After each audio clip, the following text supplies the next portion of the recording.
is still way too warm, but my room is a tad bit cooler today than yesterday. It's still 33 Celsius today, which is too much.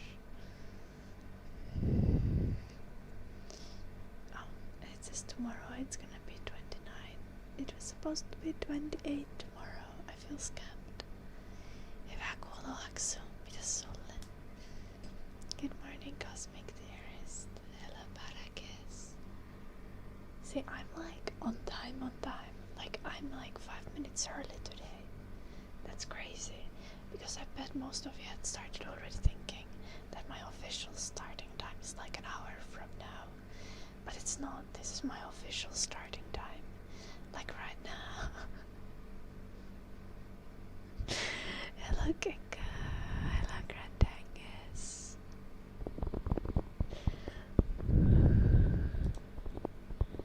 Oh, you've become a Linux user. Nice, Grandangus. I fully support this.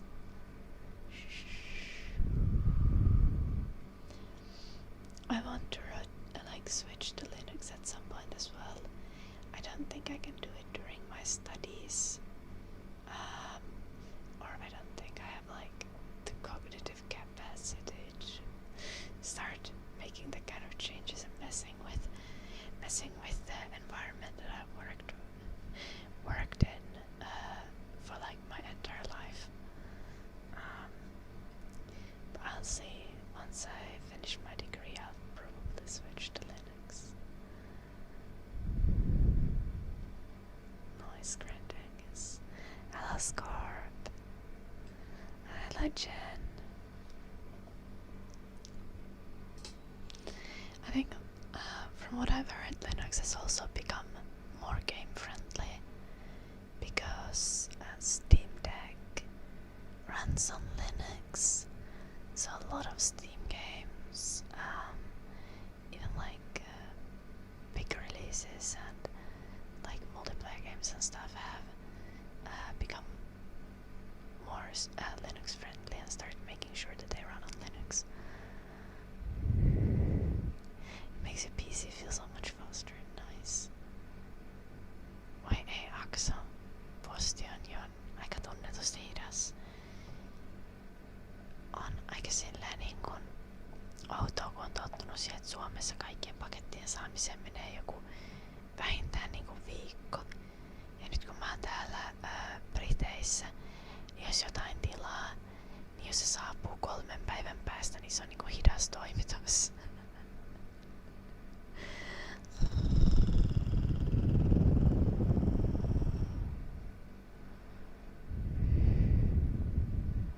Älä palardan.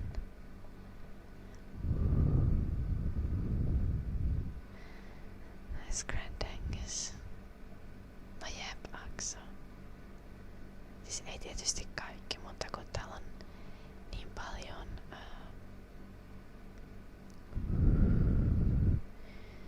no erityisesti kun Amazonia vastaan täytyy kilpailla kaikkien firmojen, niin kaikki nettikaupat niin kun käytännössä toimittaa 3 tai 4 päivän sisään ja usein tulee nopeammin.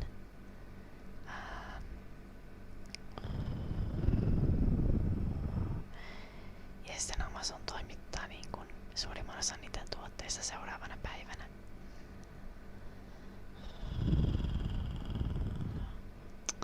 Hello, Midtrack. Oh no.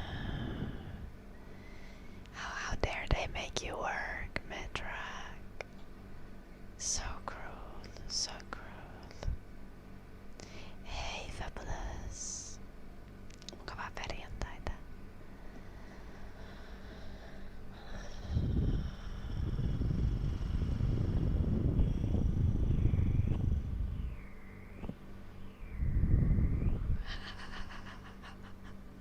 Nice Pendragon. Yeah, most of this stream is ASMR, and just with like occasional like socialist rants.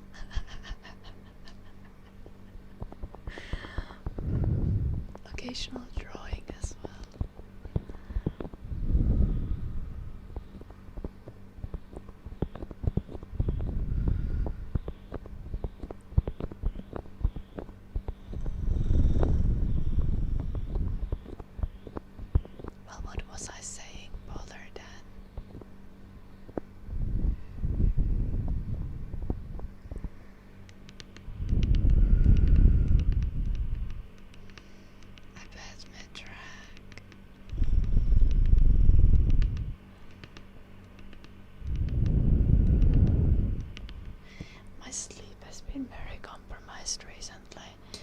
because it's so warm, and the only option to make it like bearable to sleep is to run an AC in the room that I'm sleeping in, and it is so loud I have to sleep with earplugs in my ears, which is quite uncomfortable and I'm sure not good for my ears.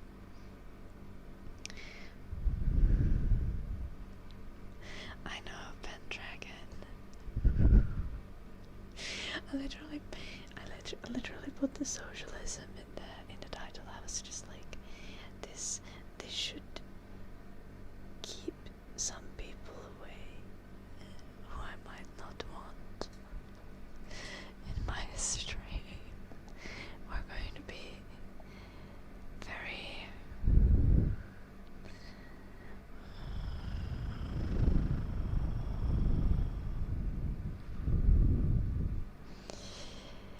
it's like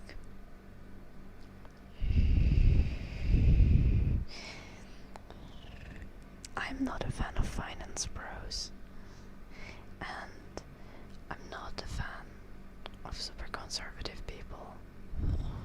And putting socialism in the title tends to keep those types at an appropriate distance, or at least if they come in the chat, they don't come here with an expectation that I share their worldview. And thus tend to, I mean, obviously there are those who just like come in the chat to like start a fight immediately. They're like, socialism, name one country where socialism has worked. Hello Zelda, I hope you're well. The summer section is just VTubers now.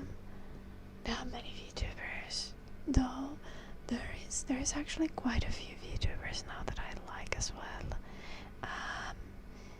There is like, I think we've rated Pichio quite a few times. She's a VTuber, but she often has like a face cam, not face cam, hand cam, for like ASMR triggers. And then Reneli and Suvitrel are very sweet.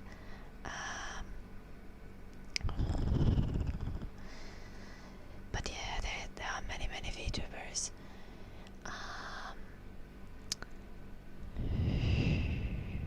I've seen a lot of like ASMR creators who stream with their face to be like very burnt out because of the Twitch category environment in general. A lot of ASMR creators just have like rotated either to doing other types of content or just have started streaming less. Hello Night Frontier. Voi ei Aksu.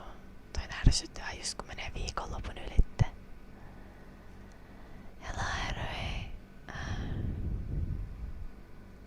You work in accounting, so it is like finance process.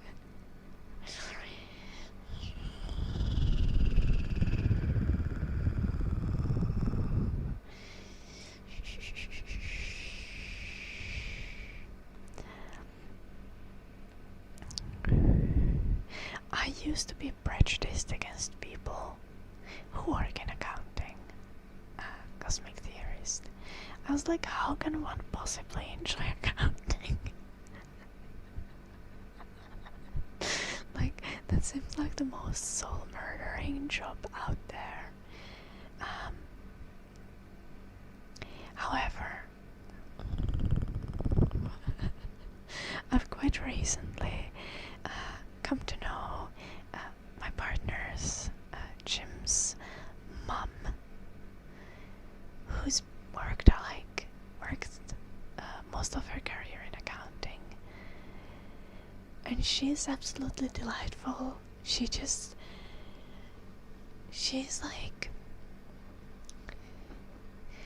the most respectful control freak that I've met.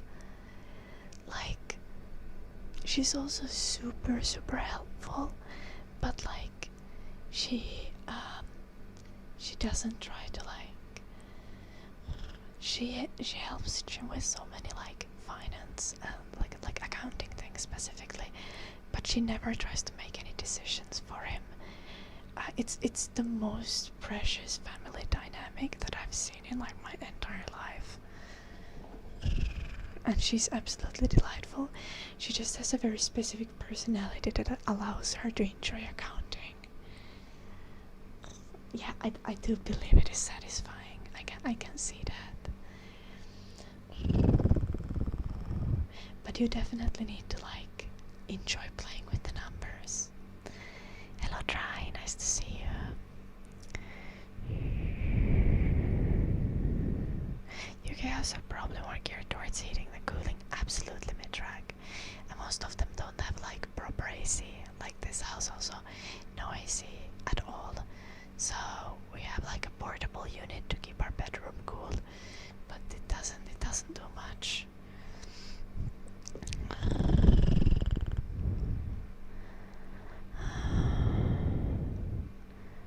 I don't think I have Pendragon. Oh no, dun. I think this has already been established, but if me and Jim break up, it's probably because of me. Or because it's like, just like, no one's fault type of situation.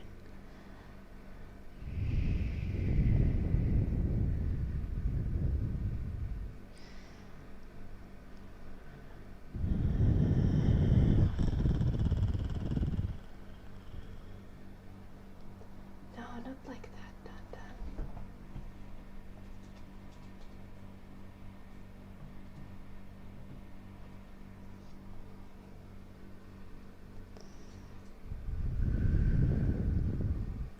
Love people are rich in channel points. Yeah. Channel point billionaires are the only kind of billionaires we enjoy here. Ear massage and breathing. Onnistuaks.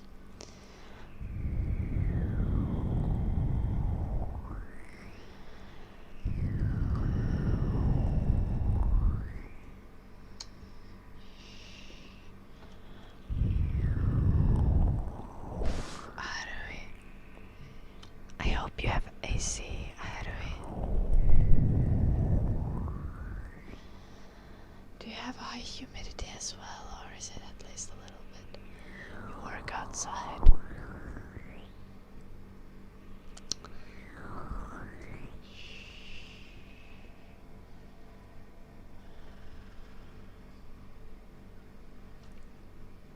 Do you have like buckets so you can splash cold water on yourself during work shifts?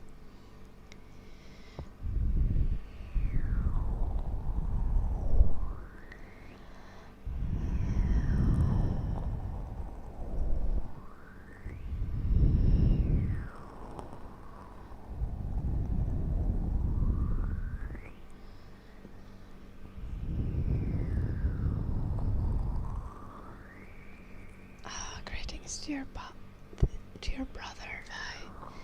I hope you have nice day with your brother. It's pretty humid as well.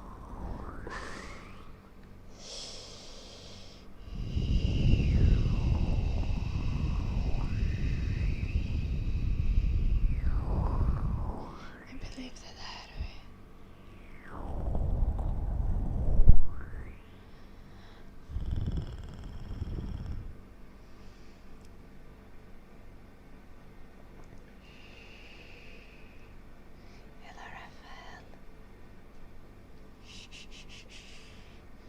London is irregular.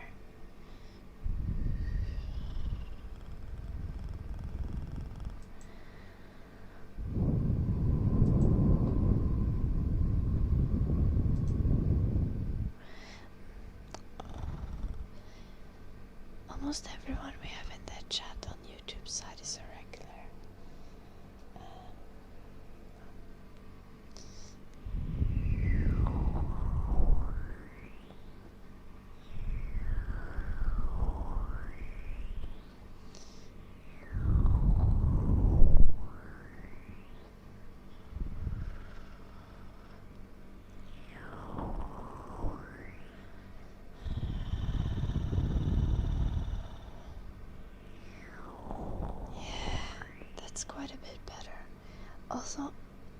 In the desert it tends to get colder during the nights, right?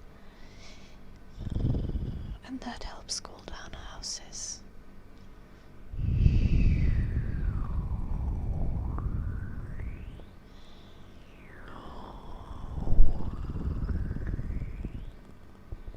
I think still depends where exactly you are. Hello, chatter, whose name I cannot pronounce.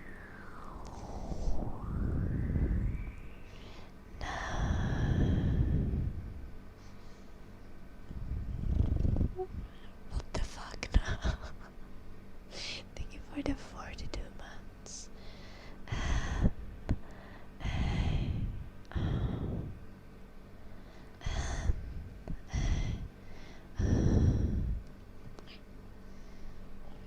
We have a little board, you're not gonna be able to see it, right? We have a pig on the board still. Oh wait, you would actually see that corner.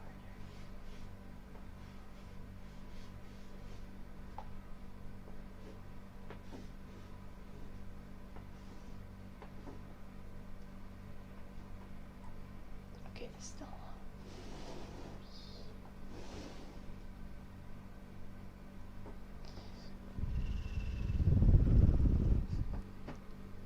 Yeah, I hope so now.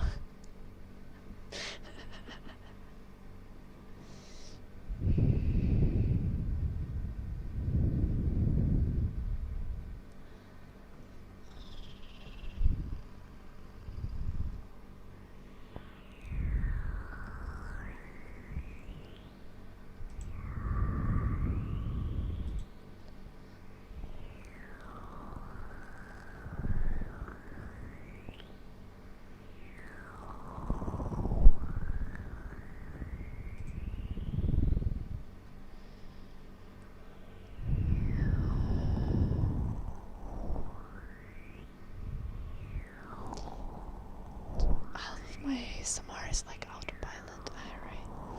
Hello foodie, I'm good except it's too warm. There are days when the wind is warm, I believe that cosmic theories. I know. It has come quite close to the wind being warm here as well. Hello Aaron, welcome.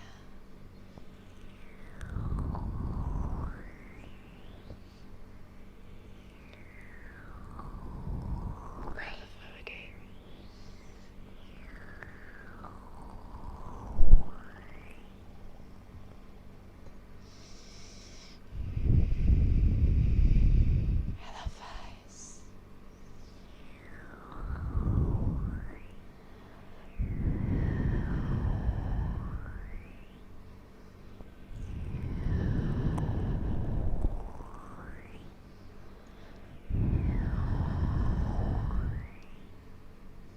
It is seemingly good. Like, he doesn't pant inside. As long as he's not panting inside, I think you're probably good. If he starts panting inside, then I need to figure something out to cool him down. You can see Eddie there. Oh, thank you for the 7 stream streaks, Sleepless.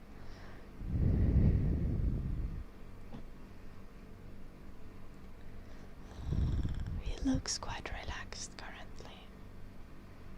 I think he's good.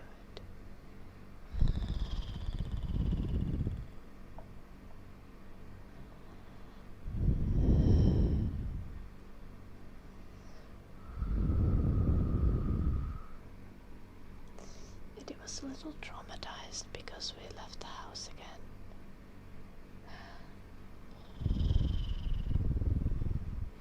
And left him alone here for a little bit. Pants are optional when inside. This is very true now. I subscribe to this as well. Unfortunately, when I'm streaming, pants are not optional. They are mandatory. average dude. Welcome.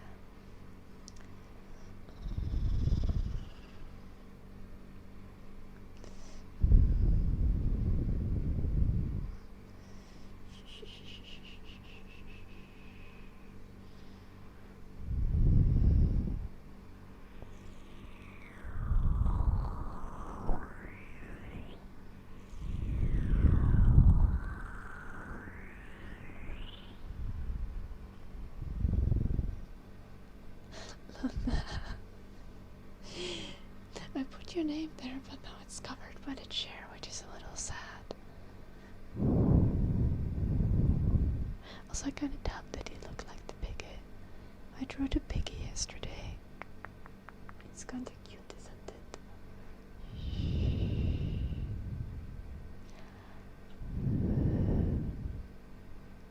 What the fuck did that? Hey, Funcool. Funcool, are you a person?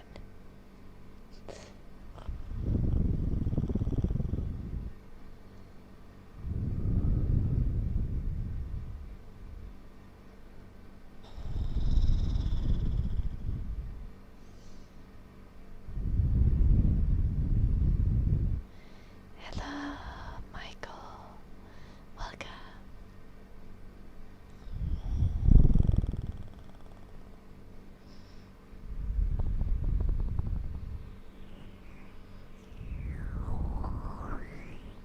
Yeah, I do not stream on the platforms where pants are optional.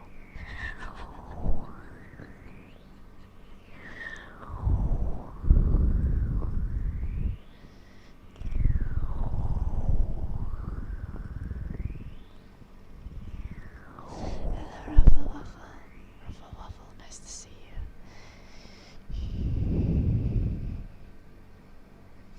Okay, yeah, done. They've written this message as the only message and just written one message for like 3 days in a row in the chat now, and it doesn't make any sense. I'm trying to figure out if the person is high or a bot.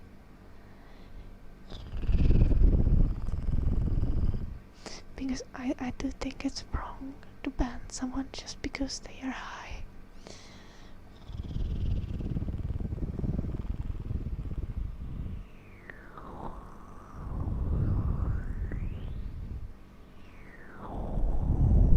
I stream most days, Saturday.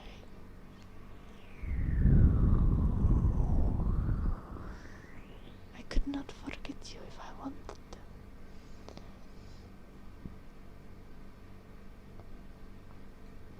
I know now.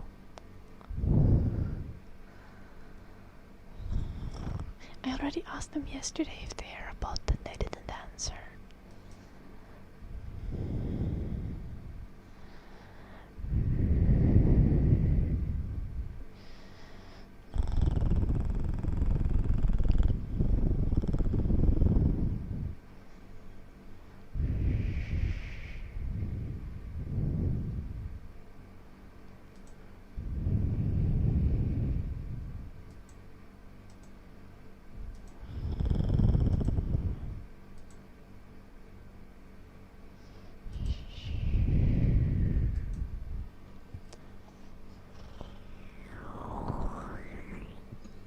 I banned the potential bot.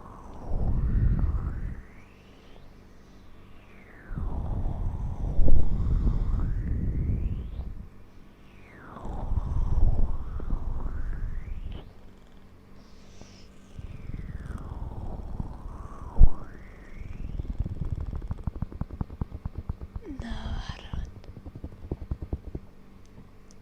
There's like a pig emote. Is the pig emote is just it's just supposed to look like the pig emote.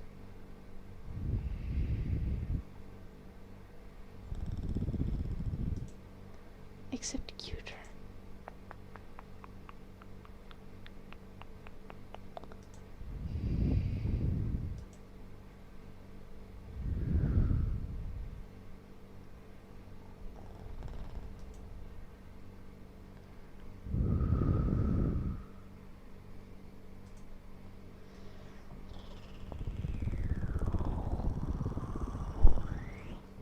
Actually, I mean, I know what happens in Animal Farm, but I have actually not read Animal Farm. I absolutely should, though, I think.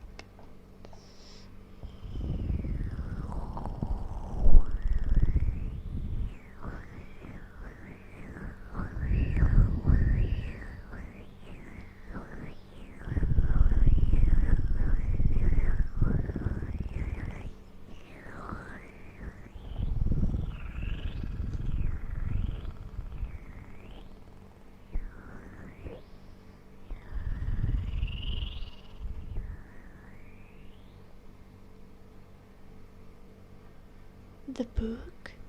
Arantaya?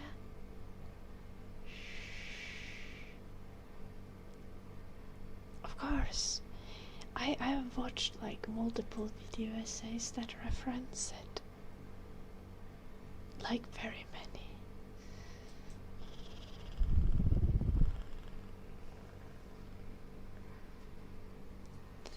All animals are equal, some are just more equal than others, or something.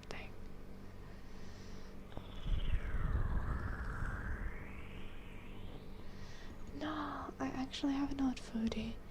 I've been slacking with reading. See? I know of all of these books. I even I even know like pretty much the exact plot of 1984 because I watch like philosophy videos analyzing the book, but I have not actually read the book.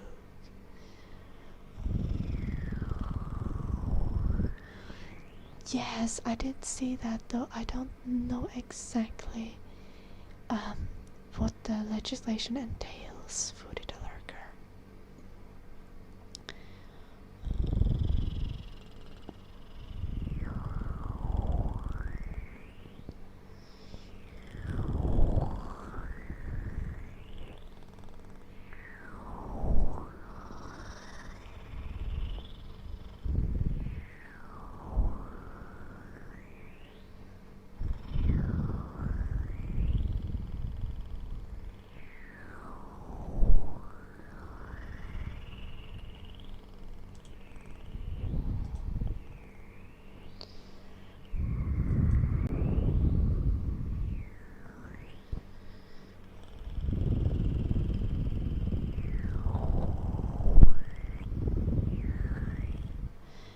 I'm not sure I would.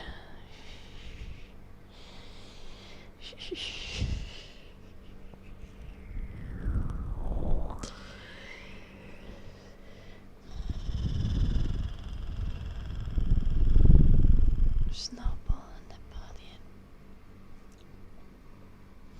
I don't remember the names of the characters of the book.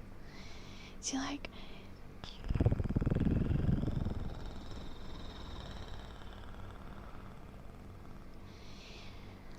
the last years of my existence have just been watching like ridiculous amounts of like video essays and news videos and stuff like that, and commentary videos while I've been like doing other things, and I've not actually been reading books.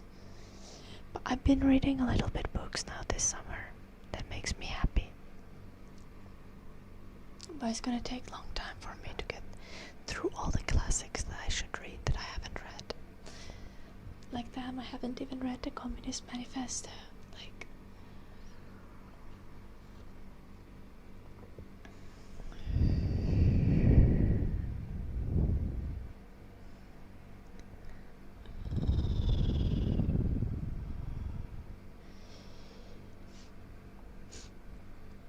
I think EU's gonna be cooked as well, Foodie, unfortunately.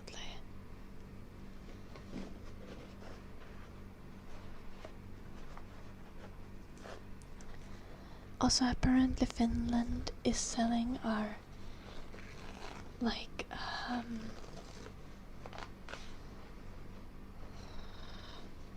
social security information to US.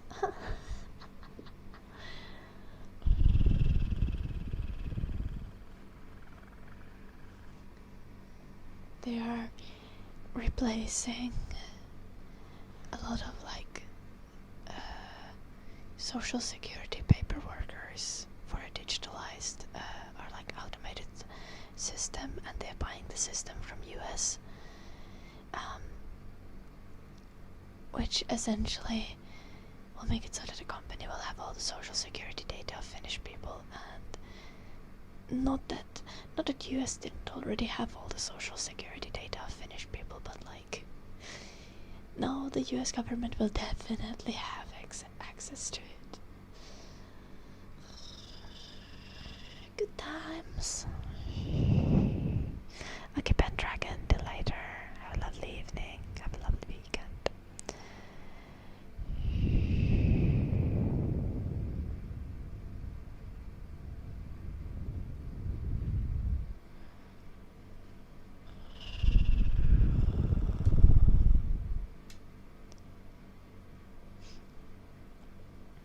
I think any additional technological reliance on US is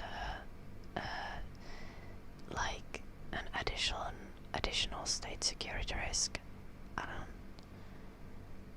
I don't think Finland should rely anymore on US, and actually Finland and all EU countries should be moving away from US when it comes to like technological reliance.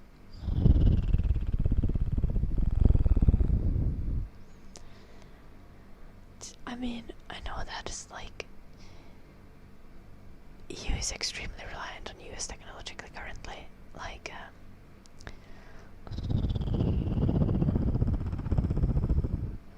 Like CIA could just decide to like break all of our infrastructure if they wanted to.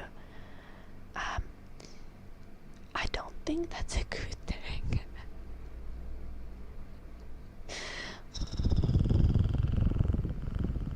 I think there should be some like initiative to move away from that rather than move further into that situation and dynamic.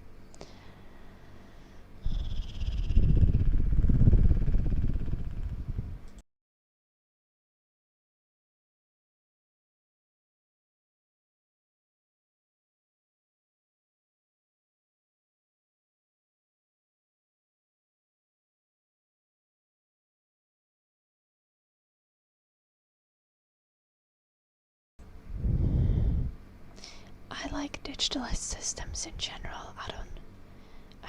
It is extremely convenient. They just shouldn't be completely reliant on US tech. Now see, I don't agree with that either, Ade. As much as China is currently globally a more reliable partner, like, I think over-reliance on any superpower is bad. Because like all superpowers are morally evil. Most states are morally evil. And extreme reliance should be avoided.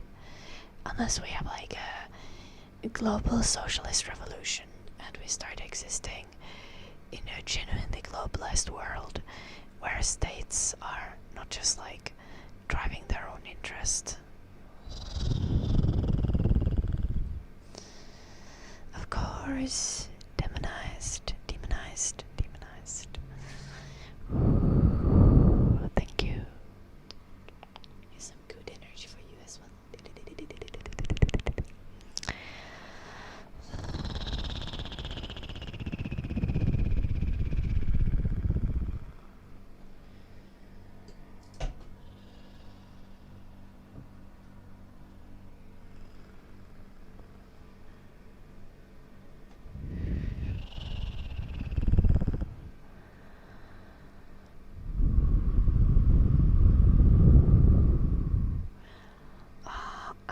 Wait, I'm not quite following what you're exactly trying to say.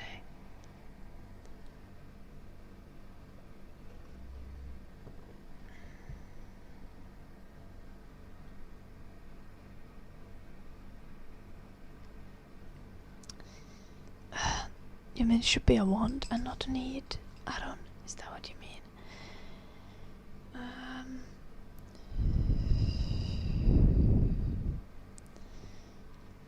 See, I think digitalization is necessary to like maintain the amounts of records that we need to keep of the world in existence. I think it's generally a good thing.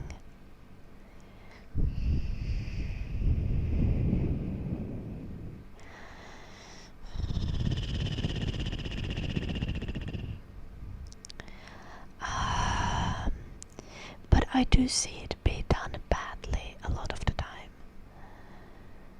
And that concerns me.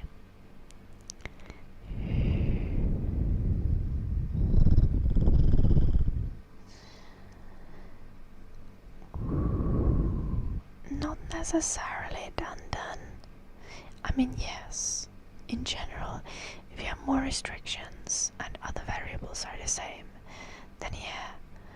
But people are often fine with more restrictive society if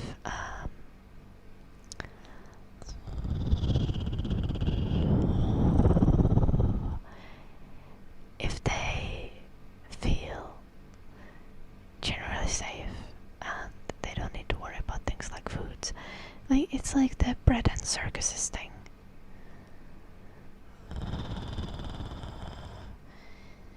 Then I'm not gonna allow that in the chat because that's not even true. That is quite incorrect.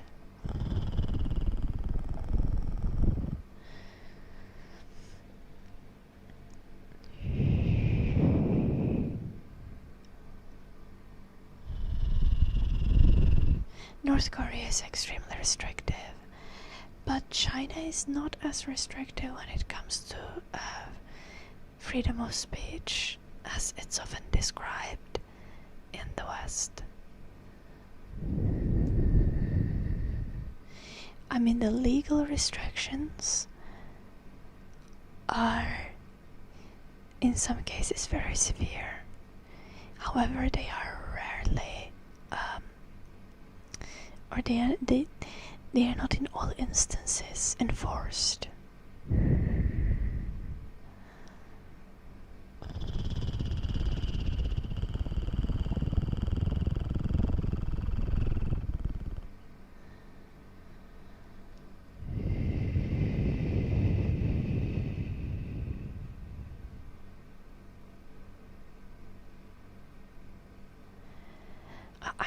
I don't think that's entirely correct. I do not think that the leaders in EU and like on EU level or in EU countries are nearly as educated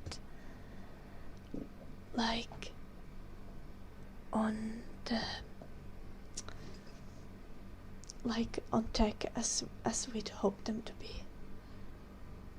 Like, most of them are boomers, like very literally.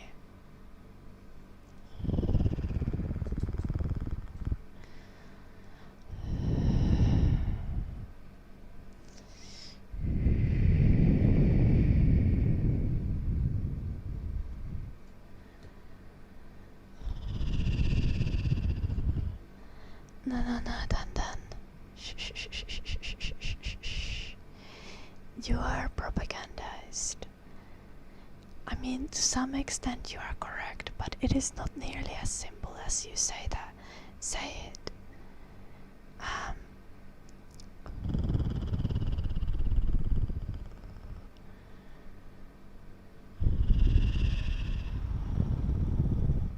He wants crowd control just like China.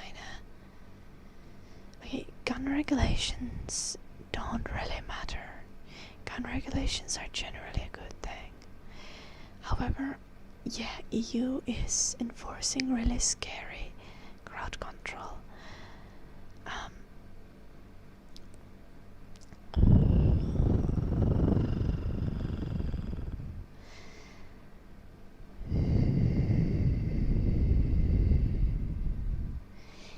it is the surveillance is getting worse globally.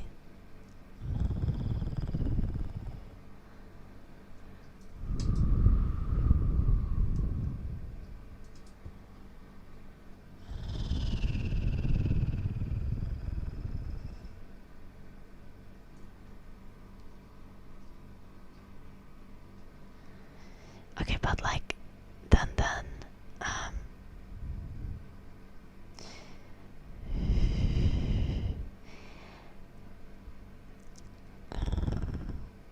I want to still go a little bit back to the China thing, because no, you don't get, as much as it is, the legislation in China is very draconian, it isn't always enforced.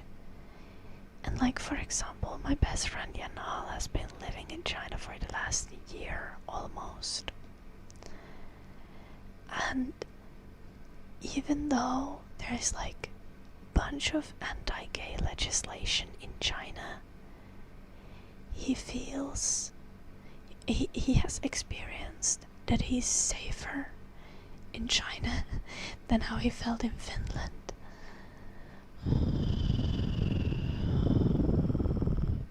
So enforcement and culture make a massive difference.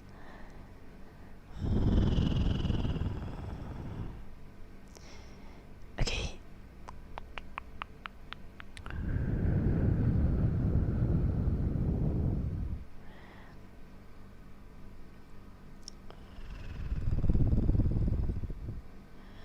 Oh no, Grand Angus, I hope you can find them. Not globally, only in the West. I do not think that's correct, Neptune. I mean, in some sense, like China already has, and Japan and Korea have quite,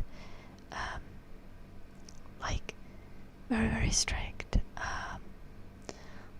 surveillance, especially China, and many Southeast Asian countries have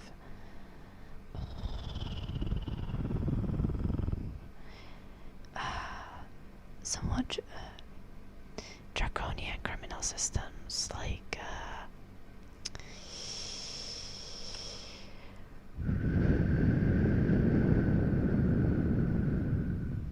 Singapore has like insanely strict criminal system.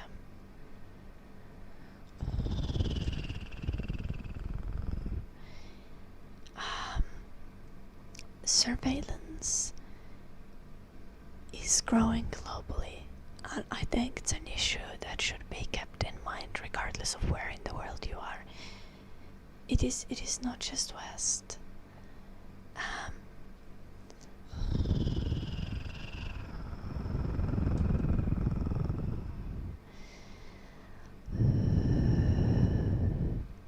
Surveillance requires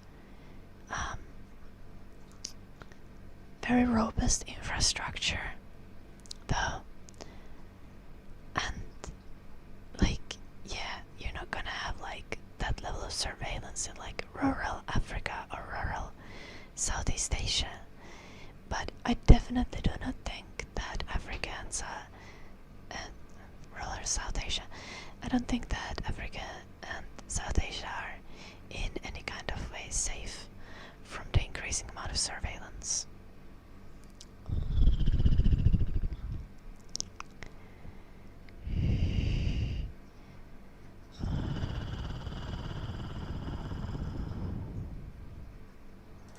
Okay, Jin, you are getting banned now. First, racist stereotypes for no reason, and you think being anti-gay is good. You are not welcome in this community anymore, Jin. That is abhorrent. Hello, Crimson King.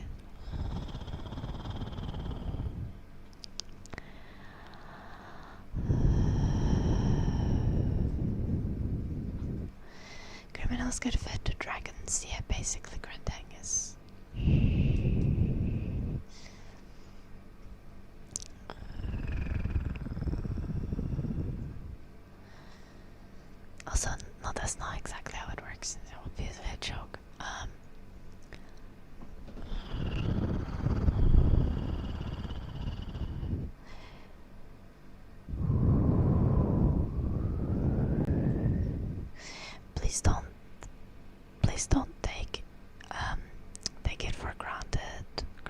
crisis.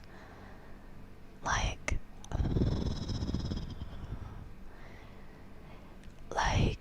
the growth of like uncontrollable, or uncontrolled surveillance, just ridiculous, unnecessary amounts of surveillance, is something that I think every country is at risk of. The citizens of every country are at risk of. It's something you really need to stay aware.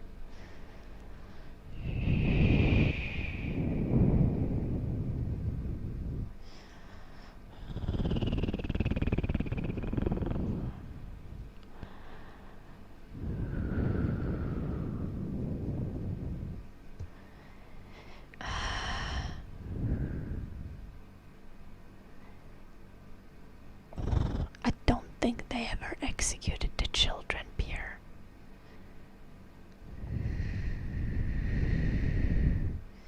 I think you got like massive fines or something. Also, it was one child policy, and it was abolished quite a while back already because it was absolutely ridiculous and it's backfiring massively on China.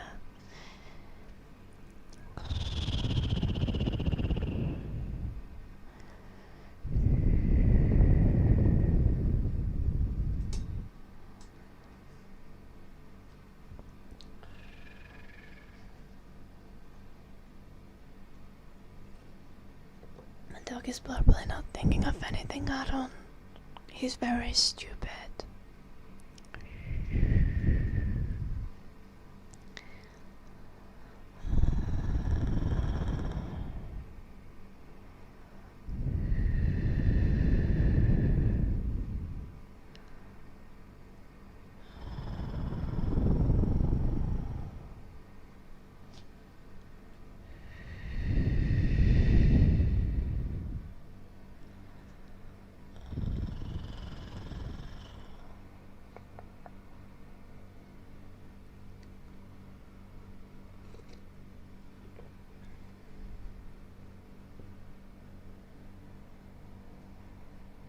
Yeah, Pierre. I mean, the one-child policy did result in children dying, and especially in female children being aborted, or even in extreme cases being killed.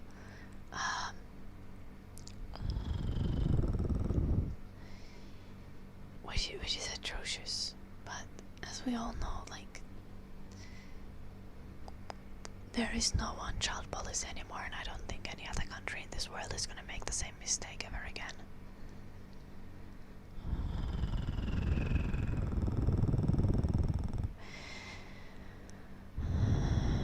Okay, first off, Ade, you should absolutely be worried about the police, and you should also be worried about everyone else who can see this data.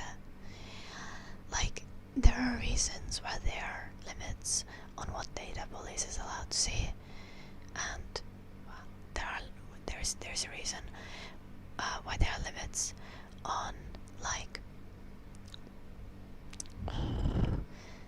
what data police is allowed to access and why police accessing data is tracked in police systems.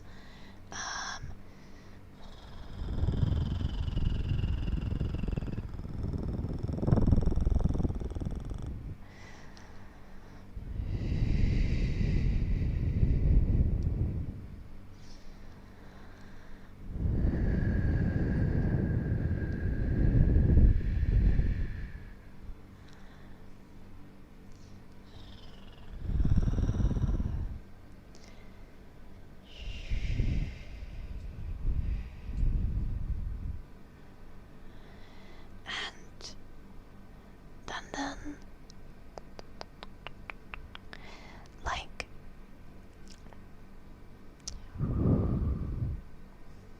please chill. Like, as much as I think some regulation is important, even for private citizens, and I think regulation for corporations and regulation for government entities, especially for military and police, is extremely important. I also think that private citizen, like regulation and control should be kept to minimum, because the real way to prevent harm in a society is welfare and education.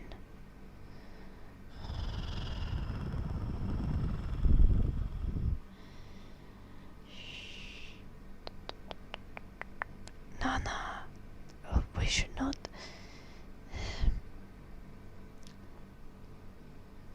We should not hate all laws, Dandan.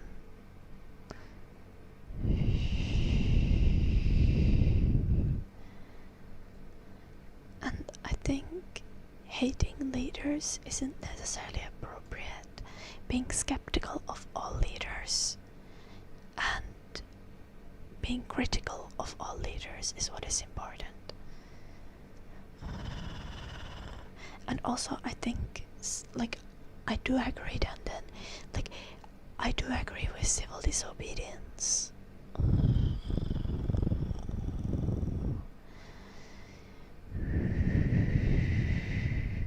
Like, I think certain levels of anarchism are necessary for a healthy society.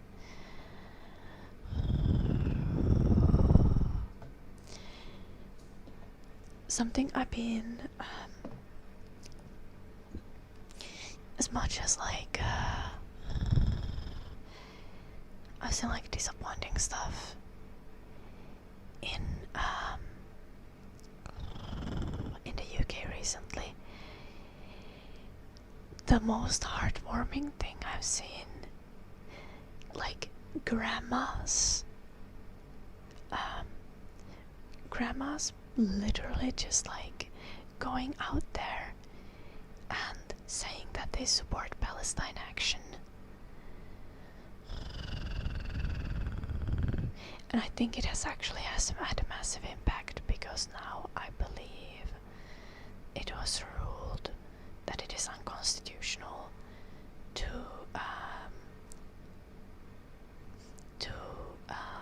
arrest people for saying that they support Palestine action. Which I am very, very happy to see, because goddamn, like, UK really trying to just murder freedom of speech.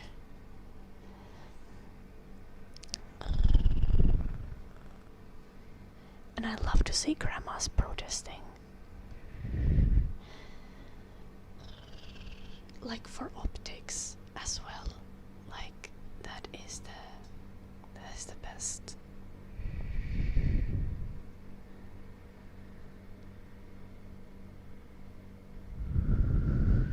Okay, Jen, I just banned you on another account, right? But see, you've been here for like, I think, a month or something.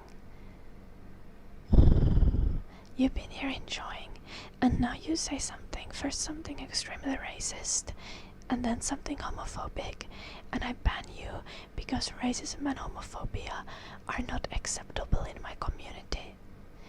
And now you create a second account just to come to call me a small-time hoe divorcee who was born from an abortion.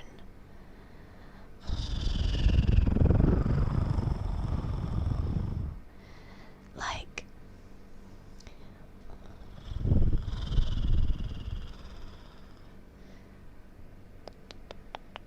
I don't know, are C-sections abortions these days?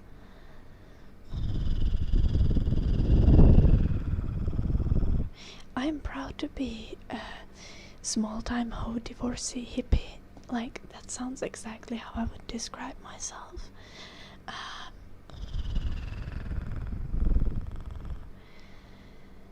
But like, goddamn, Jen.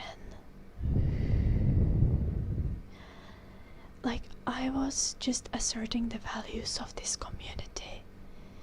And we don't accept hatred and discrimination of people based on their race or their sexuality. And you said things like, I already knew that you didn't align with the values that we have here, right? But normally you haven't said things so blatantly cruel and mean and discriminatory and just blatantly bigoted. And now you did, so you got banned. And now you're like, well, I didn't like you anyway. Like, are you a literal child, Jin? I thought you're an adult. Anyway, you can keep making more accounts. I will keep banning you on your future accounts, and I will not keep making comments on what you say on your future accounts.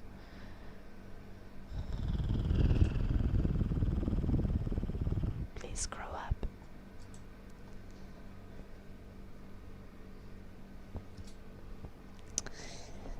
Anyway, Yolanopi, thank you for the 20 months. I don't think I did name tracing for Holy Living Fudge.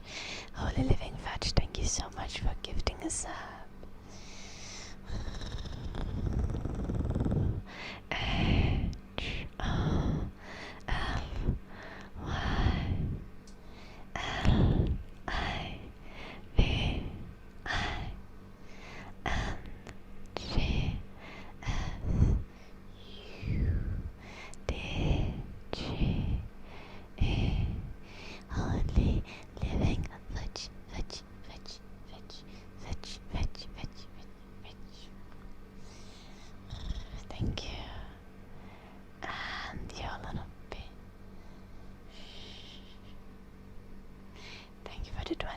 And for the beautiful poem. J-O-U-L-U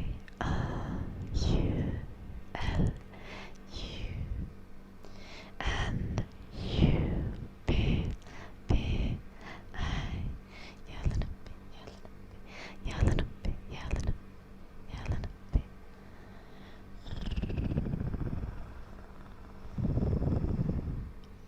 Thank you for the 5 stream straight, counting backwards. A little bit at it, but I'm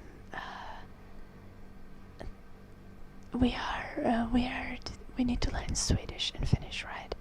In Finland, right? So I have had Swedish lessons for quite a while. I am not able to hold a conversation in Swedish though. I can understand simple written Swedish. And I can like introduce myself in Swedish and stuff. Elastic troop.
Zoomies.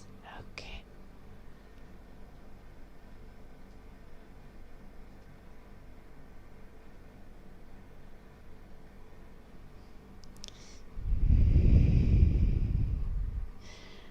What the fuck does born from an abortion mean? Dun, that is a great question.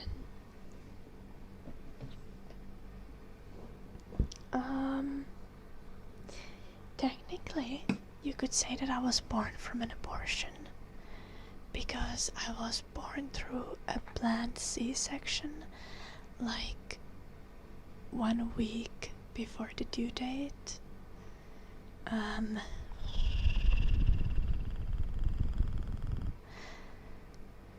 was in like breached position, so I was like trying to come out butt first, and my mom has very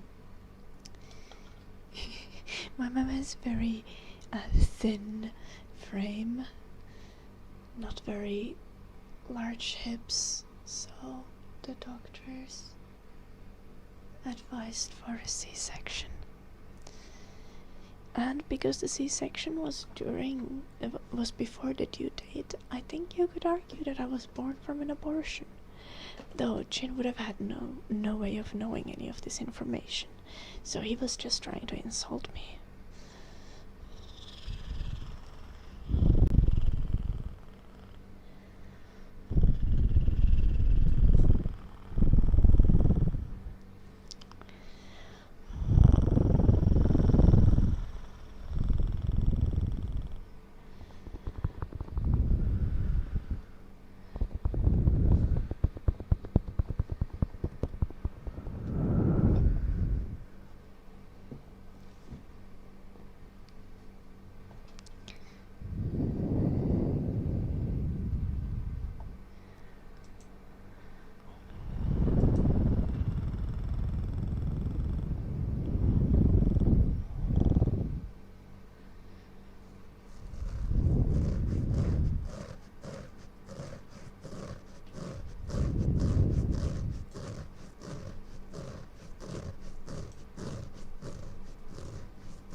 Also, actually, I could try to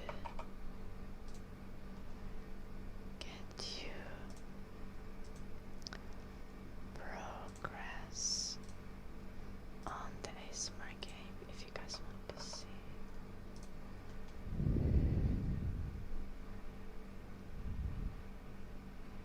Automated sun gardens.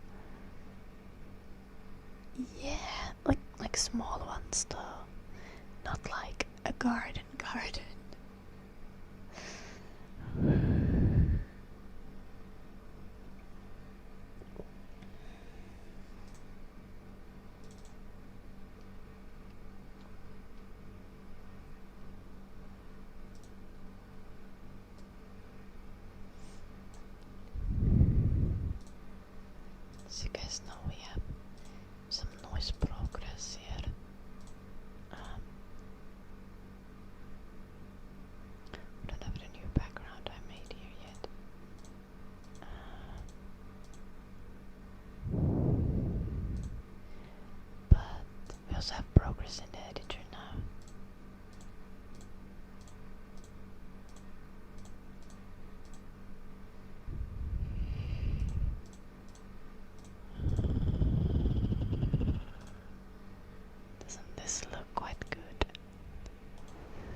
likes to have these ping pongs. You can also see, if you look here, whenever you move the windows in the game, when you click on it, it says ping, and when you let go, it says bong.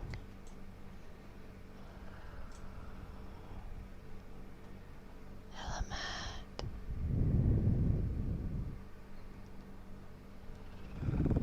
No, Grand Angus.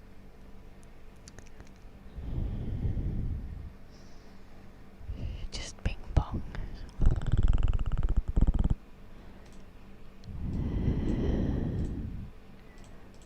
You can also actually hear that.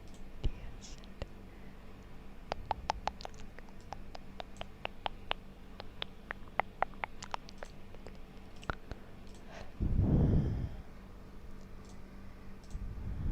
Anyway, many things work. It's quite pleasant.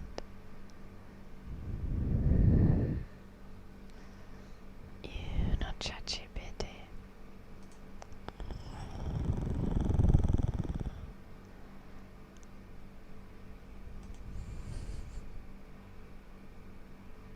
Sorry.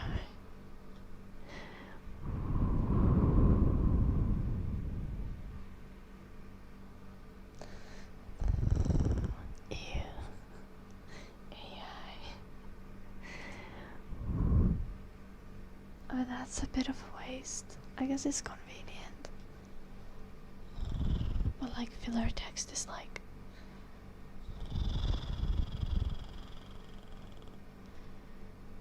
2 clicks away in any search engine anyway.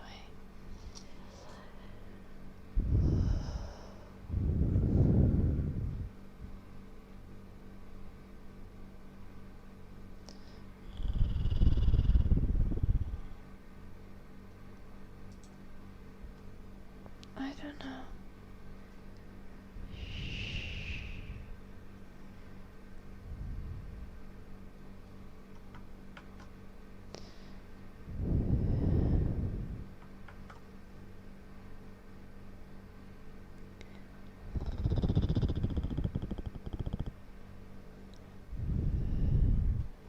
Like,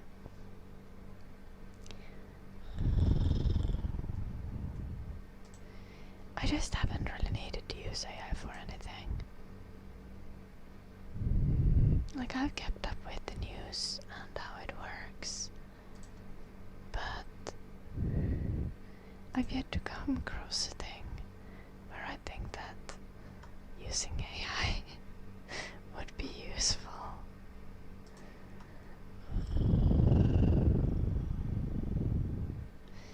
Or the thing where I would want to use AI.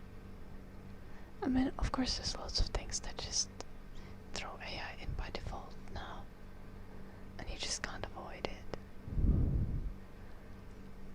But like outside of that,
what are we drawing today? Just kind of like a cozy couch image, like a little bit of like a fancy bedroom kind of vibe. I thought this would be a nice background for like ASMR, like things.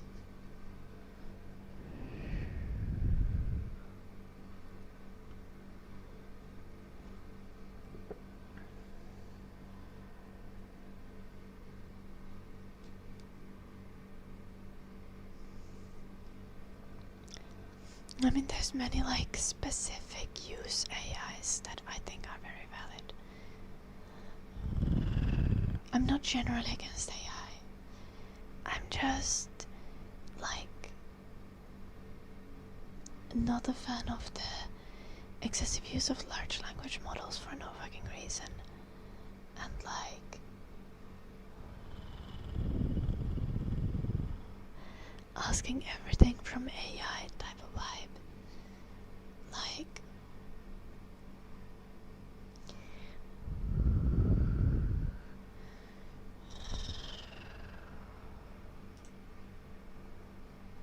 having AI as your primary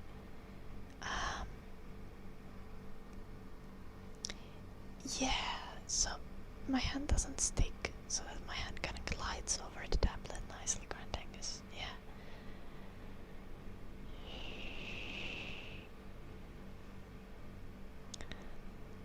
It's just like using AI as a research tool is like terrible for your critical thinking skills and for learning outcomes.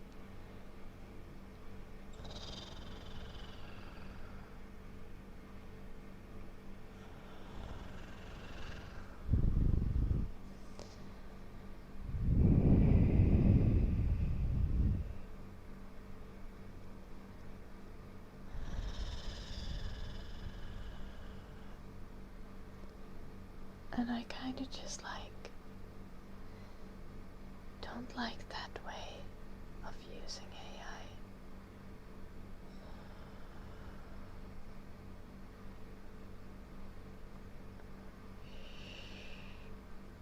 And also like the way of like, oh, I'm making AI do something artistic and creative.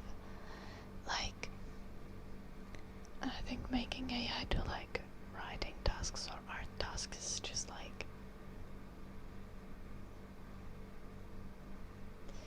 it's very like, and it's almost anti-human. Like those are the things that we're supposed to enjoy. We're supposed to want to do ourselves.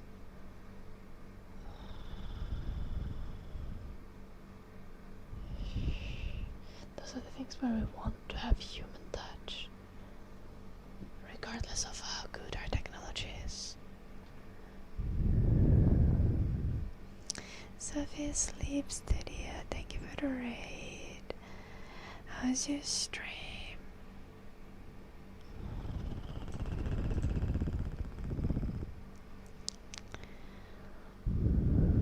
Guys, go check out Sophie Sleep Studio. She is absolutely delightful. Thank you so much for the raid. S O F I A S L E N D S D U D I O. Sophie Sleep Studio. How's your stream, Sophia?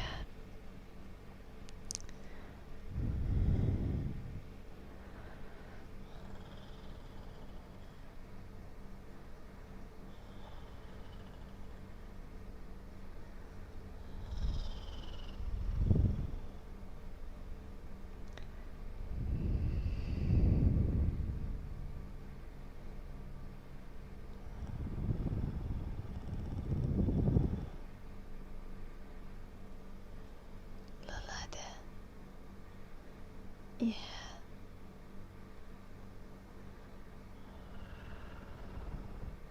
Also, like,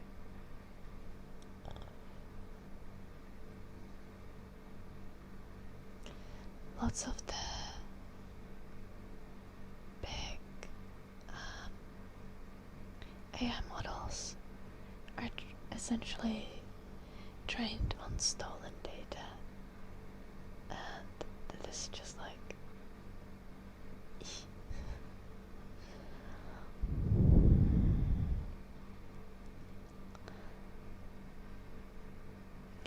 I'm not gonna ever be like, oh, using AI is always bad. But I think you should use it in specialized ways, in targeted ways, and you should be critical of it in general.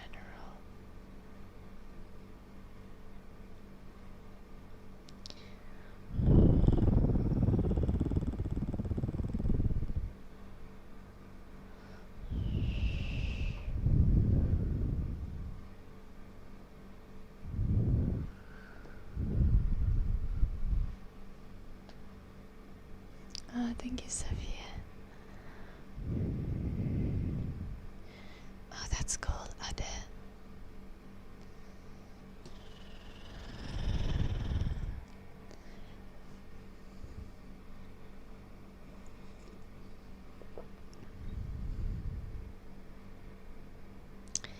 Also, like AI and like specialized algorithms and stuff like that has been used in like so many specialized tasks where it's like extremely important for quite a bit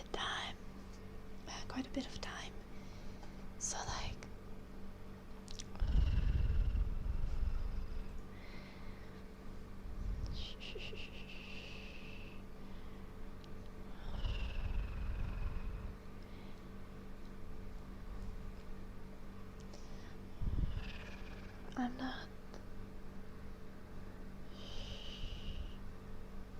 I'm not bothered by A as a concept.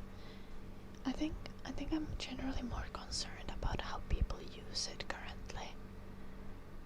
And like how much like students are using it. Like as someone who hates writing papers, I cannot emphasize enough how important writing papers is if you're a university student. Hello, Raphael. I don't know. I think people are sleepy.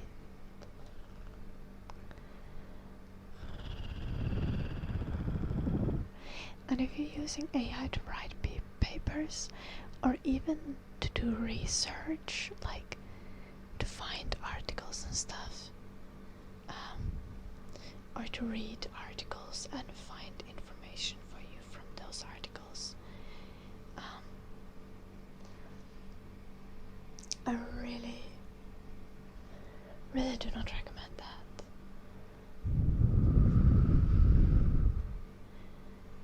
This is gonna stop a person from developing like extremely important critical thinking skills.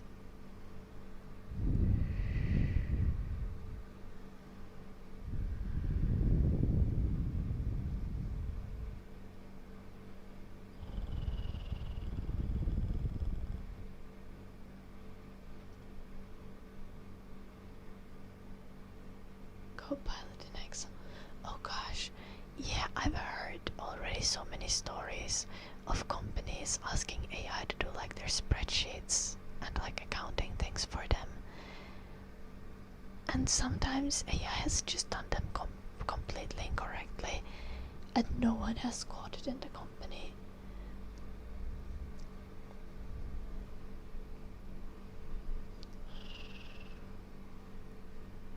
Like, it's just a matter of time before something disastrous happens. Or like, disastrous things have already happened, but like, on an even larger scale.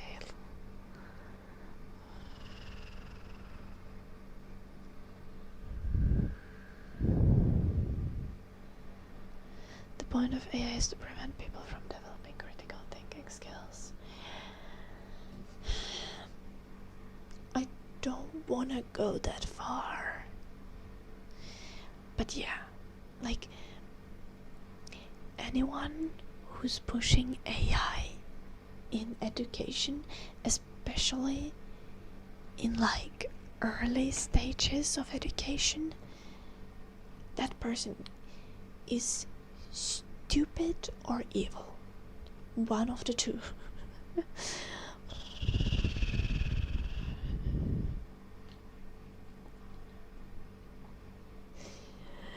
I can just hope that it's because of stupidity.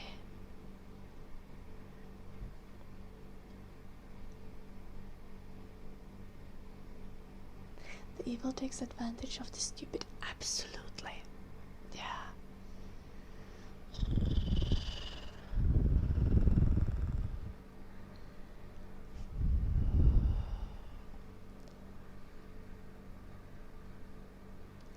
That is something I 100% agree with.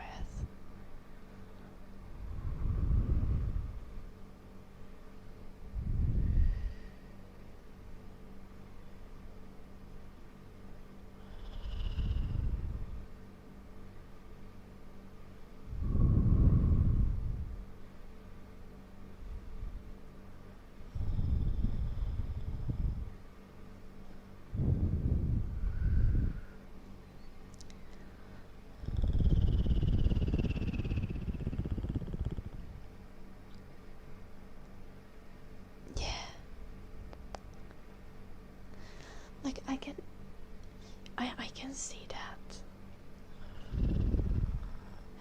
and I like your approach at it.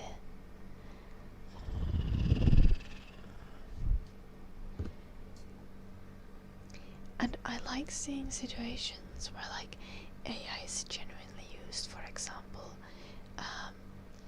for like scanning for illnesses and stuff, and like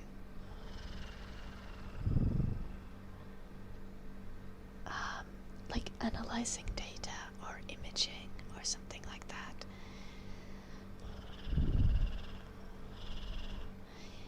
Or I generally really like tech being used in specialized ways that improve our lives, especially save our lives, make our lives easier.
Should this be like a sofa, or should we make it a bed?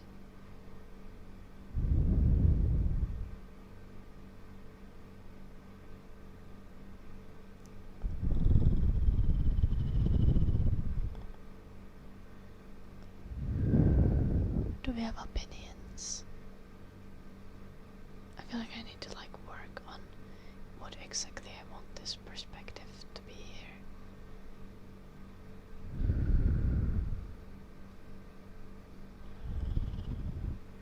I think I want it to be a bed.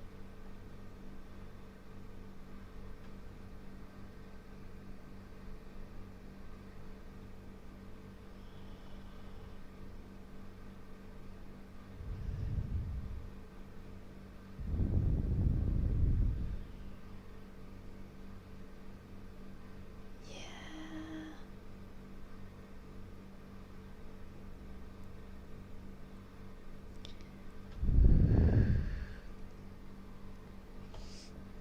do think it might look better as a sofa. I kinda like the vibe of a bed. But it might lend itself better to like a sofa structure.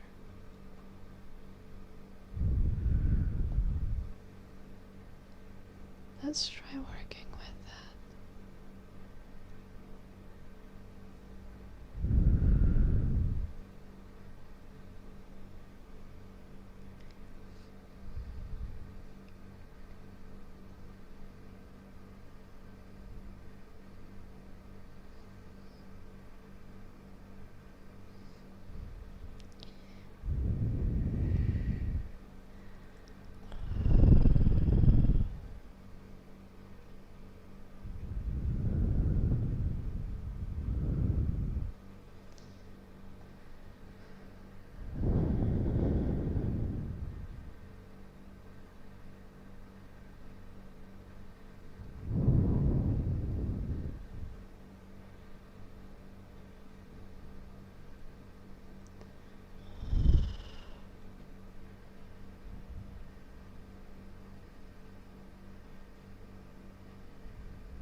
Helicopsian, sledgehammering for you. Okay.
throw blanket is not. Okay, let's do the sledgehammering and then try to fix this situation.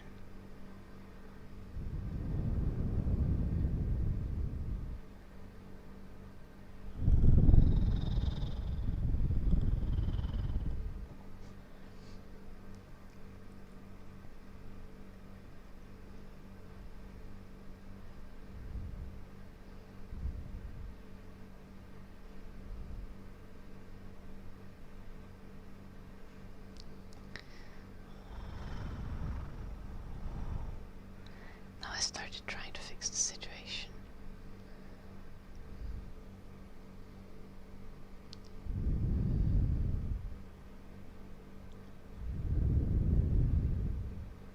How dare I?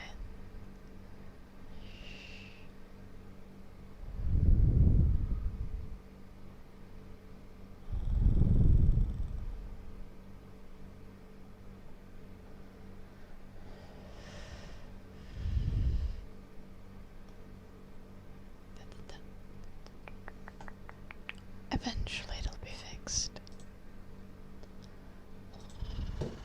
Sledgehammering and the piano playing afterwards. Okay.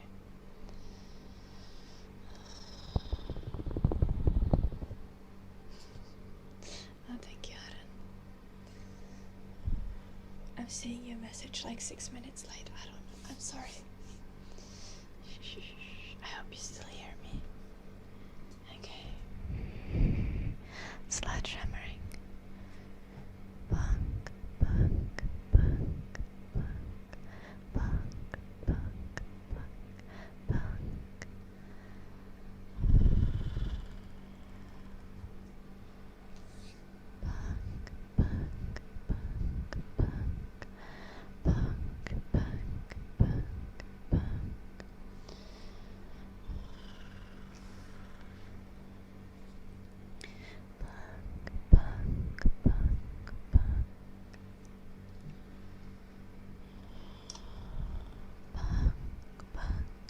bunk, bunk.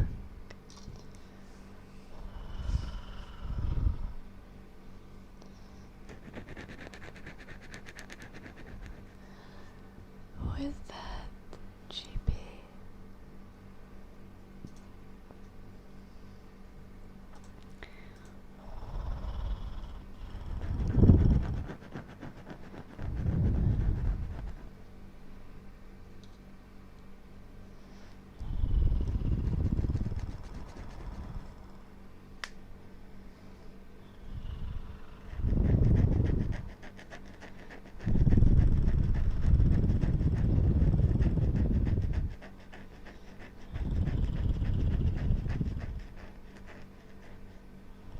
I see.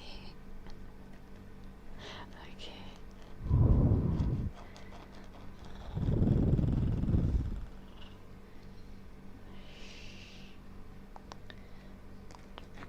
I'm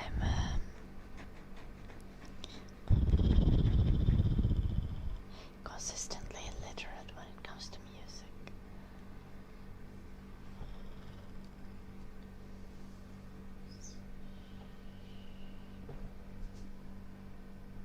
Is my dog alive?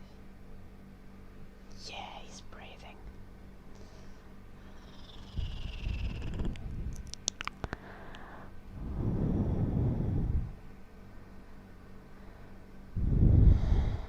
We had another request as well. It was piano playing.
this in a very long time.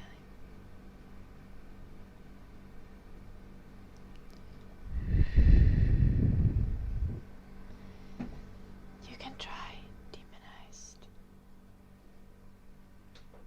Not sure if it's gonna work.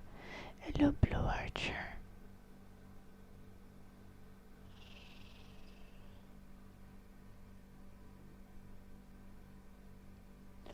How you doing, Blue Archer?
Sounds perfect to me right now. It's still over 30 Celsius here.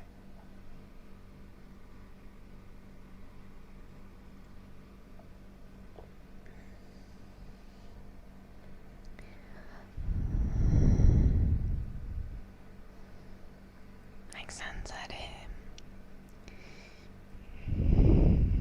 Hello, bacon snacks. Thank you, Rafael. Zoom.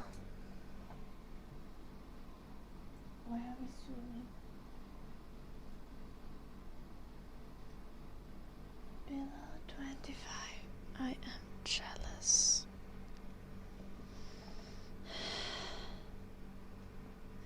You You can see that my chin is just like moist from the sweat in my entire face.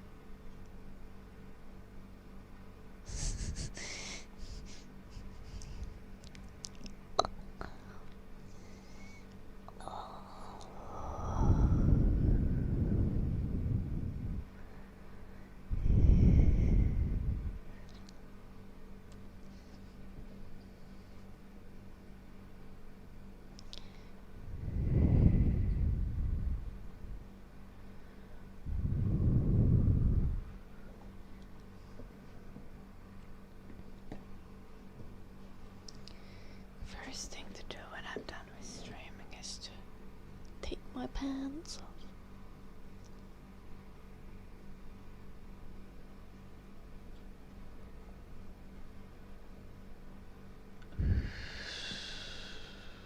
Luckily it's not been 38 years yet.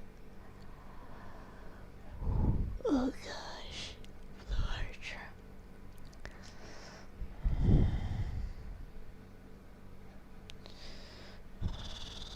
I say bacon sex.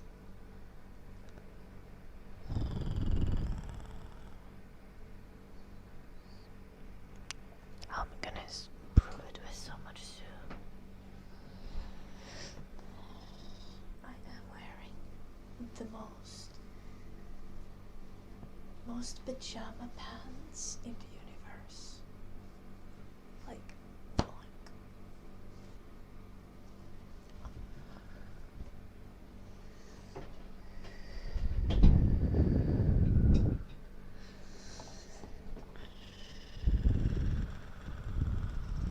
You're not convinced? Okay. I can't prove it any better than that.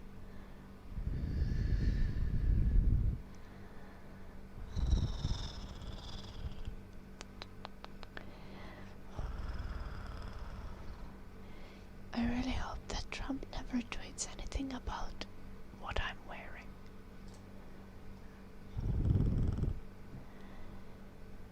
I already had a Trump supporter rage at me today. You weren't here, you missed it, Blue Archer. This guy has been in chat for a long time, but he hadn't said anything like super bad. So even though I knew he was kinda a problem, I hadn't banned him. But today he said something really bad, so I banned him. And then he made a second account, of course, to tell me that he never liked me anyway. And he called me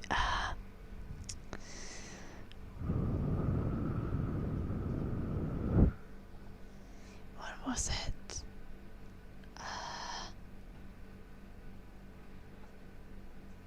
Small time ho hippie divorcee who was born from an abortion.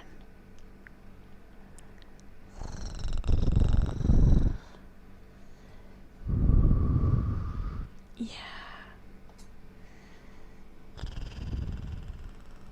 I know, right? I was quite impressed.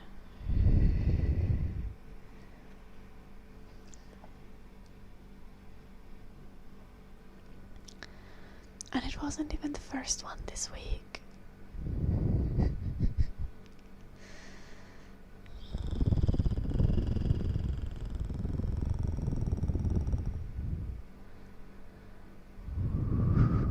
Latte.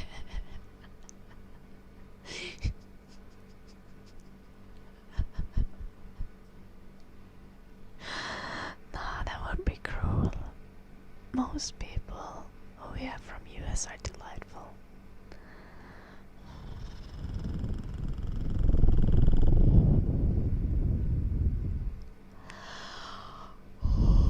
But also it doesn't even help, because like there's about the same chance as getting like a conservative, like racist, sexist Trump supporter from US. There's a pretty similar chance of when you get a viewer from UK of getting like one of the Stop the Boats viewers.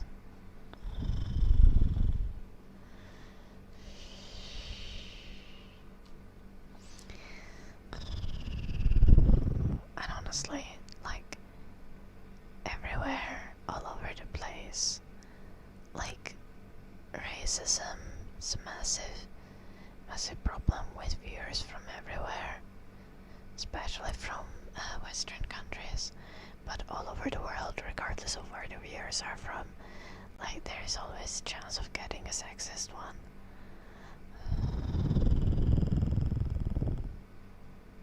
You probably need ChatGPT to come up with that one.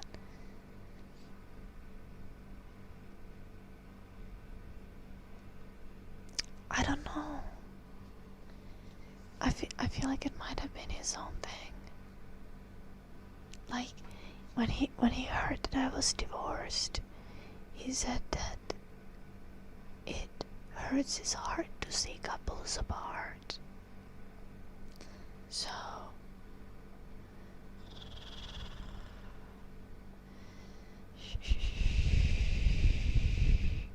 I think he's just had that one like loaded and ready to go for a while, just brewing.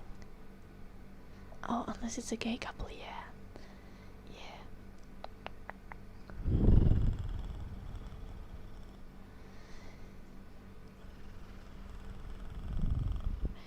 This reminds me of the most ridiculous story is how the country that's written almost like the N-word. I don't know how it's pronounced.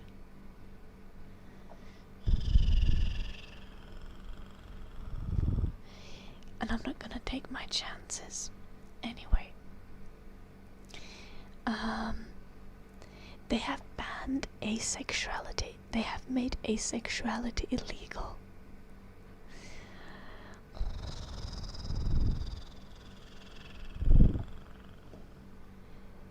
Which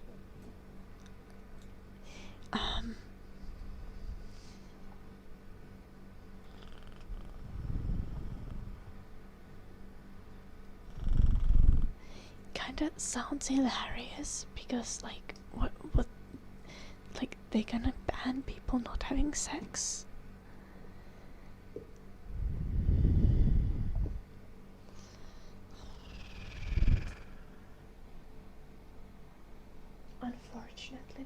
Unfortunately though, the actual implications of the law are most likely gonna be like punishing like well, most likely especially women who are married and like are denying sex from their husband. I can imagine the law being used for things like that.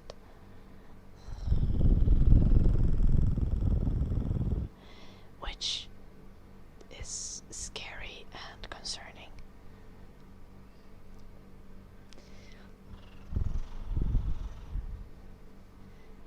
But also like as a concept, banning asexuality is kind of funny because like how are you gonna ban a negative?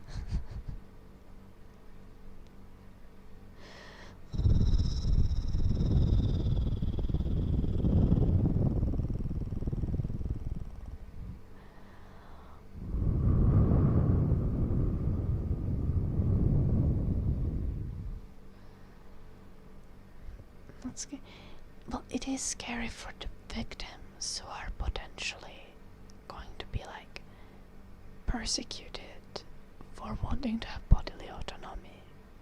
I don't.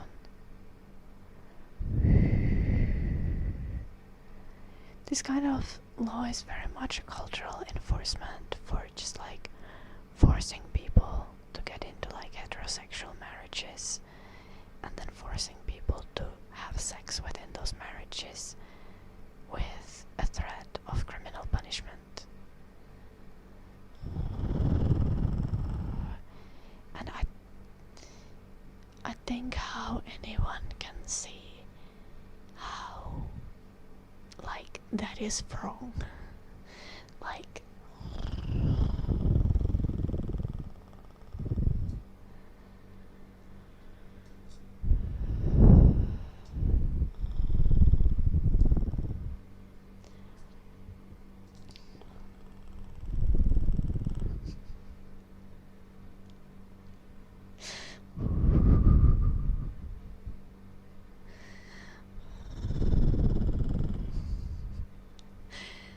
think in the case of this country, the baby making is gonna apply to everyone, not just white people.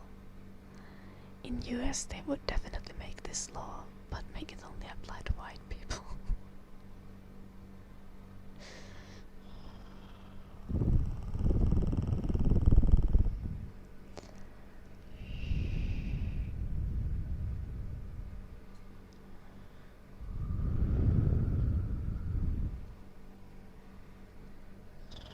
It's been largely practiced in many places, Aaron. Forced marriages have been a thing in most places in the world at some point in time. And also marital rape was only criminalized in like the latter half of the 20th century in most Western countries. And there are many countries where marital rape is not a crime, still to this day. And even in a case when marital rape is a crime, it is quite rarely prosecuted. Like,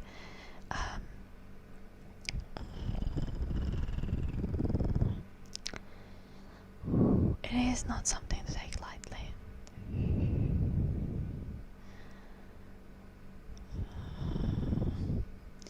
God damn it, Blue Archer.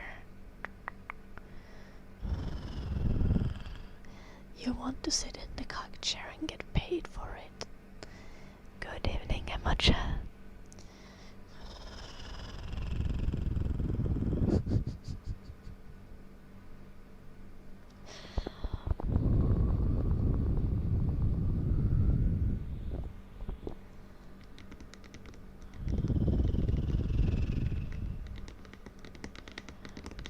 No, Blue Archer, no. I think I've said this on stream as well before, but I don't even like watching porn. Like, I used to read porn and enjoy some pornographic drawings.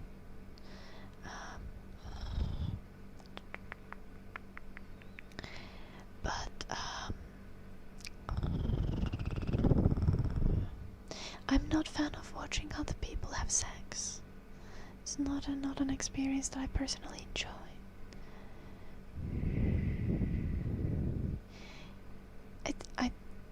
I do not want to do it in person either, Blue Archer.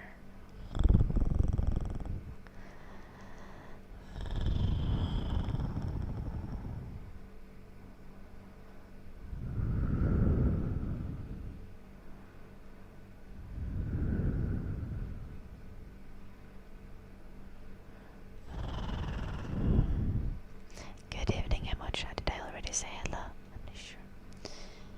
Yeah. There has been horrendous laws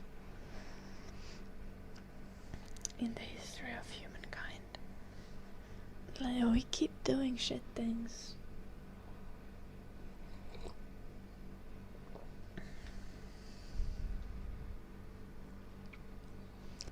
I just wish that the progress would be towards the doing less shit things direction. And not towards the doing same amount of shit things or doing more shit things.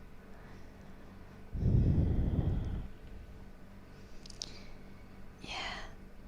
I mean, it is normal for societies to take some steps back after having large steps of progress, like socially.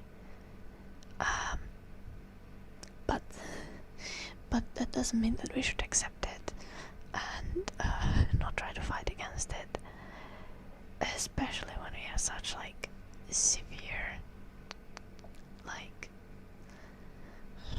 steps back being taken.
time I do is no, I don't.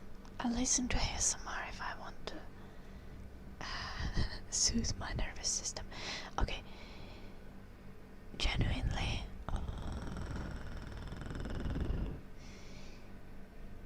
The best part about having a partner is that I can make them scratch my back and like give me massages and stuff. And that is so good for my sleep quality. Makes me just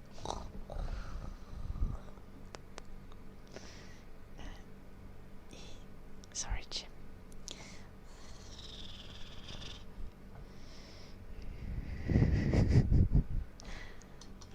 Okay, but if I fall asleep fast, you also fall asleep better. Oh, I do make some ASMR sounds occasionally IRL. Usually not in public. And not like as much like I have a streaming voice. I have streaming routines that kind of just settle in. I've heard the right and wrong are subjective.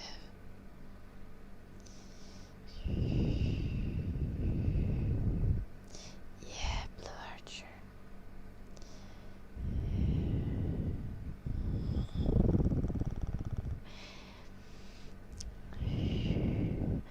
Some big philosophical questions. There are quite some things that most of humanity can agree on, though.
Jim, what the fuck? I don't kick you while I sleep.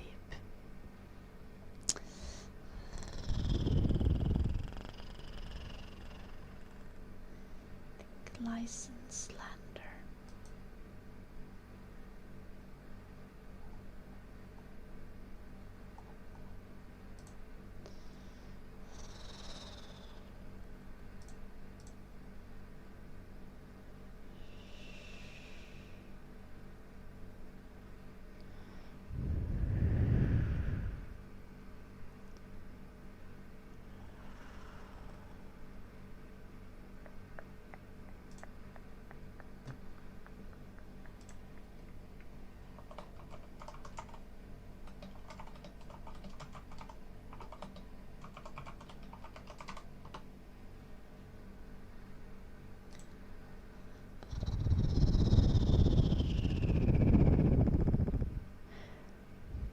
Well, do you have a birthday, Bacon Sacks?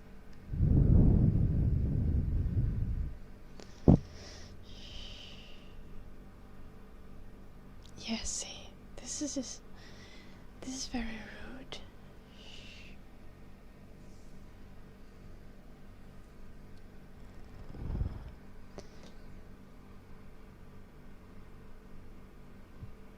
Is it soon your birthday, or are you just pulling shit out of your ass?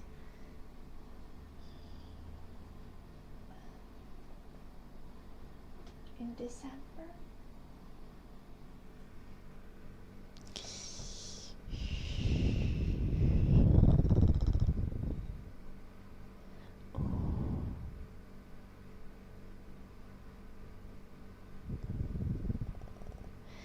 Yes.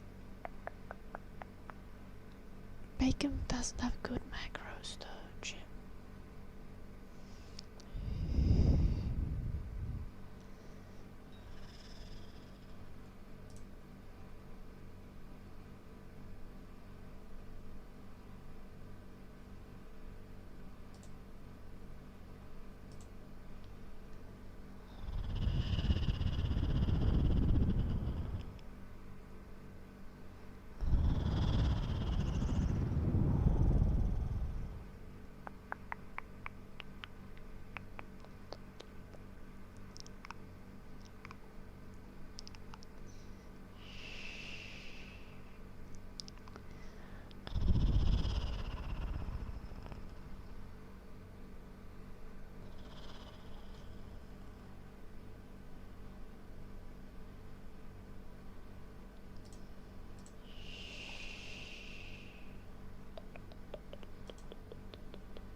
Heard horse meat is popular in Italy.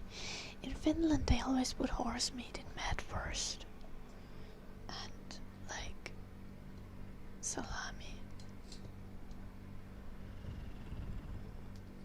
Hello Sucrose. Welcome.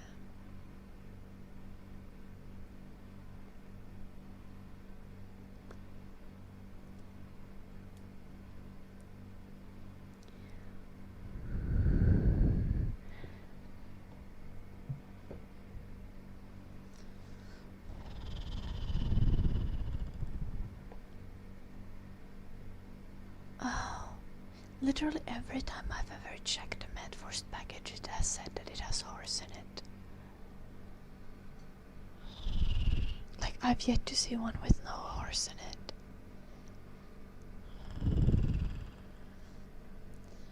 But then again, I do not eat much Medforce or salami. Or like, I eat none of this because I don't really like them. But still.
enjoying the hot weather? No, it's way too warm for me.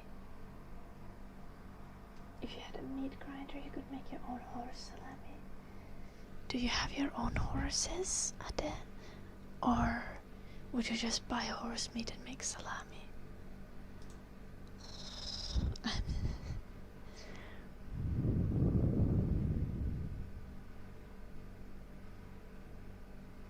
No, god damn it, they definitely use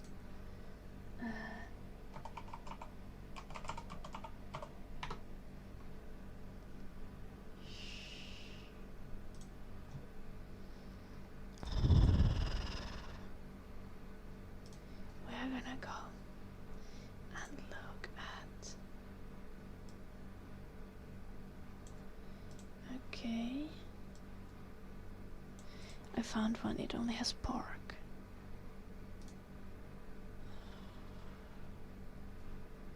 Let's look at other brands.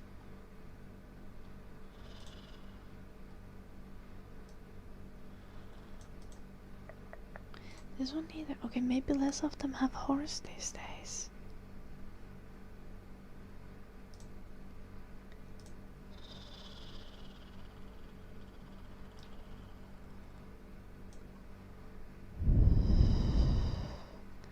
Most are just pork and nothing else.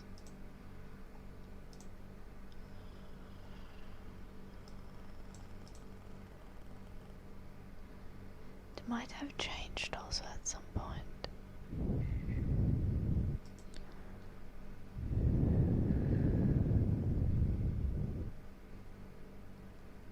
Glue from horse feet. Snacks, flax, English or Finnish?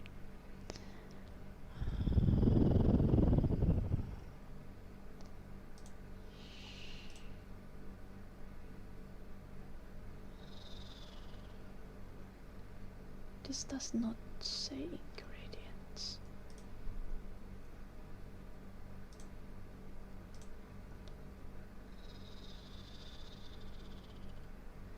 I wonder if there's been regulations against it or something, because I think it used to be quite common.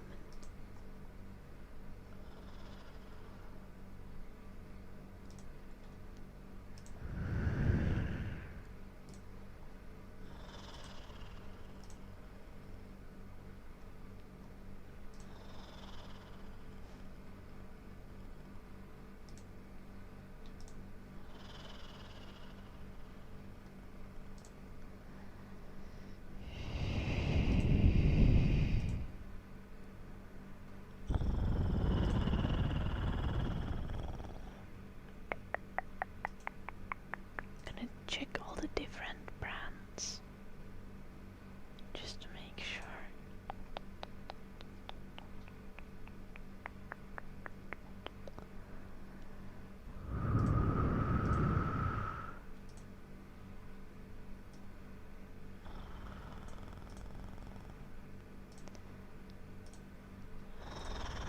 I found the first one that also has beef in it. Hello Dodowa, Finnish song.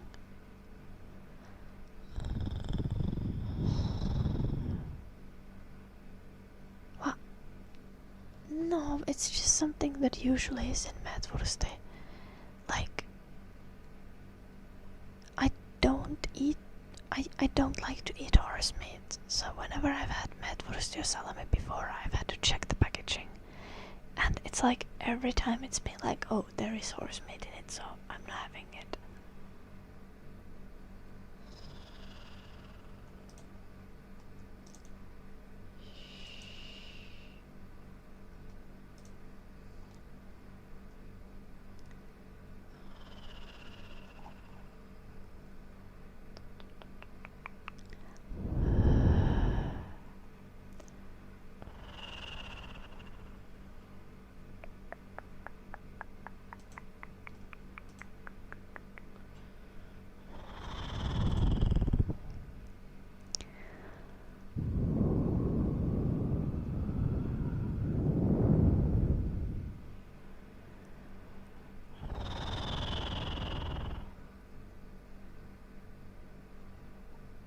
Like, honestly though, like I don't really see what's wrong with what would be wrong with putting horse in it.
Apparently people started being picky about eating horse, so most brands have removed the horse from medwurst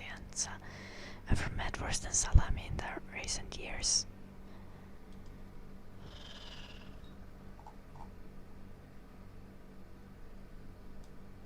Oh, like literally one of these brands that I'm looking at currently, like announced that they have stopped putting horse in their medwurst in 2025, in March 2025. So literally, yeah, last year they still used to put horse in medwurst.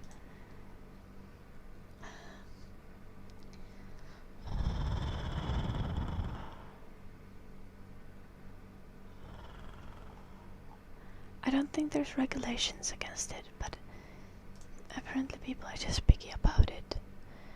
Though, like, I don't think people should really differentiate between pig and horse and beef. Like, horses are not farmed for the meat, so it's technically more ethical.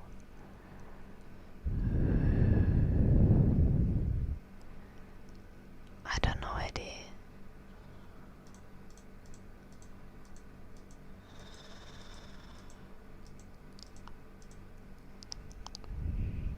Okay, sleep well, try. No more zoomies. I can't deal with the zoomies. Also, let's do the singing.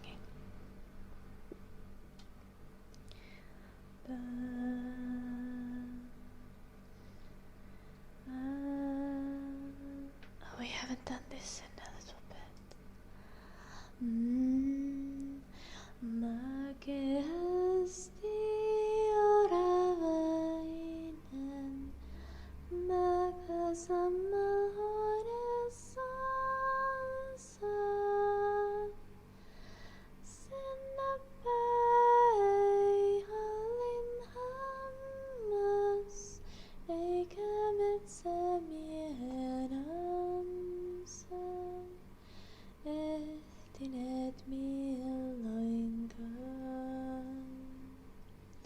My voice is not warmed up. Sorry about that.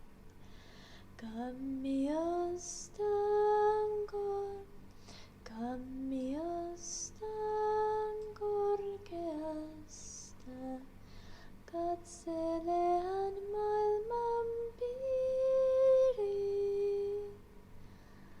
Taisteluallas monta, havuaksan rauhan viiriin. Päällänsä liepoittaa. Mikä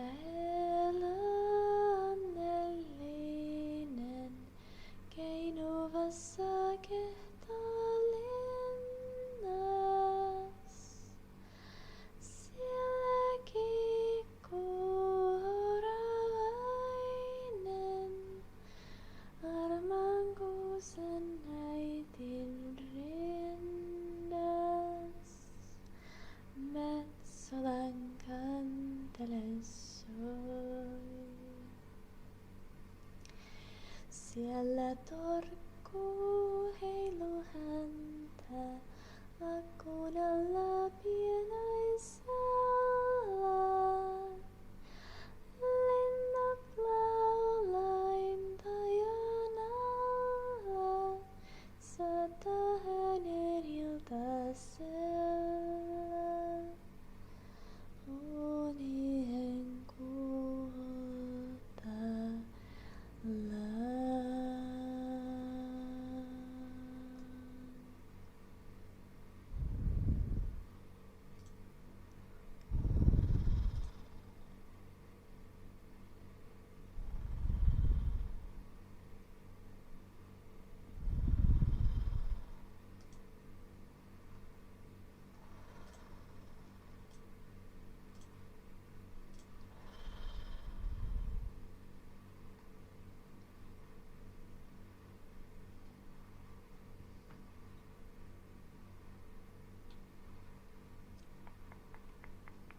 Did you ask ChatGPT, Eddie?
Also Google AI told you that.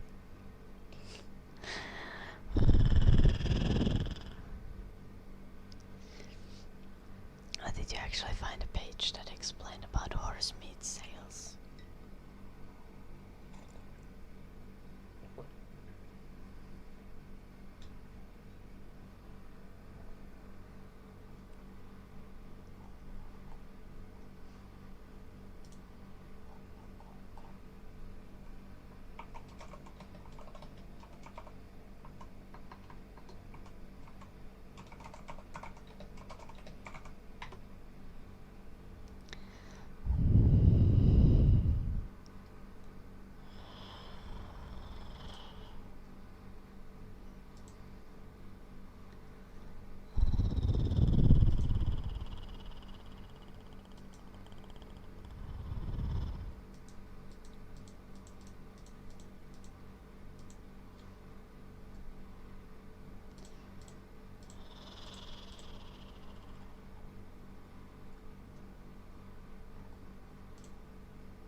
Why do people want to eat horses?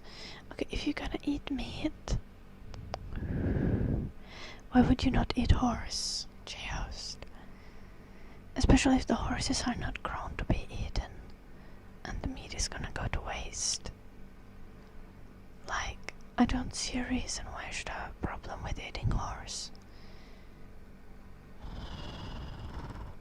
Like, I mean, I don't like eating horse, but I think that's hypocritical of me to not want to eat horse.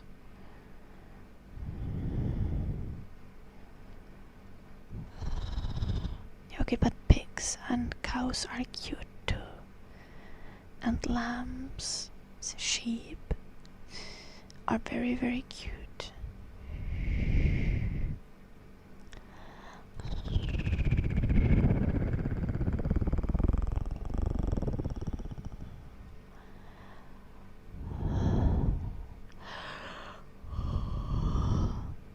I mean, I also like horses. Like, as I said, like, I don't like to eat horse meat because I like horses, but I think it is hypocritical, and I think that, like, I think it's irrational of me to eat meat otherwise, but not eat horses, dogs and cats. You don't generally have a situation where a dog would be put down and it would have edible meat. Also, I think dog and cat meat tastes not good because of their diets, but horses eat grass. But there's nothing wrong with their meat.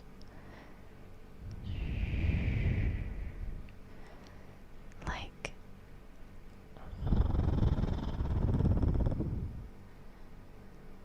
also moose and deer are cute, and people eat those as well.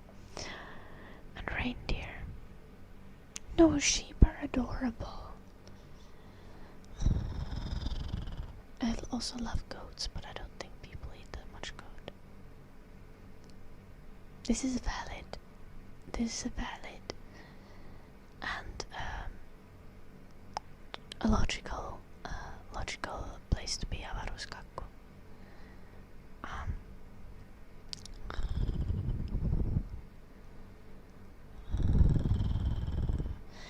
But like, if you eat meat and you see something wrong with horse meat, then you like, there's probably something you should examine.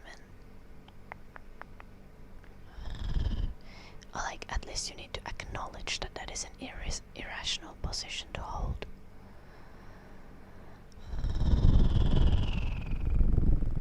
Hello, Jay. King and Jay. Hello.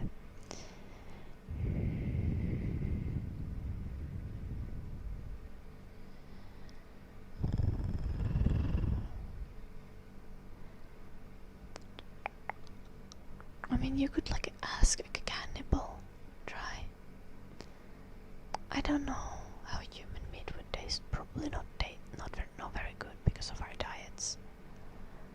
Like, for example, I've understood that like wolf meat doesn't really taste good either. Like, generally herbivores tend to have tastier meat, supposedly. I'm not sure, I might be wrong about that though.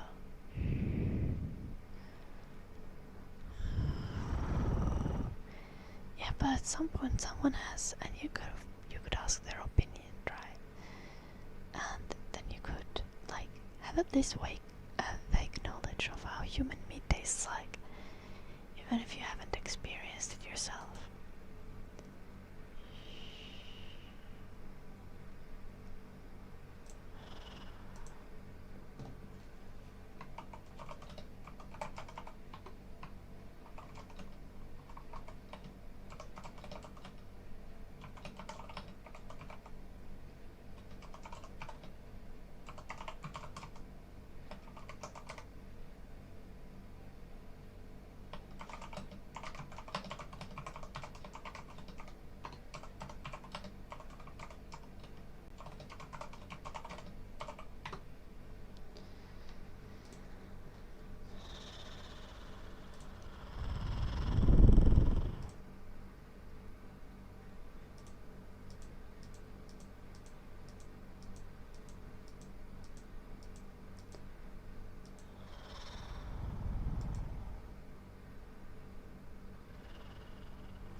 meat is okay.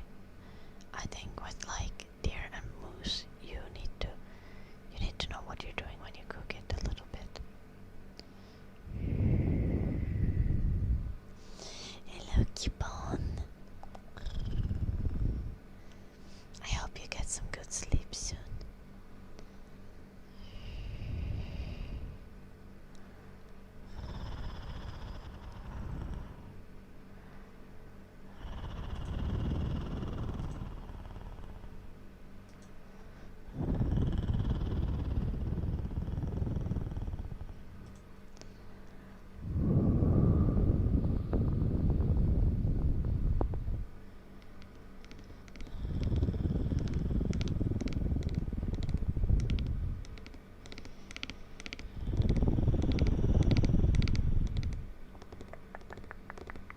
My day has been good, Kibon. What about yours?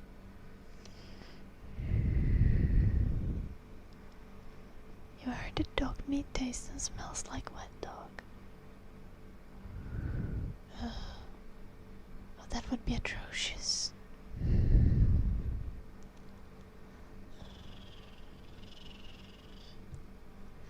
Most things taste okay if you season them well enough.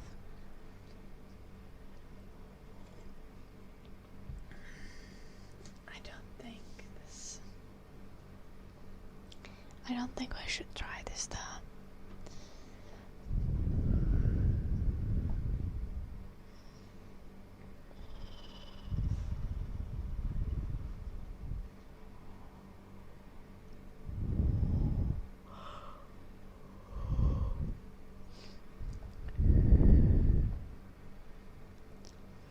You can redeem things with channel points. Try. Or with bits.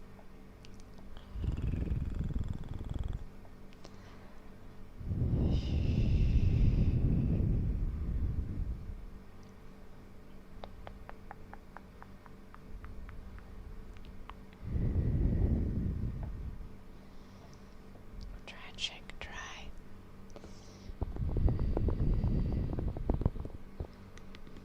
Then you need to make puppy eyes in the chat and hope someone else redeems it. Nice, Gibbon. I hope it isn't as warm there as it is here.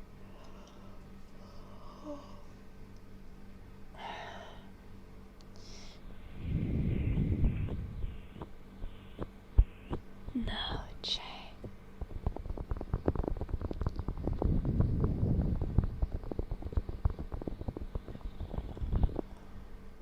Okay, try. What is mine? Oh, I think it is panting.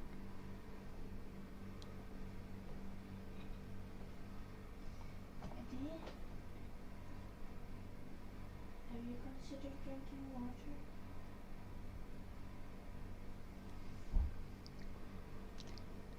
He's pretending to sleep.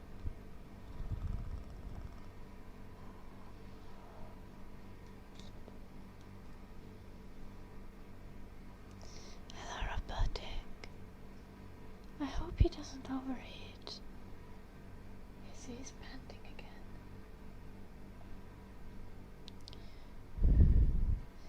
I do have pants. See, I have pants.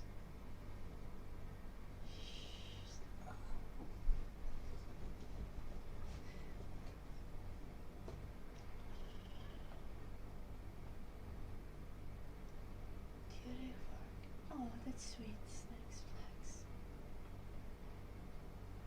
No, I'm not blood.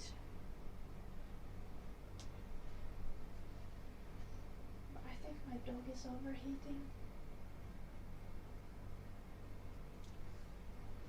I don't know what I'm gonna do about this. I'm gonna take him in front of the AC.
is the special streaming stuck again?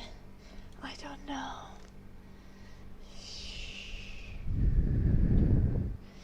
He has water. His water is probably not super cold though. It's difficult to get him to drink. Like, he won't drink just because I give him something to drink. But I think Jimmy's looking after him a little, trying to get him to drink some cold water and stuff.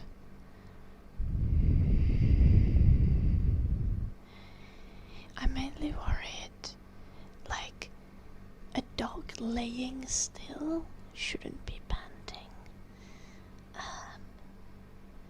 This room is very warm, and I don't want Eddie to get heat exhaustion or something. Yeah, he was laying in the bed and he was starting to pant, so I was starting to be a little bit worried for him. I took him in front of the AC in the other room, and I think he went downstairs with Jim now. Maybe Jim can make him drink some ice water to cool him down. I have AC in the other room, but it's like a portable AC unit. It's not very strong.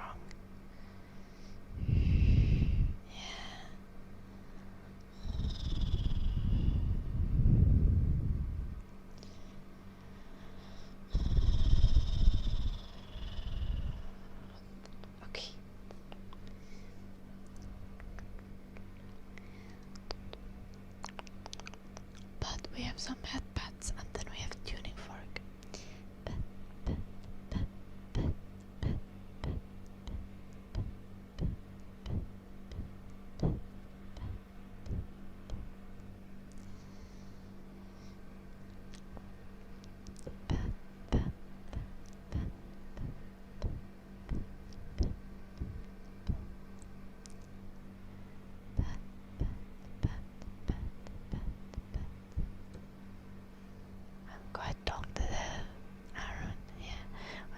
Political system I can think of.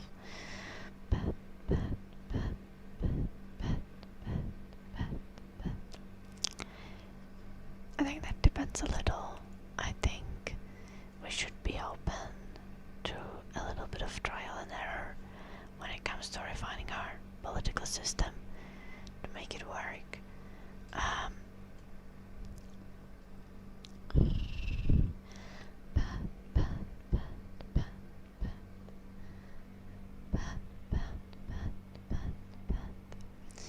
Generally,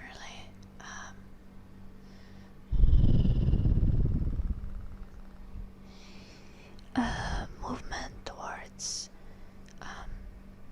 more caring and loving society that leaves no one behind is what I want to get at.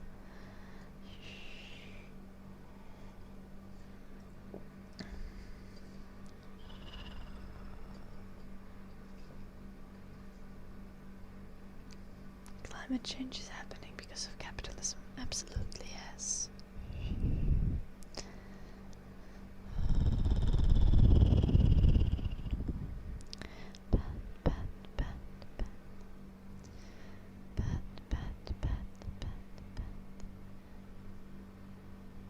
No, I am not from Norway, Kite Salad.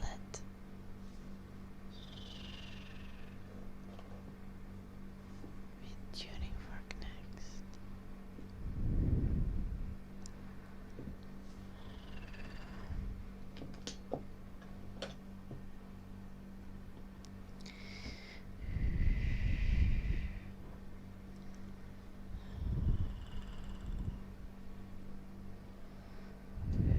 Now, saying that climate change is happening because of capitalism isn't a stretch. You could say more specifically that it's happening because of capitalism and neoliberalism.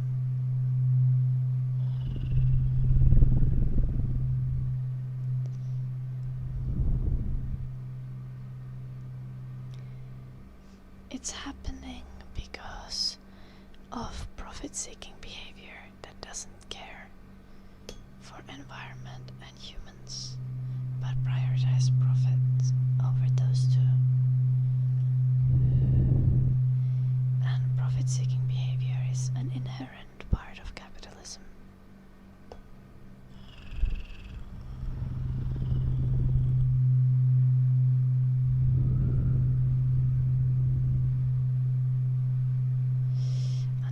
Unfortunately, it's not reversible, at least not with our current abilities, sick troop. As much as we might be able to get carbon dioxide out of the air, we won't be able to fix certain things like damage to the ozone layer and stuff. The Earth is just gonna need time to heal.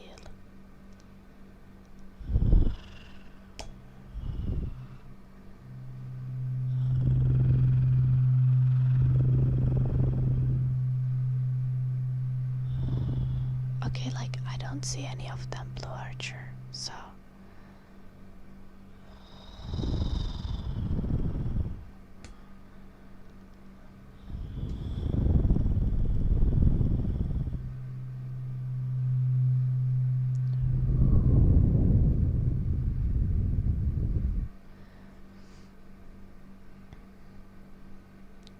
We're talking about political system in a sense of like democracy versus dictatorship, Iron, or are you talking about the general organization of society? This is 128 hertz.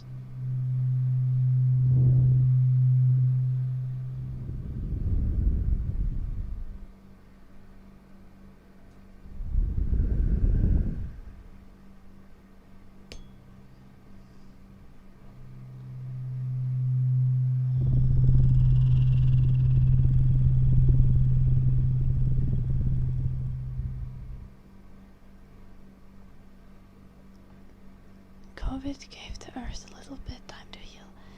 It's funny how we saw how much things improved when people stopped polluting atrociously and people just left the Earth on its own, even for a little bit of time.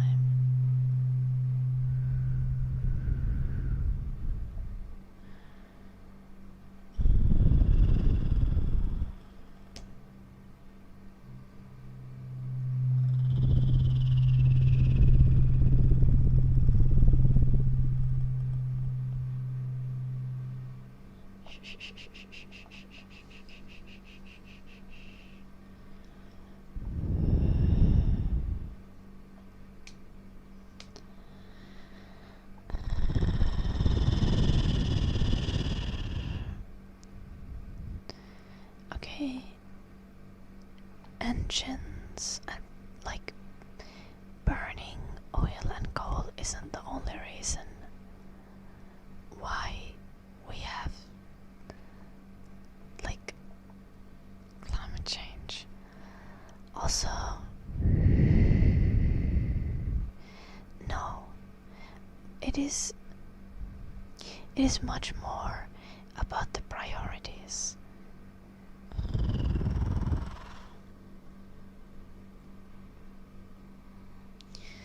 It is likely that like socialist or communist societies, even assuming if we didn't have like any capitalism, would cause some climate change.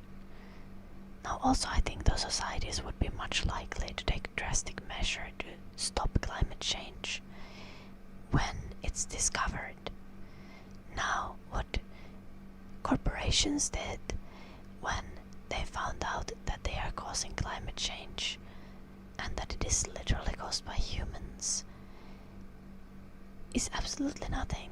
Like the most strong scientific proof that we have of climate change, the earliest scientific proof we have of climate change, is directly from research done by like oil companies, right?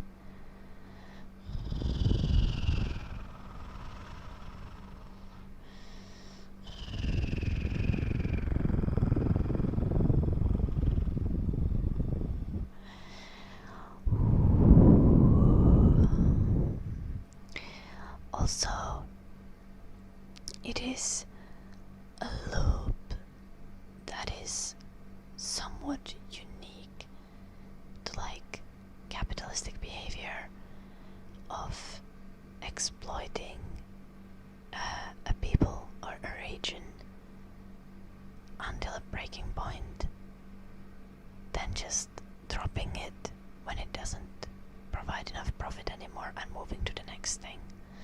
And that's a pattern that capitalism and like neoliberalism from the very root keeps repeating, and it's repeated all over the world.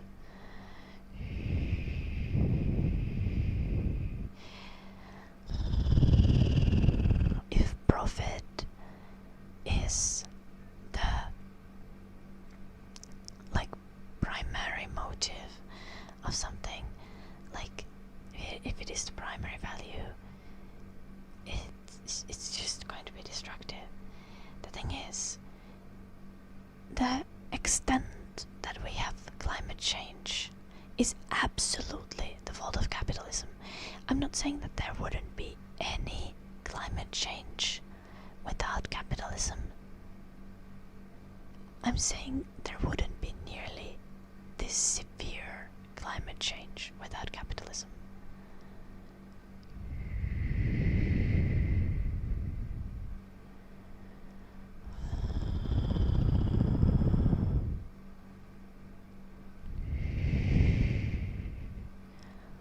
Okay, Blue Archer. Most of the working people in a company would care, but it is the choice of the few. Socialism. What if the workers had the right to make the choices for the company? Just hear me out.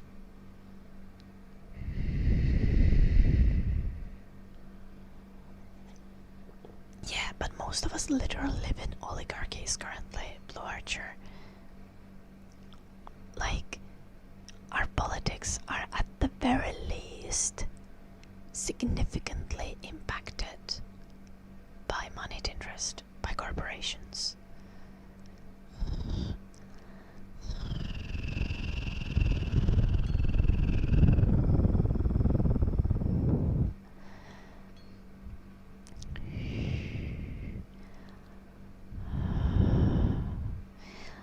Like with some countries,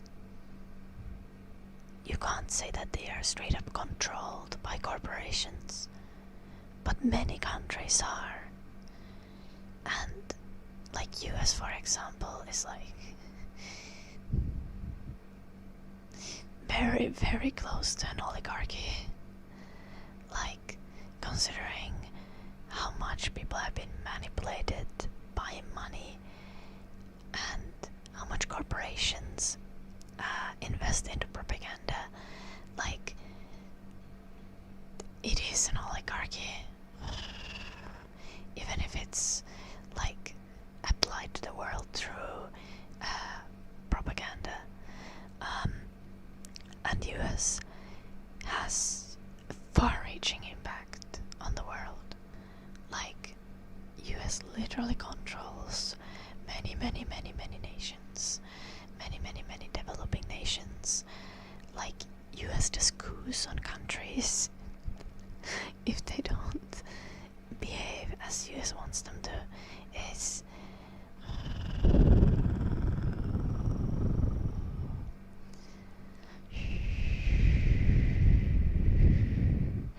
we as like most nations are controlled by capitalism. We are controlled by the capital.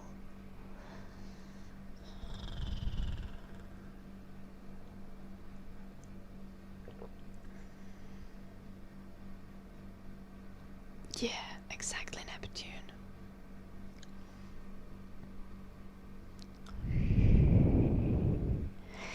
Your motorcycle is not the reason why we have climate change, Dun. Private people's vehicles are actually less of the emissions than you think. Obviously, still, ideally, we want to move towards renewable.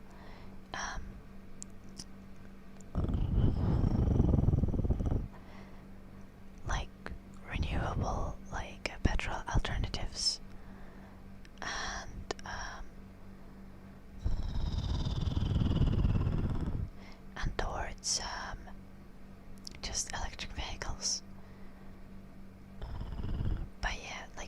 climate change isn't an individual failing, even though many corporations would want like us to think so.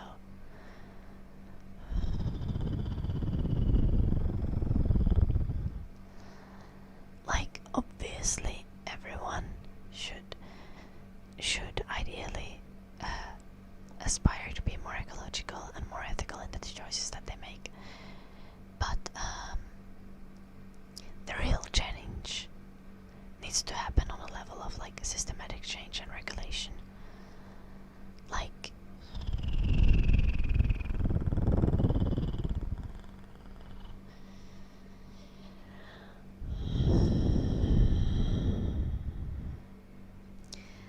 even if all individual people swap to public transport, like every person who goes to work by car swap to public transport, and public transport was sufficient to handle this change, we wouldn't stop climate change.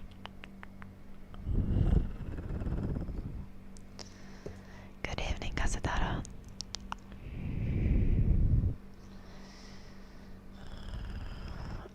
I don't know, we're not fucked either way, see Marty. There's lots we can do.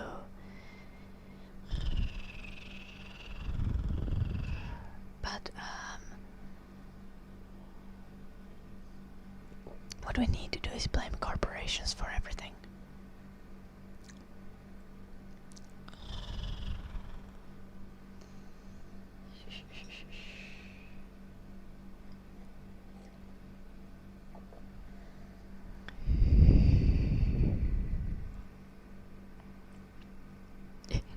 Exactly, Neptune.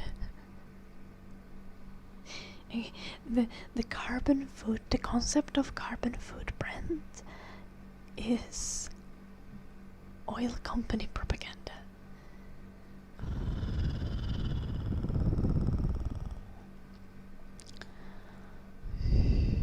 Hello, Sticks.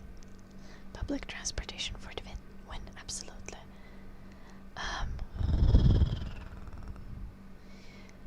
Another thing that people need more that has to do with traffic is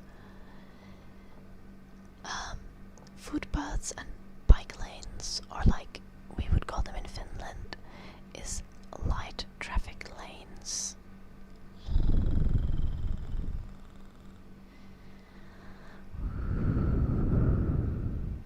Especially here in the UK, like I've been kinda astonished because like when I lived in Finland I used to be like think like, oh well, like clearly like not having enough like light traffic lanes is like a countryside problem, which it kinda really is in Finland. Like it's only really a problem on the actual countryside. But here in the UK I see like we are not on actual countryside, but like you have roads that are like super thin and have like a high speed limits, and you don't have any kind of bike lane or like footpath or any kind of lane for slower traffic. I do live in Finland. I'm staying in UK currently, Avaruskak, like for the summer holidays. I still have my place in Finland, but my partner is British, so I'm here for the summer. I might move here eventually. I probably will move here eventually, assuming I don't break up with a gym, but yeah.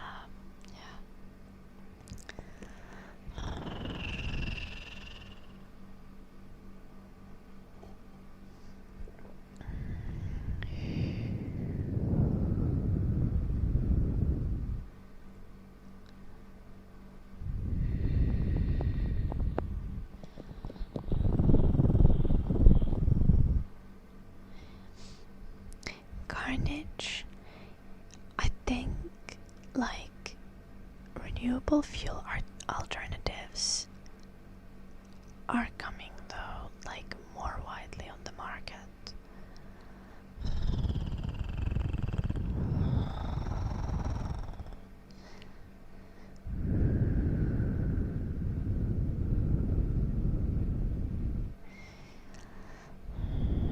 and I'm looking forward to that.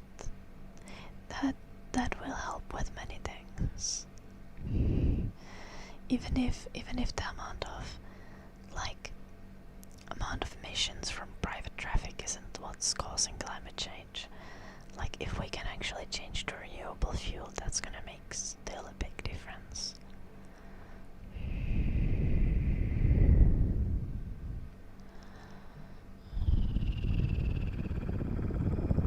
I'm not even sure if I got your point correctly, Carnage.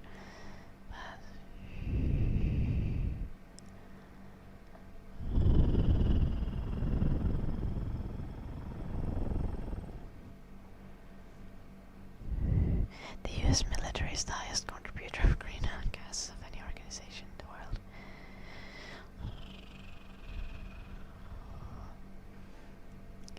I mean, I fully believe that the US military budget is ridiculous, and the amount of destruction and pollution that US weapons cause around the world is just like atrocious. Have I seen Lord of the Rings? I have, like 3 times at least. Dark magic for pew. Let's go.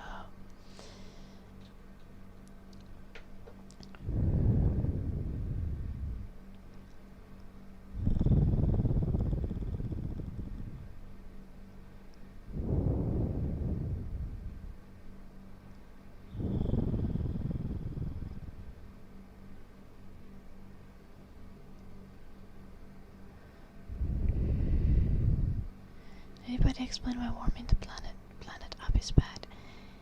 Students, have you not gone to elementary school? Okay, first off, even a couple of degrees of change in the average temperature will cause mass extinction.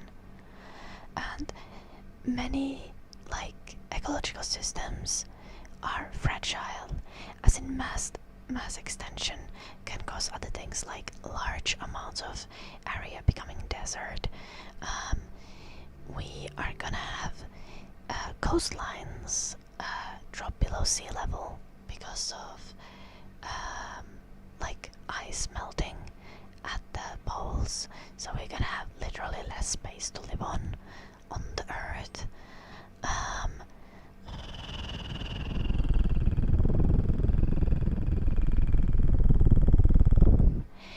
People will die from extreme heat,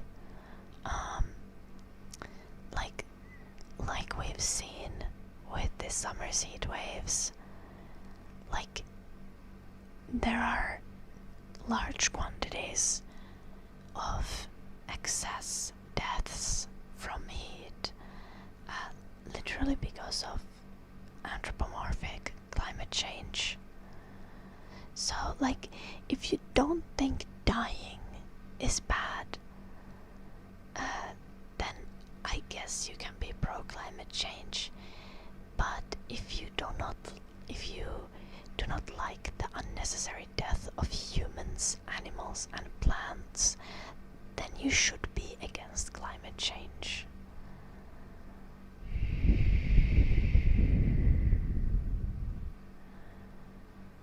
Earth goes through warming and cooling phases. This is correct. Those phases take tens of thousands of years.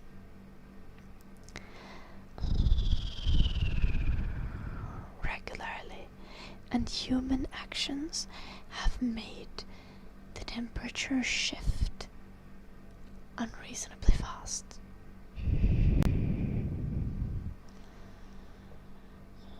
Also, like, yeah, on Earth there is things like super volcanoes, but I don't think any one of us is going to be like, hey, actually Yellowstone erupting is like cool. Like, that's just how the Earth works. No, it's unreasonable to be sad about nuclear winter.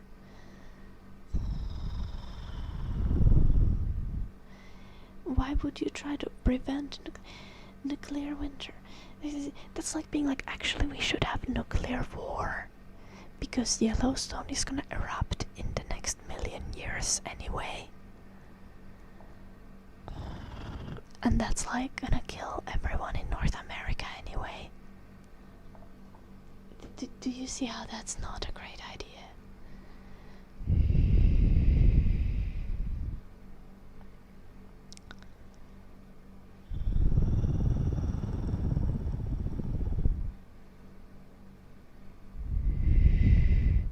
Because long-term trends are actually much easier to predict than changes in like day-to-day local weather, students.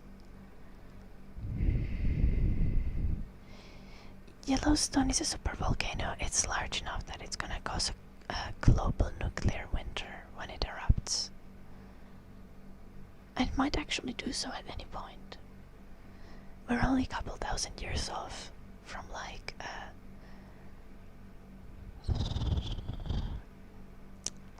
the like regular rhythm of Yellowstone erupting. It's located in North America. There is a Yellowstone National Park. I think it's in US.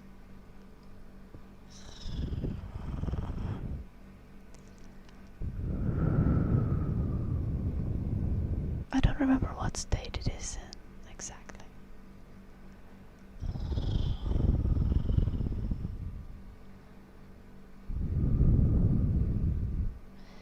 Overpopulation is not actually an issue currently. We have enough resources to feed everyone on this earth. We should not be too concerned about overpopulation. We should, as ideally, we want to like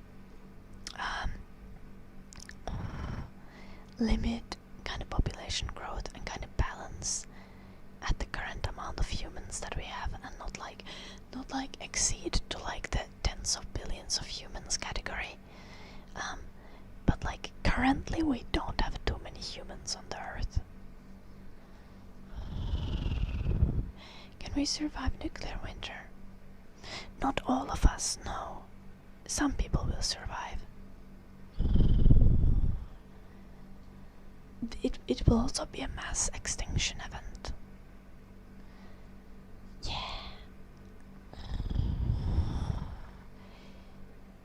I don't know, like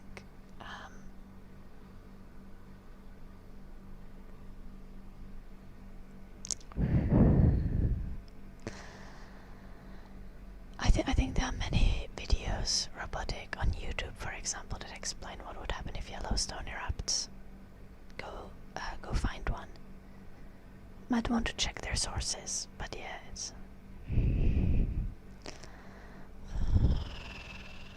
it's quite scary.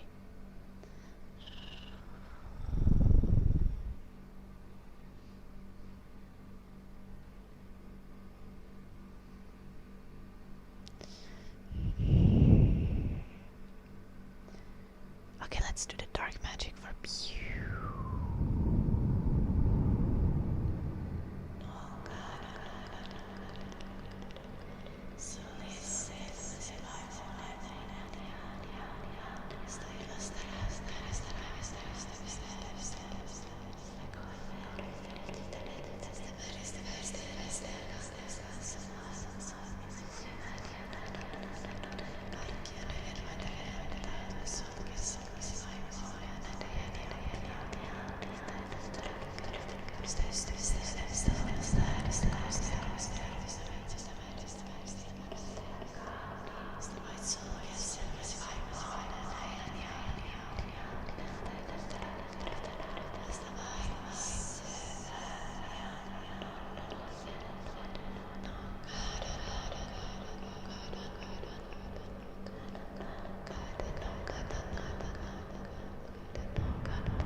should help with the recovery.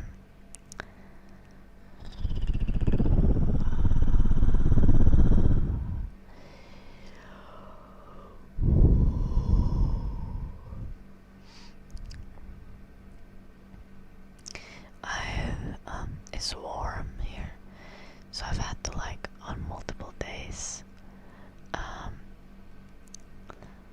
like put some cool water on the backs of my knees before going to bed.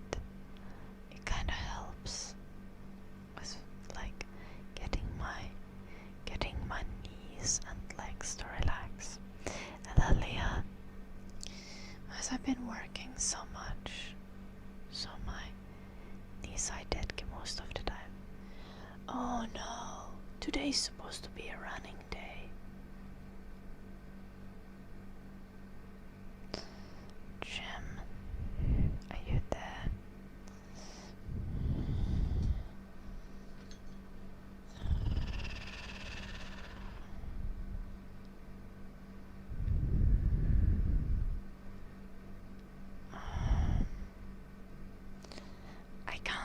I don't want to dox myself, avaruskakko, but I've actually shown the village that I grew up in Finland before on the stream. The VODs are probably not available anymore. Might have something on my second channel. Let me look.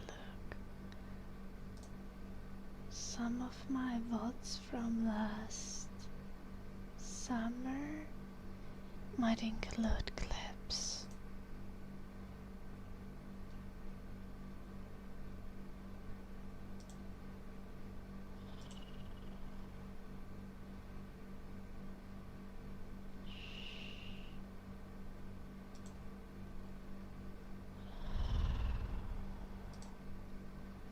Okay, probably I don't think this is good. I think most of the VODs don't have actual stuff from my hometown.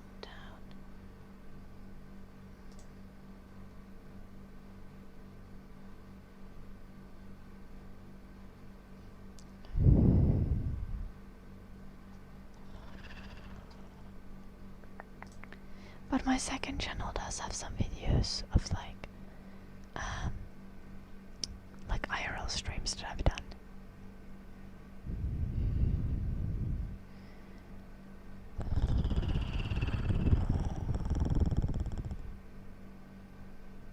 But my citizen, I've done videos from Tampere.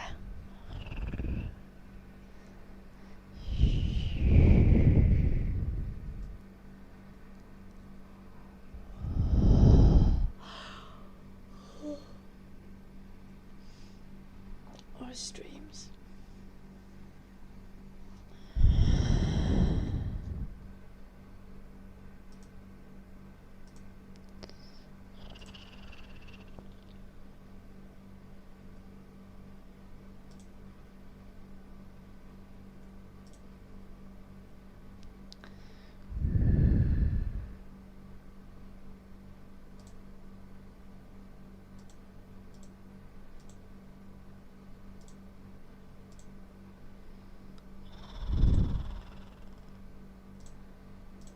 This video is like me hiking at Pyynikki and then I think making cookies later or something.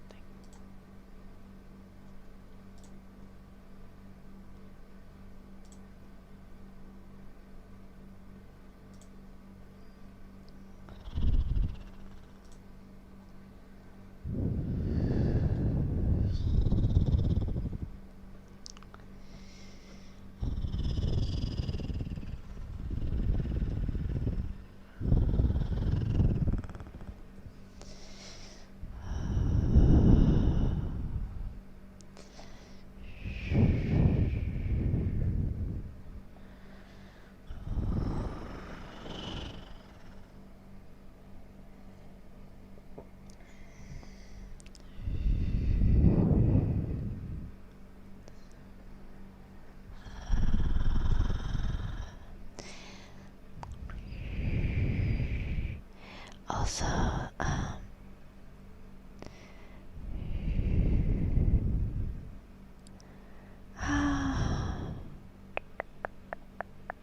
nice avaruuskakku. Where do you live at Tampere, avaruuskakku?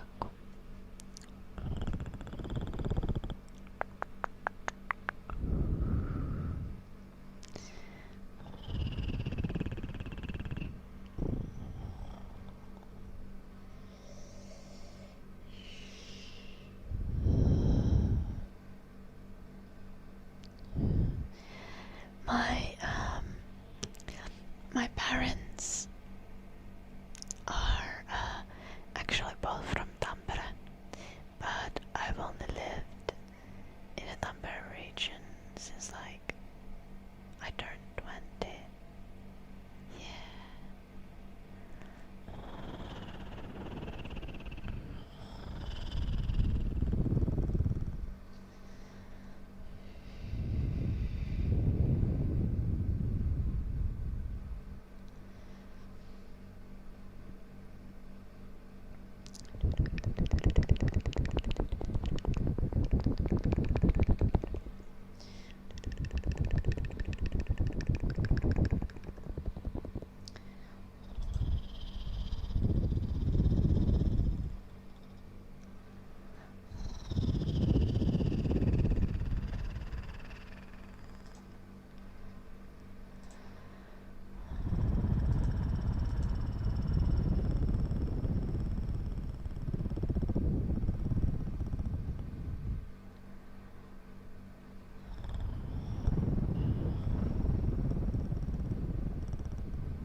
You lived in East Tampere.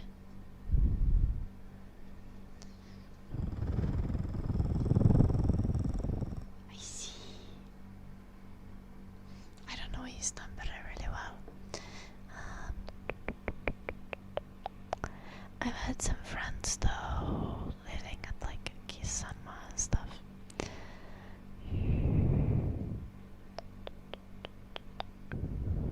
Which I guess is on east side of Tampere.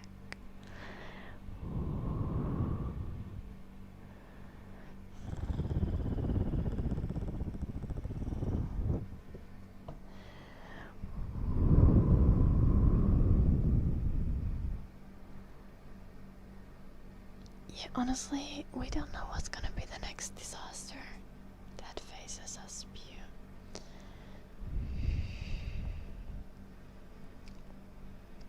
But yeah, I think a virus is more likely. I think a virus is not gonna be nearly as much of an actual disaster as Yellowstone would be. I mean, it's gonna be an actual disaster, as in like, but like even if a virus would be significantly worse than COVID, it would be difficult for it to be as bad as Yellowstone erupting would be.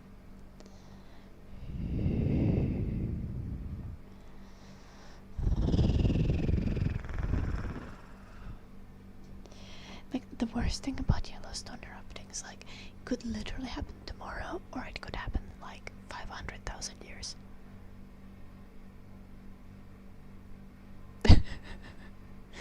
As far as I know though, like honestly, it's been a really long time. Like at some point I watched a lot of videos on this kind of topics about like natural disasters and stuff. It was a while back, so there might be like more accurate ways to predict it currently, since it's been some years, and much more like better, newer information on the topic.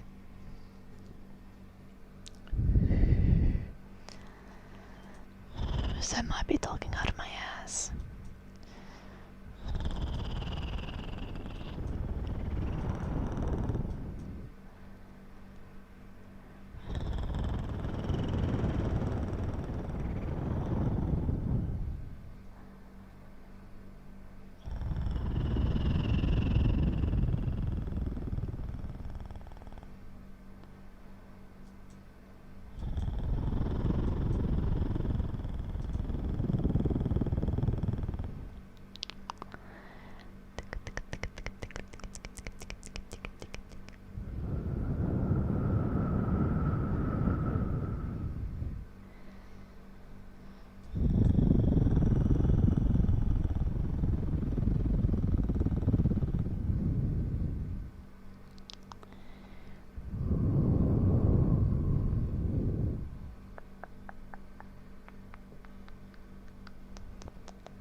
Well, what kind of basis of redemptions are and Richard, thank you for the 20 stream streak.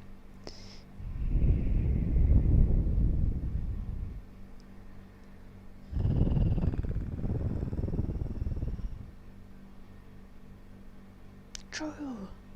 I want to go swimming in the ocean. This is accurate view. I really want to go swimming. I love swimming.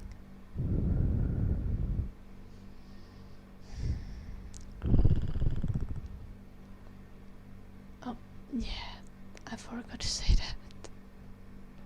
Good luck finding a new home, Avaruskakko. I hope you find one quickly.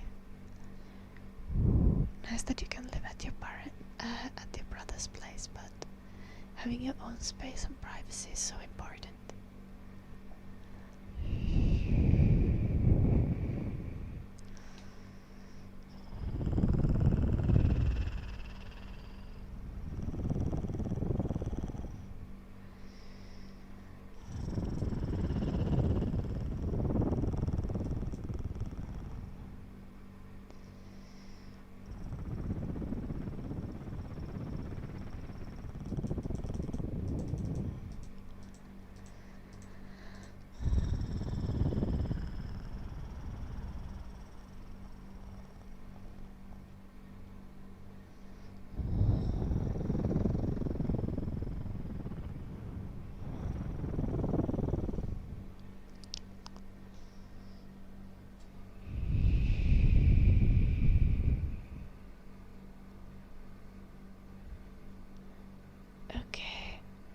If you go, you need to film all of it though, Eddie, because the cameraman never dies.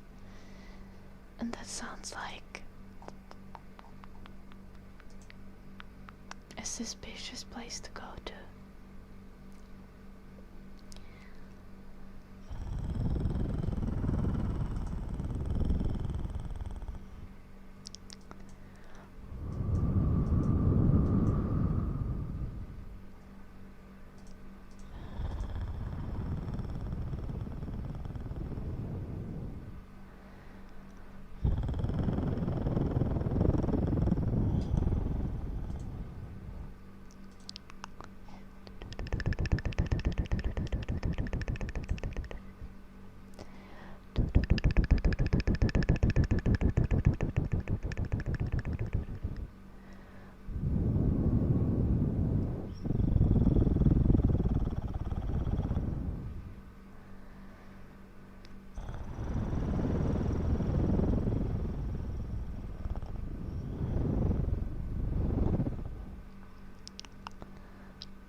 I don't even know this song, Avaruskakko.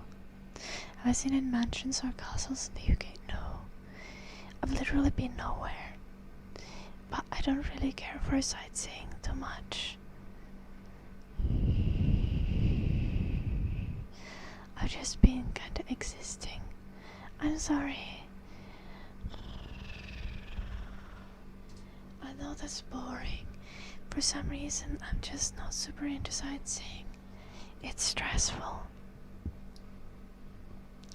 Also, another issue is that you guys know what kind of slacker Jim is. He lived like in London most of his life, so he hasn't got his driver's license, and he's gonna get his driver's license now. I think he has an exam in like September. He already did the theory exam. But like, if we're gonna go somewhere, we need to go by the fairly sad public transport system. It's mainly an issue because we're also kind of living in the middle of nowhere in a tiny village currently, and or we need to take an Uber. You have a test in August. Nice, robotic. We tried to look into if we could buy a car and just like have me drive it, because I have a license. I've driven like 8 years already. I love driving, but because I'm not a resident here, I'm just here for the holidays. An insurance for me to drive a car here would be like £4,000 a year. And most companies wouldn't even insure me. And I think you can see how that's not possible. Like my car insurance in Finland is 330 euros. That's £300. For me to get insured here would be at least 10 times the price. So yeah, no, we're gonna do sightseeing once Jim has his driver's license, and or when I actually move here and have an address here and I'm not just a visitor.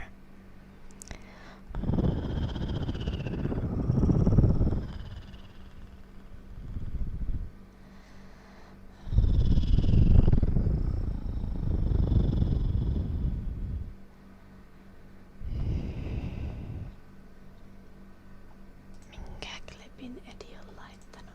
Käydäs katsomassa.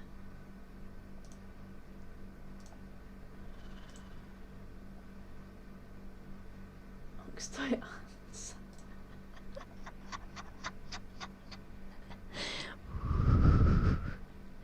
Niin toi on siitä mielisairaalan ovesta, Edi.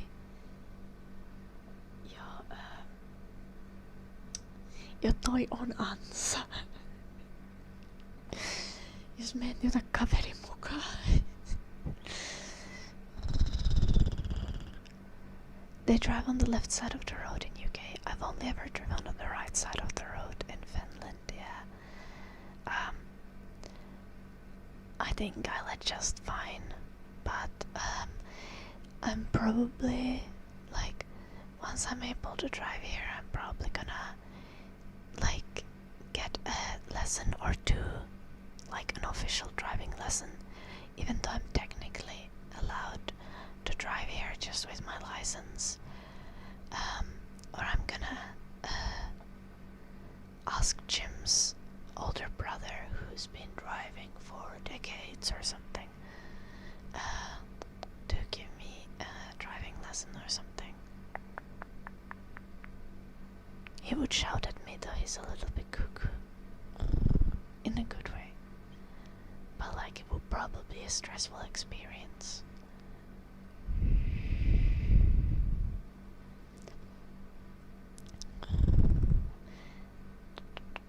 No. Driving on the right side is the right way. Is he Aries? Aries? How do you even pronounce that? Aries. I have no idea about his horoscope.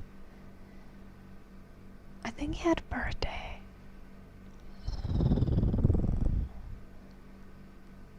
I think he had a birthday in May.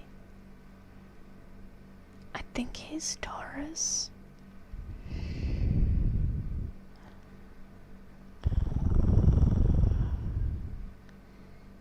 But I'm not sure which date in May it was, if it is already the June horoscope. No, driving on the left side of the road is just wrong. As in, it's not the right side of the road. So like, what the fuck? Rely that back.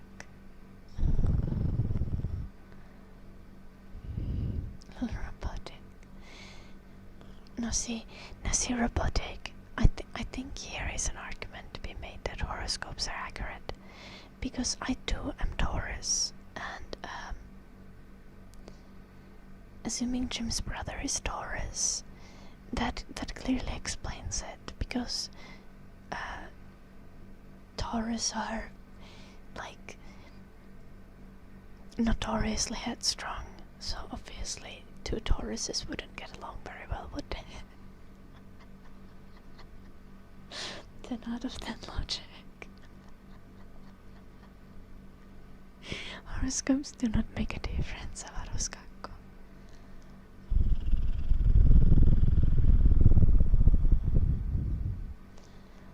Driving in England is much less fun than driving in Finland. I think so. Though we do have some kind of fun roads here, but they are very thin. And like, I don't think I'd feel as safe speeding on the English roads as I do on the Finnish ones.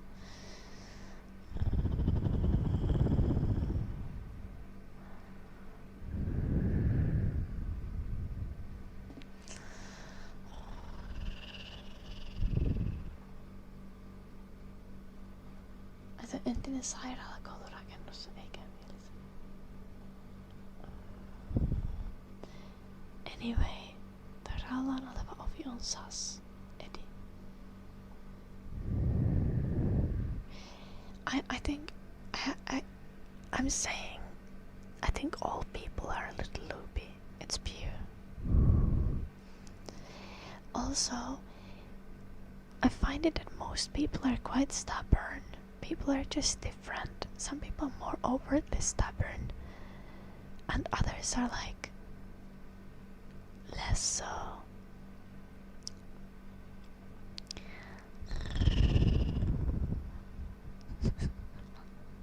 Literally done.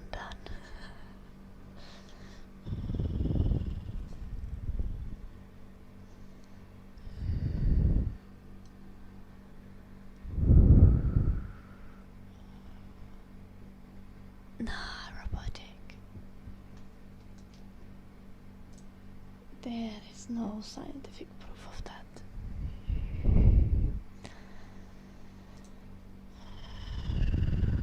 Star signs are fun, and again, I think the same thing that can be applied to like tarot cards can be applied to star signs. Like, you can use like horoscope, like predictions, as like a meditative exercise to like consider your own life and behavior in that.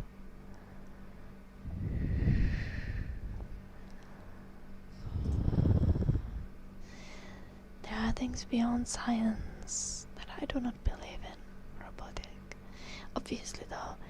Obviously our science is not all-knowing, because we haven't done all the studies that could be done and should be done, and the society changes all the time.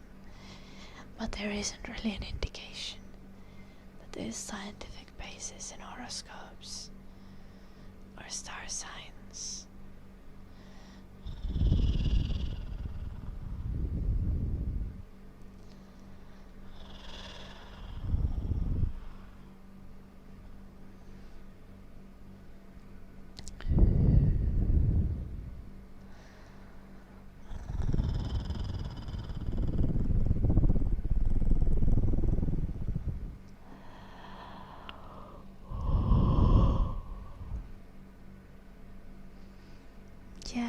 people say that of any religion that they believe in, robotic.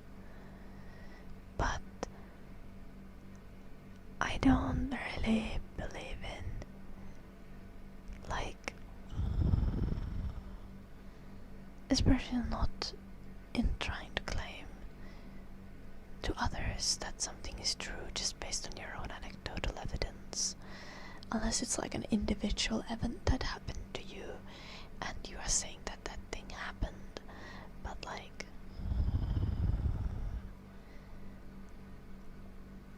feminists like tarot cards, horoscopes and stuff like that, no. I mean, I would say generally when it comes to feminists, people who are like strongly feminist and are religious tend to gravitate towards like paganism and nature religions, sometimes witchcraft. But it is a separate thing from like being a feminist. Like a bunch of people are religious, and witchcraft and tarot cards and horoscopes very much go into that same category. Yeah, but you have no scientific evidence for your supposed truth, robotic. Just like I don't allow people to come in the chat and be like, Jesus is the savior and that is the truth, and be like, and like, you know, share this kind of religious propaganda without like me challenging them. I'm not also gonna let you talk about star signs without scientific proof and then not challenge you on it.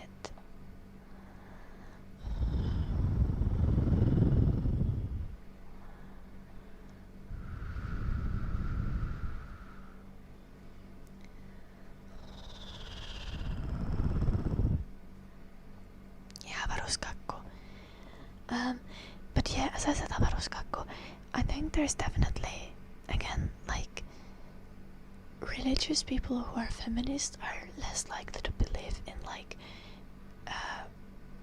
Abrahamic religions, or like very like religions that are very institutionalized, and more likely to believe in like pagan religions or have like witchcraft things.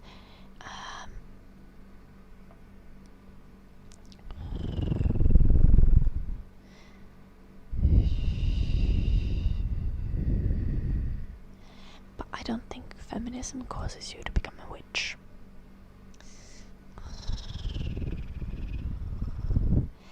At least I have not become a witch.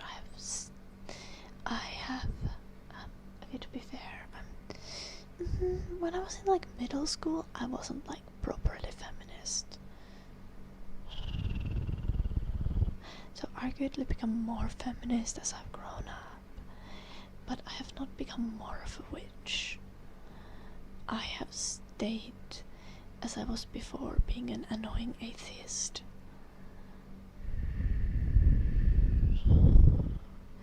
Or agnostic. I think it's fair for me to describe myself as an agnostic. I'm not like...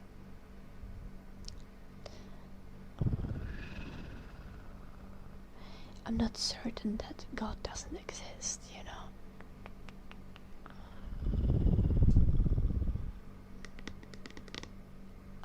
I am, however, certain that any of the Abrahamic God or any of the religions that dislike any of the widespread religions, I'm certain that none of them are correct. Yeah. But I'm not completely certain that no kind of God exists, or no kind of like supernatural force or something like that. I just find it unlikely.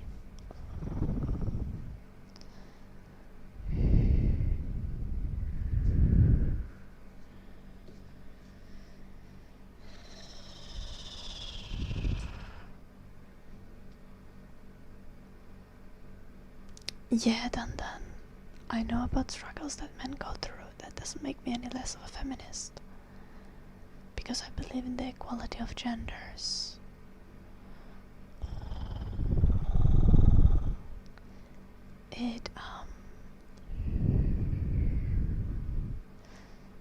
That also includes me advocating for the well-being and rights of men when it is appropriate and necessary.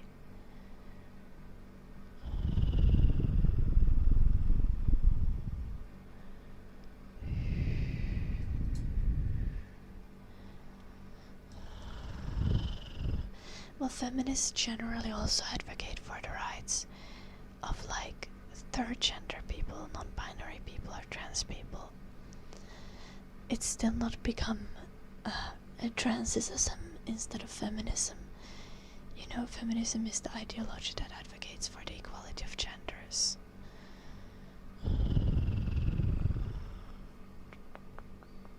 And in the current society, most feminists consider that to be the equality of all genders.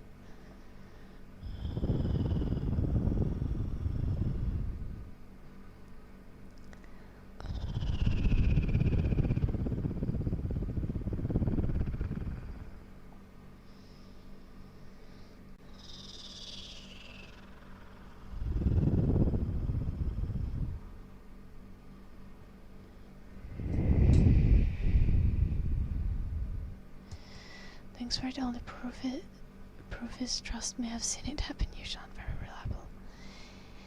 Yes. Extraordinary claims require extraordinary evidence. I agree with this, Hadar.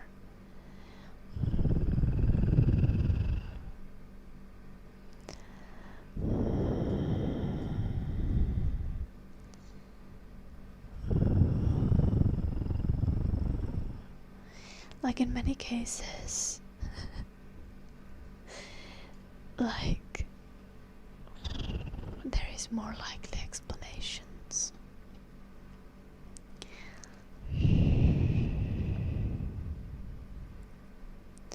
And the thing is, if I were to have like a religious experience, it might make me religious. But the way that I perceive the world and things that I've seen, I have no reason to believe in God.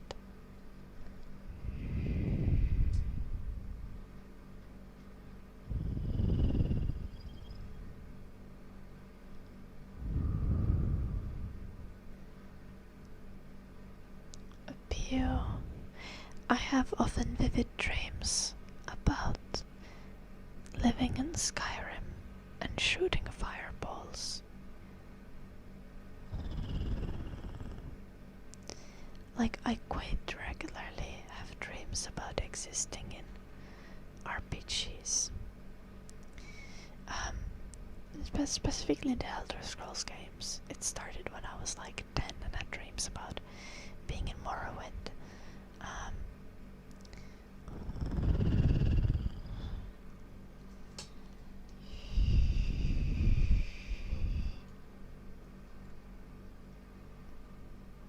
And the dreams are very realistic, very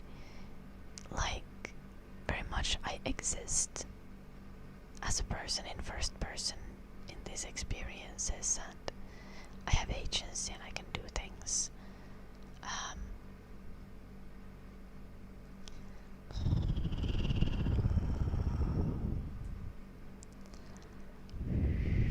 The things that you see in everyday life impact your dreams a lot.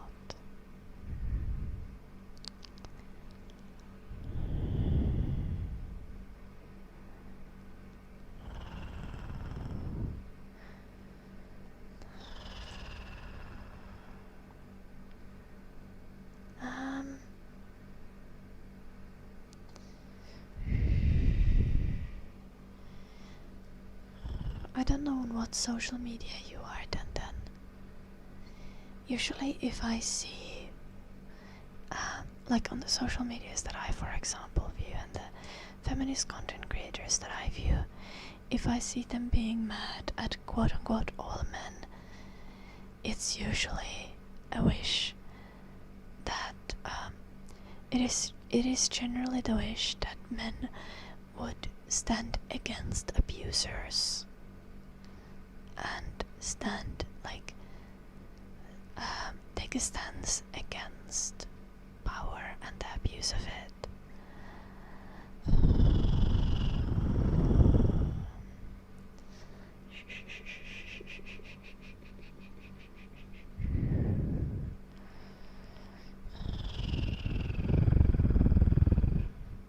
I don't really see man-hating content. I do sometimes see things, but that are very obviously trauma-informed jokes.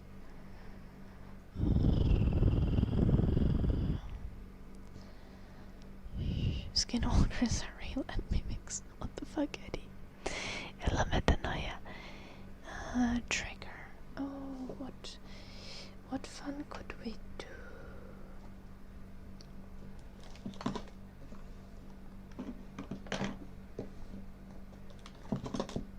I think this.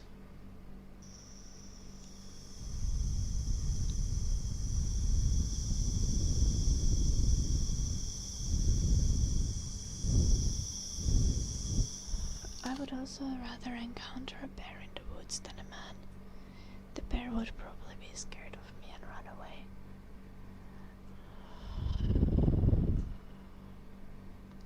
It's a handheld humidifier. I think I could also make the man get scared and run away.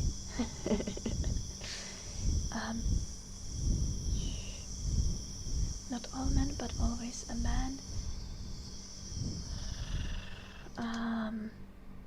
I mean, there is a reason for that saying. It's not always, obviously.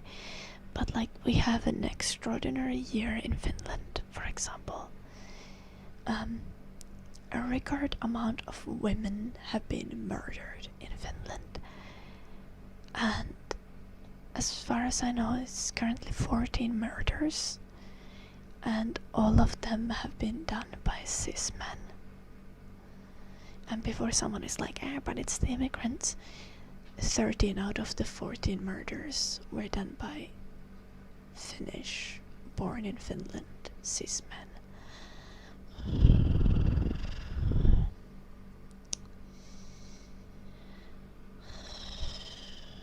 So yeah, especially in cases of extreme violence, it is usually a man that commits it. There has also been a number of men murdered in Finland, obviously, and it's 85% of them have also been murdered by another man. This year. These are this year's statistics.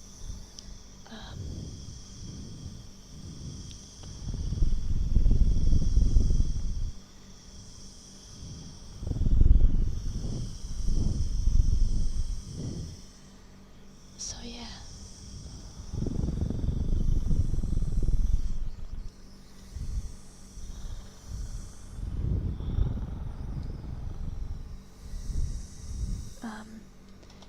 In some instances, it is very fair to say that it's not all men, but it's always a man, which usually means it's not all men, it's not most men, it's some men, and it is most of the times a man.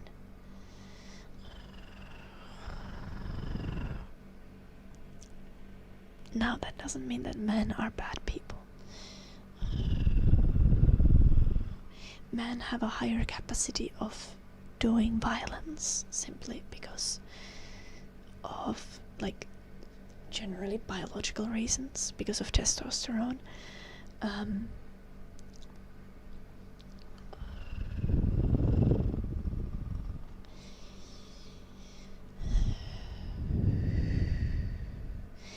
because of the way men are socialized, they are more likely to be violent.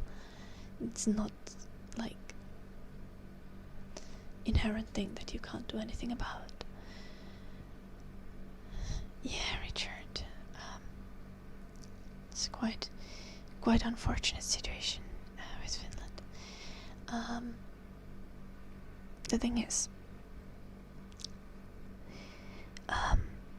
there are two very big things that I suggest in fixing male violence issues.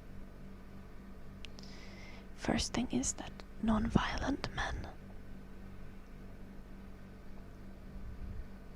stop taking offense for like men being called out or men's violence being talked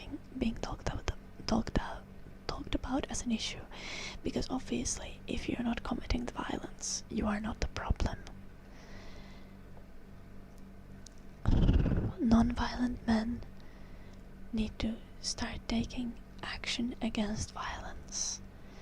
And like when you have friend groups, if you have a friend who does a violent act, condemn it. It is very important.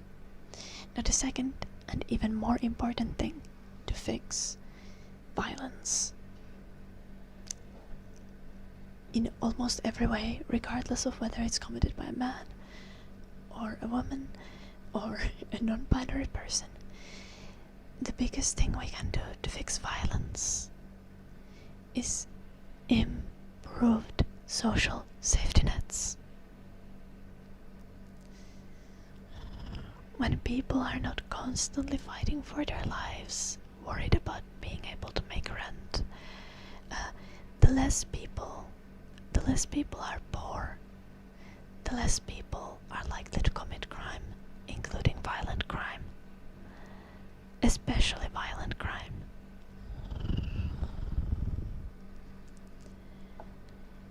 Education and social safety nets and adequate mental health support protect everyone from everyone.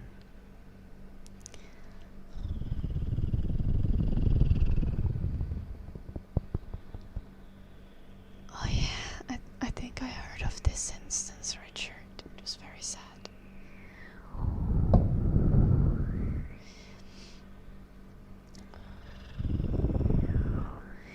I dare to say, Melvin, that emotional intelligence will come with social safety nets.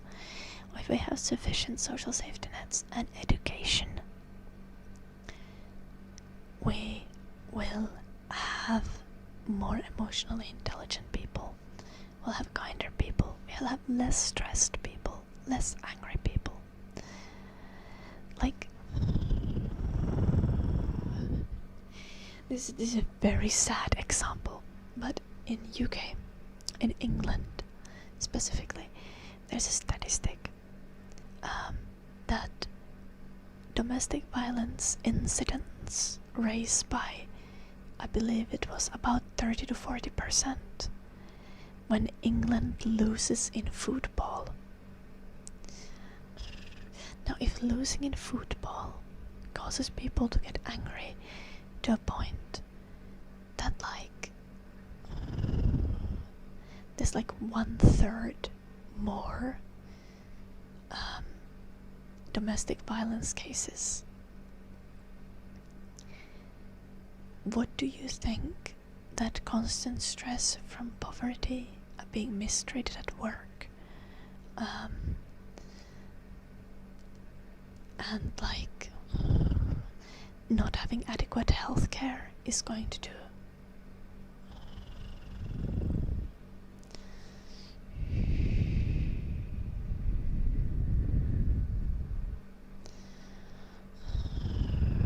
Hello Dash the Mamba, it's been a long time, nice to see you.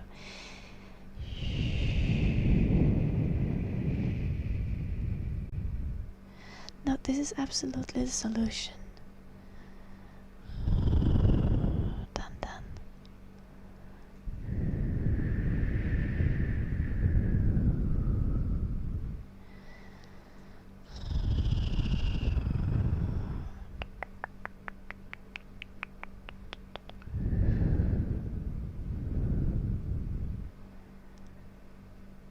No, that is not that is not accurate, Dan. Why would middle class people and upper class people do less violent crime? If it was simply caused by not having a chance to release anger.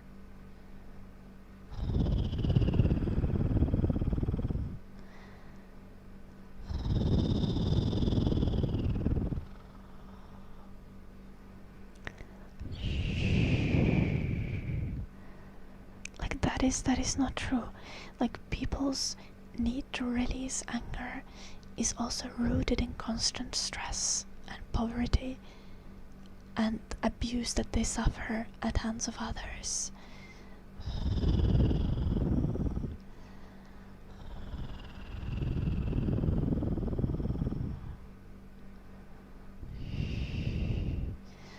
No, don't take a fucking time out. You're being fucking silly and ruining a good and important conversation.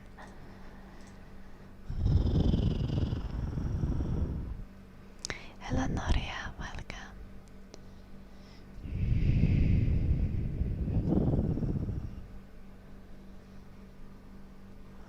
Oh, thank you, Hatar. We were supposed to do name tracing for California snow. For the 100 bits. Thank you. C-A-L-I-F-O-R-N-I-A-S-N-O-W. California snow.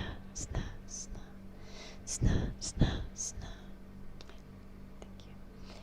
Melofin, these are SR3D cubes. It's like a 3D alternative. Hello, Lutheran Shooter, nice to see you. Oh,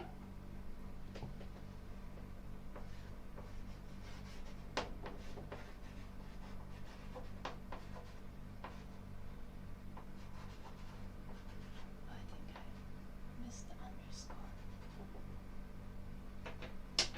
No, I added it afterwards.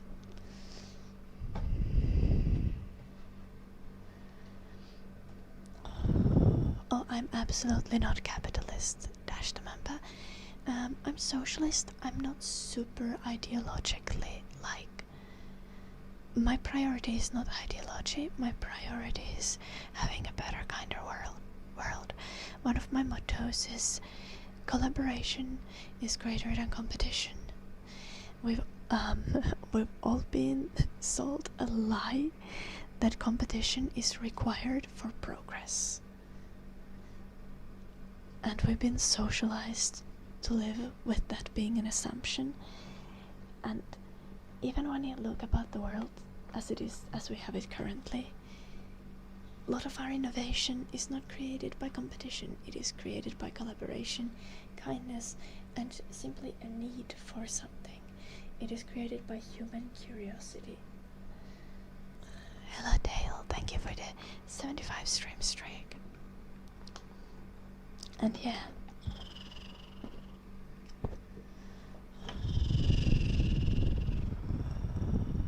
we were having a conversation, I think before you just stepped in, Dash, remember, about how a lot of people talk about the like issue with, especially with male violence, and how it's indisputable and quite global, and how I very strongly believe that the best way to combat it is stronger social safety nets, like stronger welfare systems, improved education, and improved health services, both for mental health and physical health.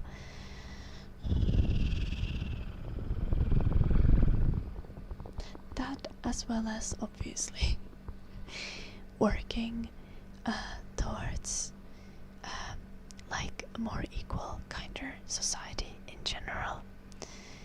But like violent crime is very rooted in social like unwellness, emotional unwellness, and poverty. And fixing these issues is fixing the root cause of violence.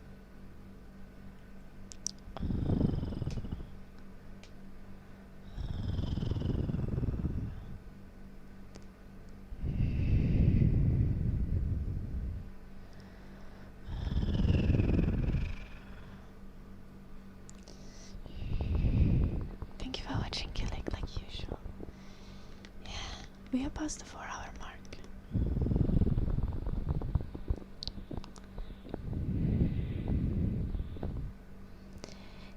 Yes, dash the member.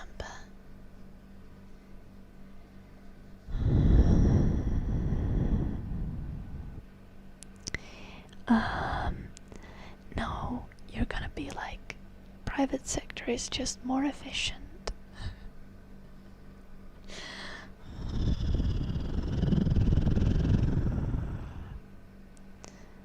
Which is only sometimes true.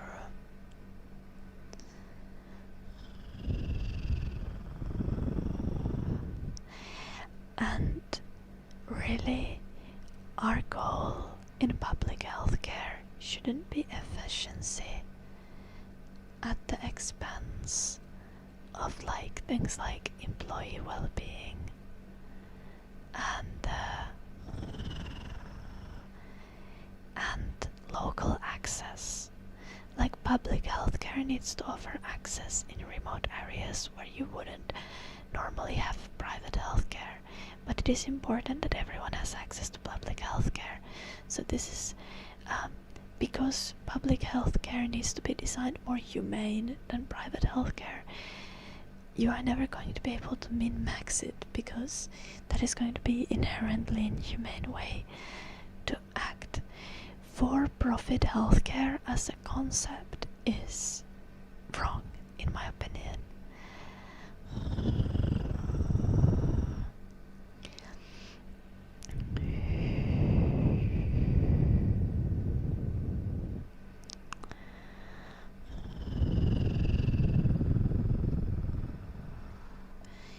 Like the fact that there is a chance that your insurance can say that you can't get life-saving treatment, or your insurance might make you wait until your condition gets worse, or until you can no longer be saved.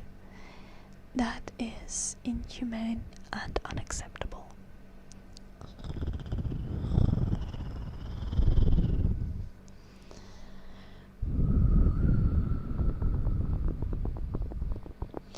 Like, I don't believe in like instantly abolishing the entire private sector.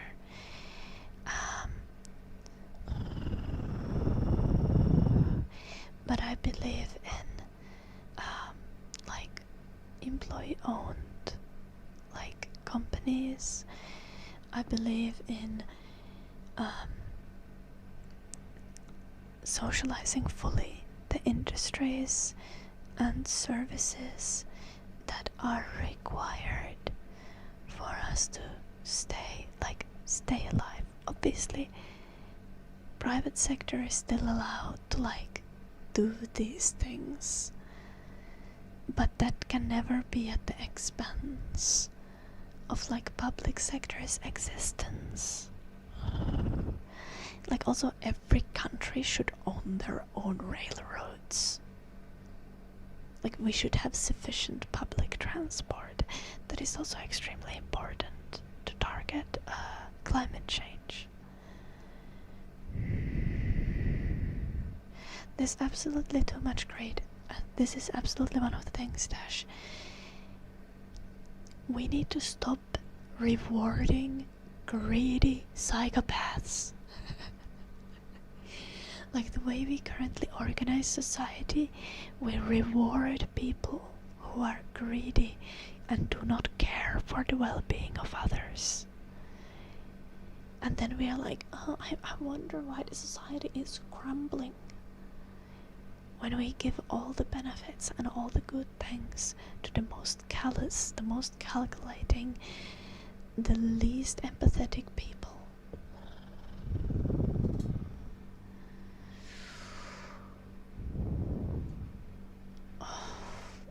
so sorry to hear, Megan. That's horrible.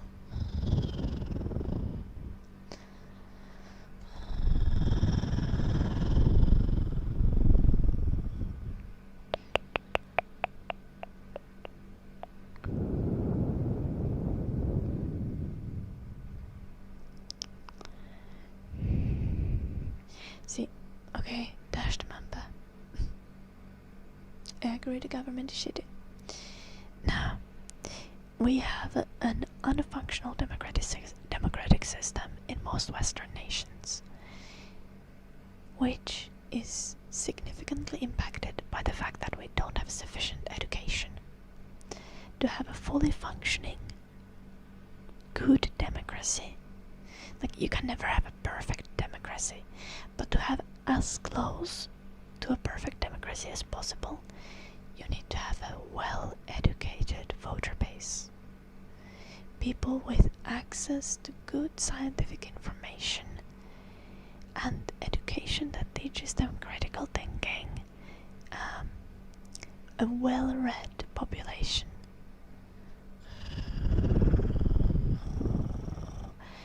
Like extreme right-wing candidates, populist candidates, right-wing populist candidates specifically, usually exploit the fact that large portion of the voter base is very uneducated and is easy to manipulate into believing that someone like immigrants or like trans people are the reason why they are suffering, instead of like the capital owning class just hoarding all of the property and all of the wealth and not sharing resources in a way that we would effectively take care of as many people and bring as much happiness to everyone as possible.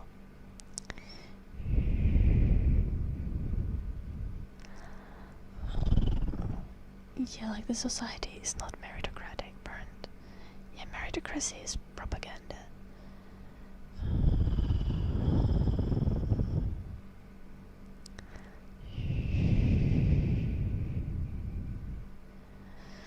Yeah, Richard. I disagree. Dash the mamba.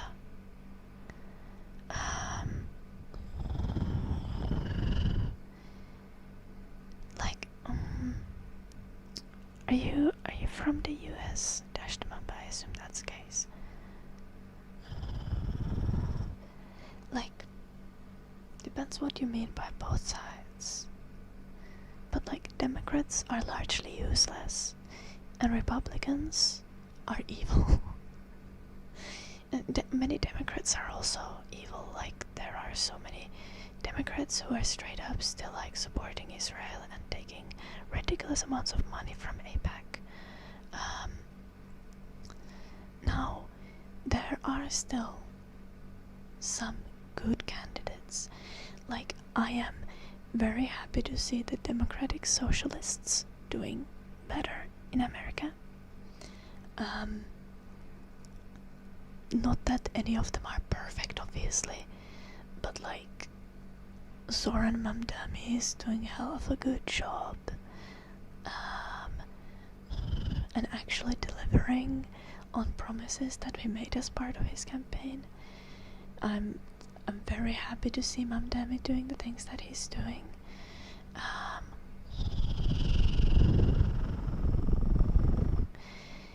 There are obviously I don't know all American candidates, but like I think Ilhan Omar is very based in most things that she says.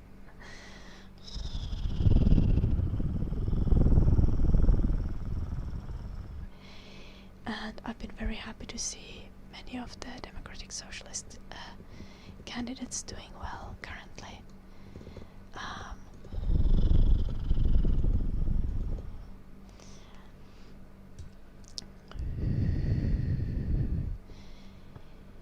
I'm astonished how so many people still can think they can get away with claiming being like, when there is like democratic socialists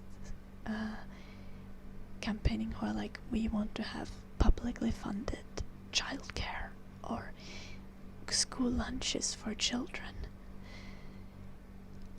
and then you have been like, this is extreme communism. Like, if you're a regular person, like in most cases, like, you're gonna hear like school lunches for children, you're not gonna think of extreme communism. Like, I think most of us would be happy to like pay from our own pocket if it were for school lunches for children. Most of us would not be very happy to pay from our own pocket to pay for bombs for Israel, right?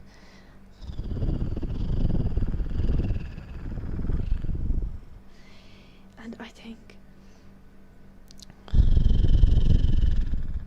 like I want to see more of like people's well-being first candidates, and genuine anti-war candidates in all countries all around the world.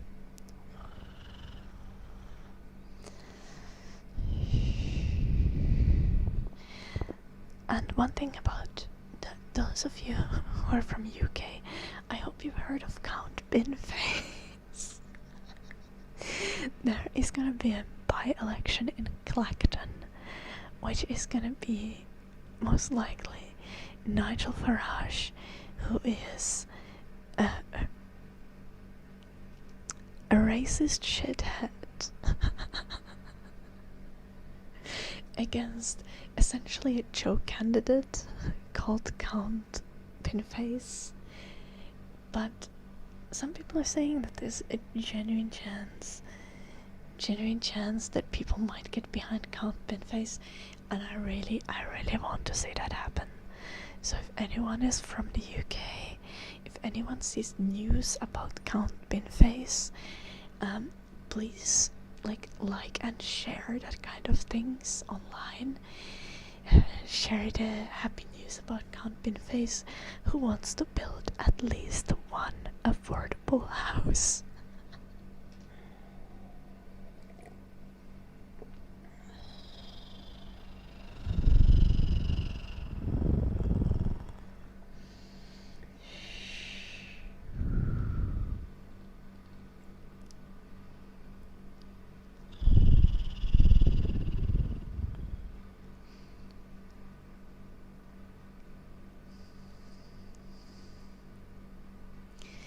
Be very funny.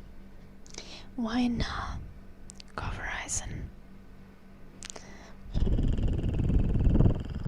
Do you think Nigel Farage is better than Count Binface?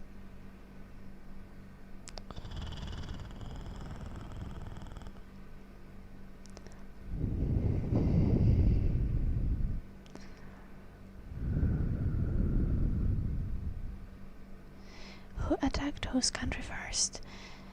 Etheria. So Britain colonized Palestine originally, and then the Britain's colony was given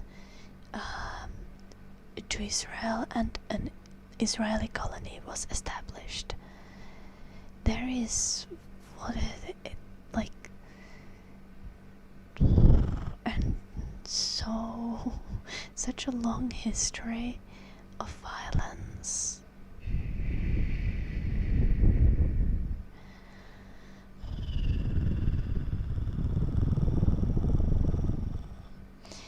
The thing is, like, October 7 wasn't the start of anything. It was like a violent culmination of like decades of violence. violence and slow burning genocide, decades of pushing people away from their own land. And the thing about genocide is, according to the international laws that we have, an act of resistance against genocide is always legal, regardless of what act it is. Obviously it's horrendous, and killing is like terrible, but we all need to realize that like oppression and genocide needs to end.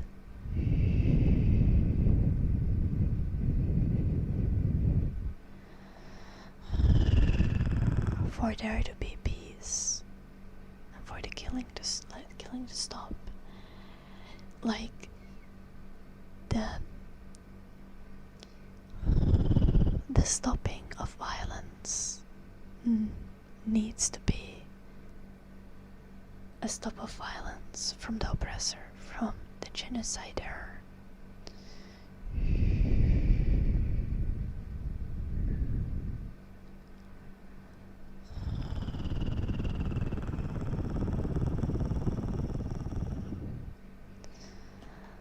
Thank you for the 2 months, Dash the member.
Buying land can still be colonization, Etheria.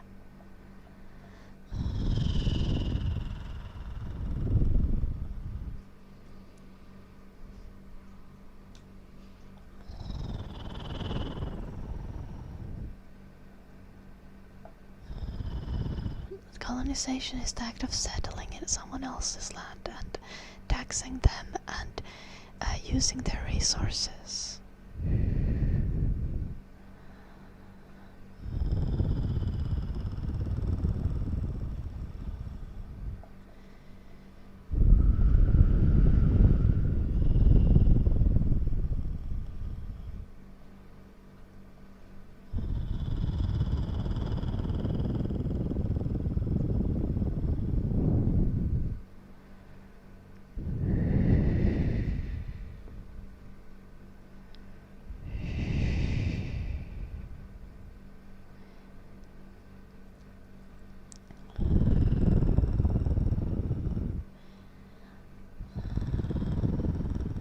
Also, even if your assessment about colonization was correct, like, how would that mean that you're still justified in genocide, in bombing children and hospitals, and doing settlements in West Bank, Etheria? Like,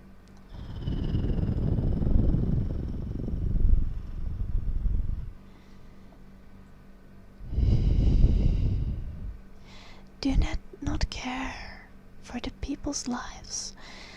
Do you not consider what is a proportional response?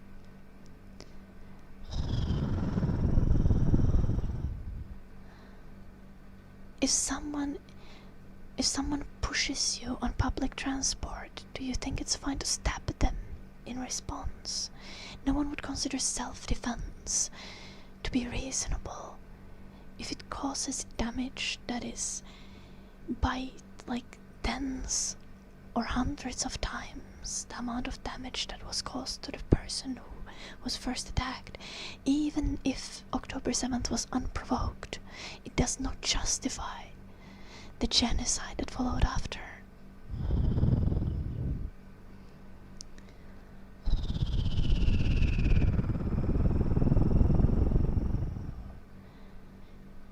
I care about all people who are murdered. We're talking about systematic things here. Like,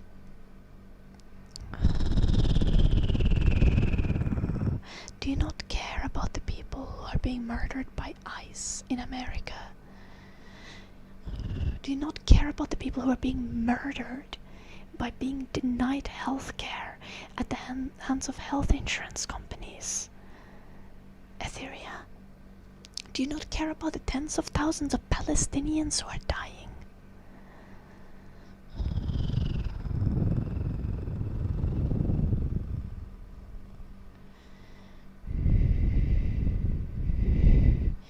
Okay, why is it Africans murdering Christians? Why isn't it Africans murdering people?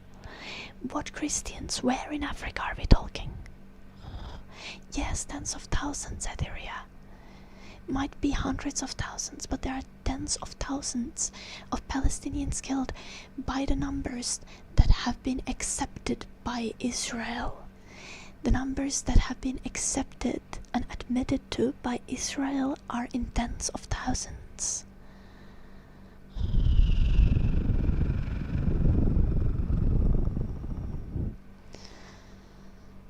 Thank you, Dead Inside.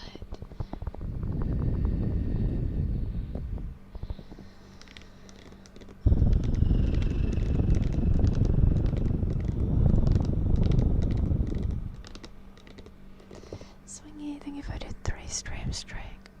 I need to go offline soon though. I've been live for almost 30 minutes extra.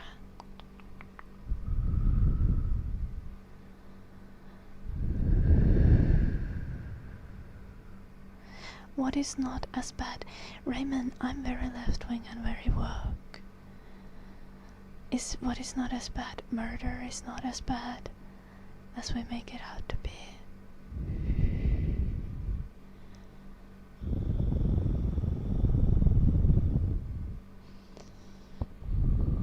Thank you, Nia Steele. Dash, I'd recommend considering your stance as a conservative.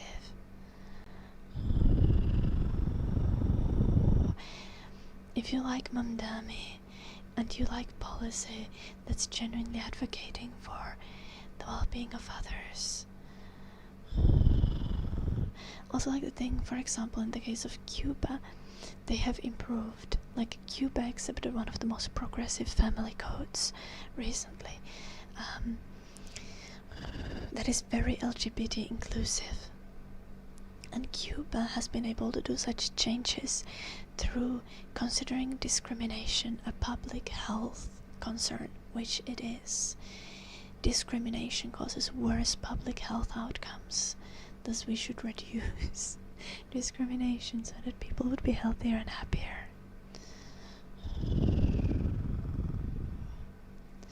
Religion causes war. Yeah, I dislike all organized institutionalized religion. I think religion is something that if you believe in God, it needs to come from the inside.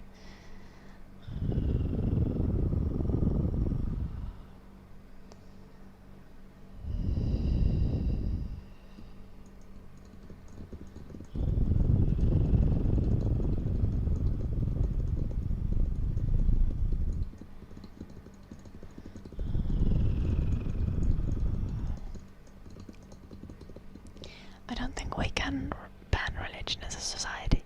Also, I think religion and some religious practices still have cultural value.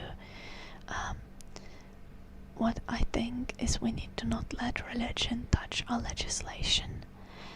and our school systems, and we need to have some, like, this is one of the interesting arguments that I've heard. There's a reason why priests should be trained in university. And that is because then you'll have some public transparency and clarity in what the priests are thought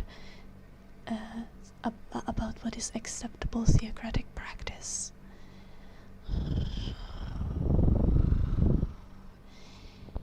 I think that makes sense, as much as religion is obviously not a science.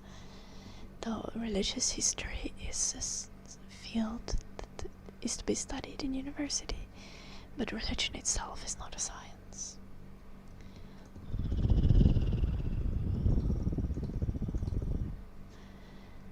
Okay, what is the reason? Who's the aggressor? Etheria. You're just telling me that people are dying. People are dying everywhere for so many different reasons. And if I'm talking about one reason why people are dying that could actually be impacted by us as people, like, how are we gonna stop? Like, the thing is, like, the killing done by Israel can be stopped by one phone call from the US president. The killing can be stopped by US being like, no more guns for Israel.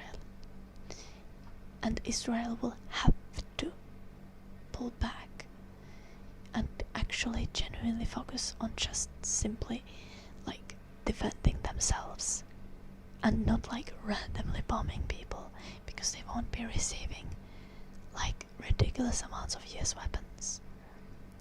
Now, what one phone call can stop the killing in Africa, Etheria? What's your solution? What is the issue? You haven't given us anything to work with, Etheria.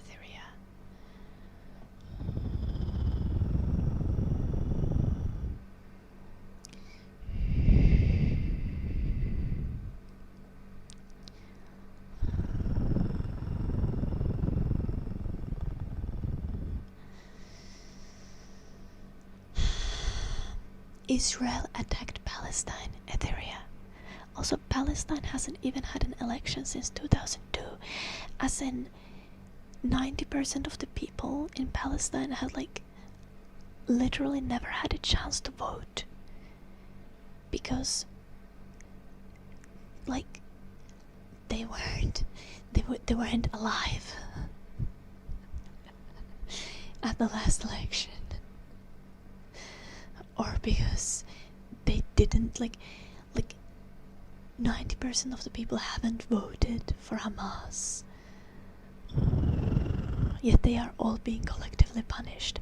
Most of them have never had a chance to vote because they were born into conflict, and some of them simply voted against Hamas when the last election was.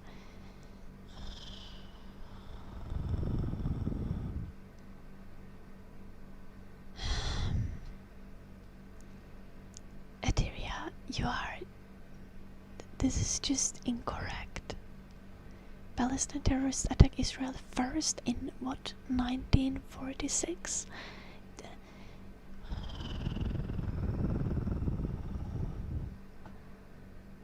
Yeah, and you are banned, Etheria. You're clearly not trying to have a good faith argument.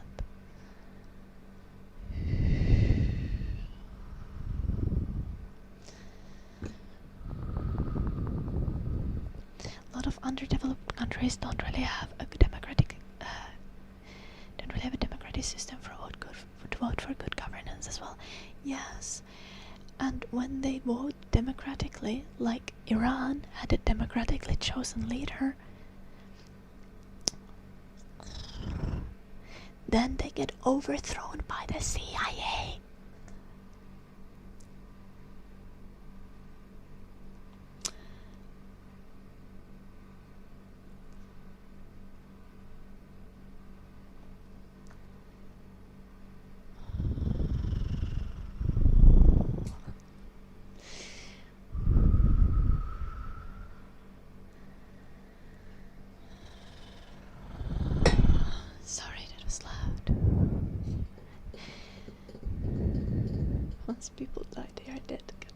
man.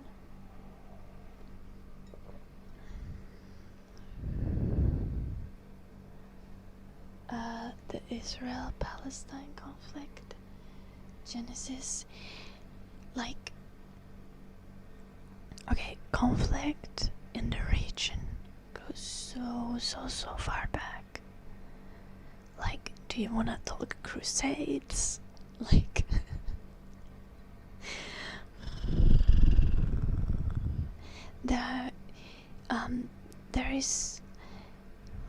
there's a region where there is like 3 major religions that are historically in conflict with each other, have a holy ground in, like, literally in the same city, in the same place.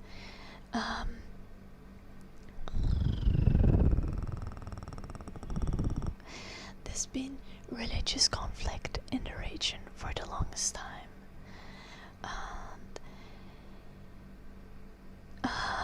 The current, like, the way Israel was formed is after the Second World War. Britain took one of its colonies and was like, let's make this the Jewish land. Let's send all of our Jewish people into this land. Which this choice by Britain and other countries who supported it was also informed by anti-Semitism. Like, countries like US and Britain were still extremely anti-Semitic after the Second World War. But also, these countries were, like, acknowledging the horrors of Holocaust, because, like, everyone could see that. And many people thought that this would be, like,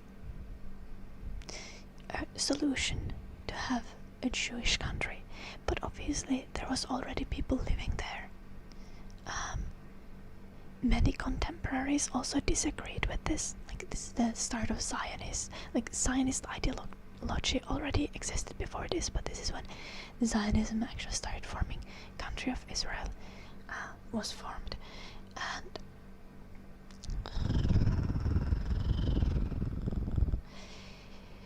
for example, a person you might have heard of, Albert Einstein, who was a contemporary Jewish person. He was anti-Zionist, actually. He said, this is not a great idea. Nope. Israel is not a great idea. So an example of, like, already back then, many people thought this is not going to work. It's not going to go well. We shouldn't do that. And this applies also to many Jewish people. Now, an infinite amount of fucking conflicts have gone on in the area since Israel was formed, and the current situation is Gaza is constantly being bombed, and the Palestinians have been driven into smaller and smaller region in that area. West Bank is having, like, increasing amounts of settlements created there, and Palestinian people in West Bank are very much second-class citizens. There is an apartheid state, and Israel does not want to stop bombing or any of the other activities. And why so many people talk about this is because US is funding Israel, right? And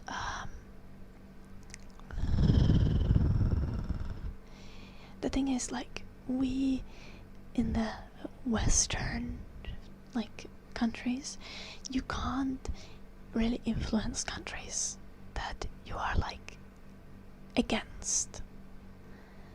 Like, you can't, like, if you tell Russia that they are being bad, they don't really care, because they are already an opposing country to US. But the thing is, Israel is a US ally, so we as Western people should be able to stop Israel from committing a genocide against Palestinians, and that's essentially why many people care about it. Also because it's funded by US taxpayer money. Like, and if you want to know an interesting thing, for example, Israel has universal healthcare and US doesn't. But US funds ridiculous amounts of war for Israel.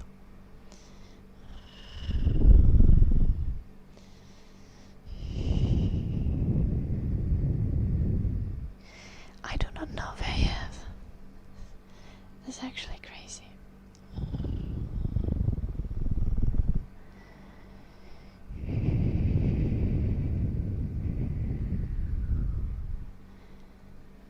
Yes, exactly, Nia Steel. So like, I absolutely do not believe in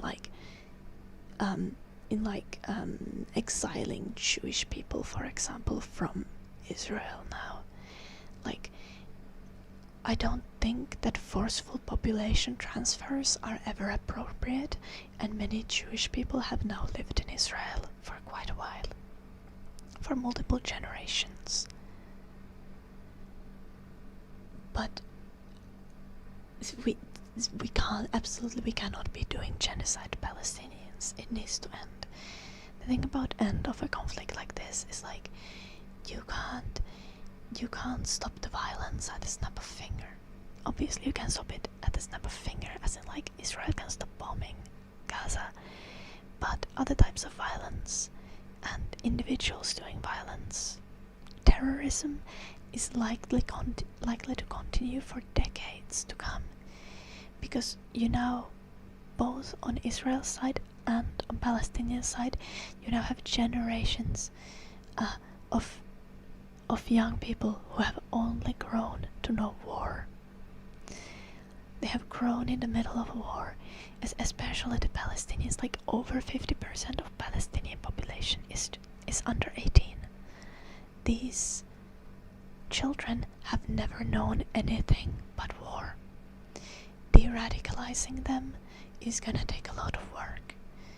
De-radicalizing Israeli population is gonna take a lot of work. So the conflict is not gonna end. All of the killing won't just stop. But what we need to concentrate on is the genocide, and the genocidal intent needs to end. And we need to focus on healing the society and de-radicalizing everyone. The cycle of revenge and violence start to break. Absolutely, Vayev.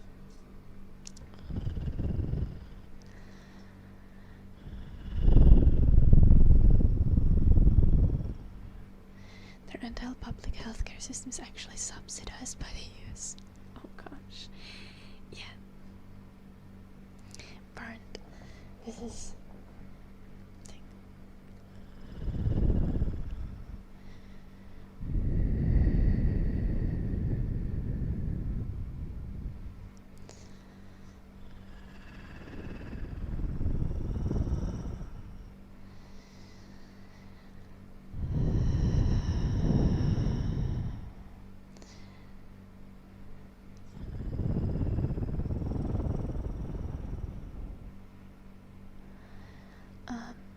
It is possible, Arcadius. It's certainly not impossible. But even when something isn't like exactly possible, the thing is that I'll always be a harm reduction voter. So if I can vote for less murder, I will vote for less murder. Even if there is still gonna be some murder.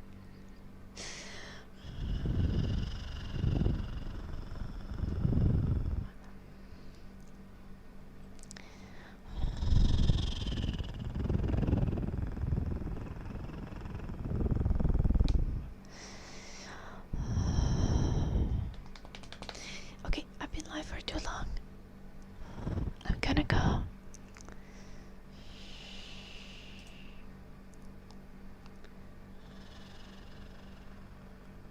Absolutely, Nia Steel's arc. And you should demand that.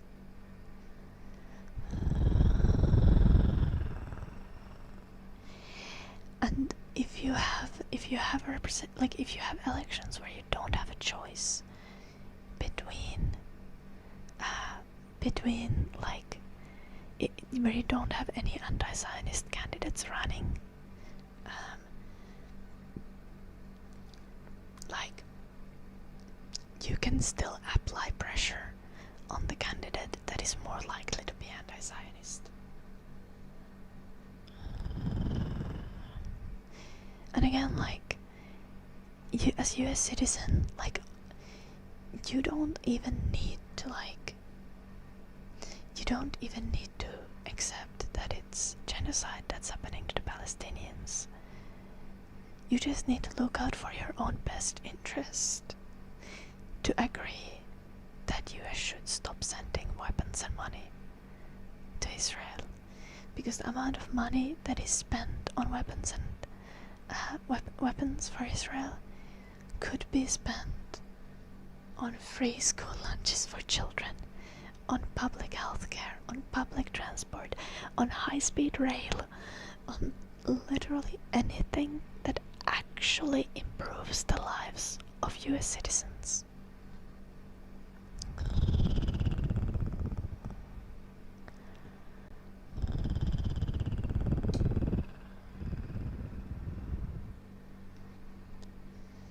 Yeah, and you still, it's a pain. It is a pain.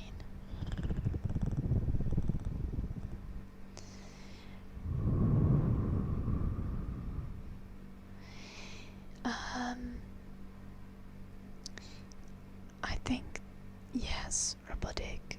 I know for certain that there are UK companies that are building weapons or weapons parts for Israel. Like, that's where the whole Palestine Action thing was. Palestine Action was a group that broke into a facility that was going to provide weapons parts for Israel. And they were charged as terrorists, even though they did not hurt a single human being. They only did property damage. And just like a couple weeks ago, UK police was arresting grandmas for saying that they support Palestine Action. However, I believe that UK had a court decision that is not lawful. Thanks to all of the grandmas that put themselves out on the line, though. I love to see the old people protest. It's so heartwarming, and it really shows that they care for the younger generations. No, Fayev. I've said that I can move to the US if you nationalize Amazon. So once you do that, I'll consider.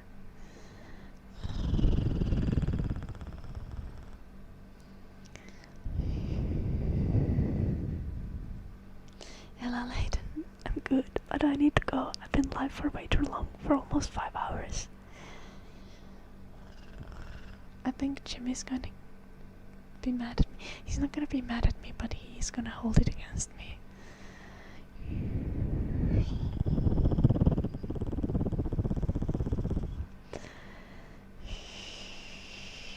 Like, to be fair, Jim played with his brother for many hours today, and I had to be alone, kinda, because he was gaming. So I think he's actually the bad guy. Thank you, New Steel. Also, I don't think I did the name tracing for you, New Steel, did I? You subscribed, right? Yeah.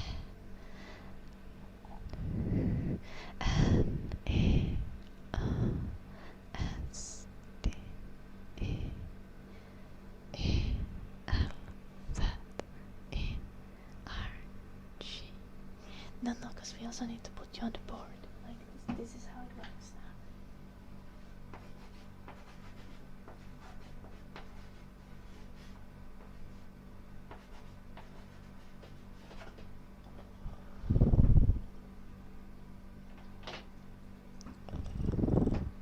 With our little picky. Good night, chef.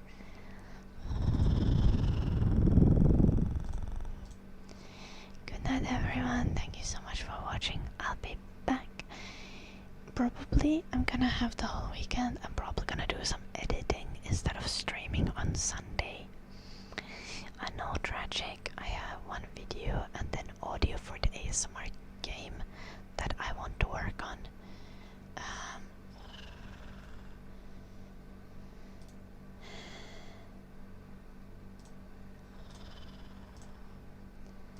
Let us find a raid.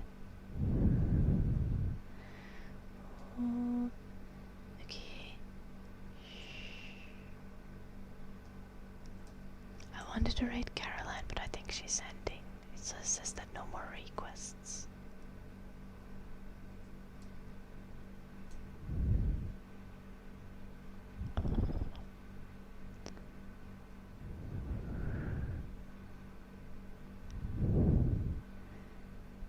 Okay. Maybe she's live for a little bit longer. Let's go for it. Okay, thank you everyone so much. Remember to also go check out my Patreon. Go check out my YouTube. There's gonna be a new YouTube video tomorrow. Wait, I don't think I have uploaded it yet. I should do that. And if you want to keep talking with people, go join our Discord. It's a nice cozy place. I will be back most likely on Monday, and we can have a nice 5-stream week again next week. Thank you for watching. Good night, Nia Steele, Robotic, Richard, Layden. Good night, Jeff, Burned. Good night, Haydar. Good night, Killick, probably Vayev. Good night, Robotic. Good night, anyone who I didn't say good night to.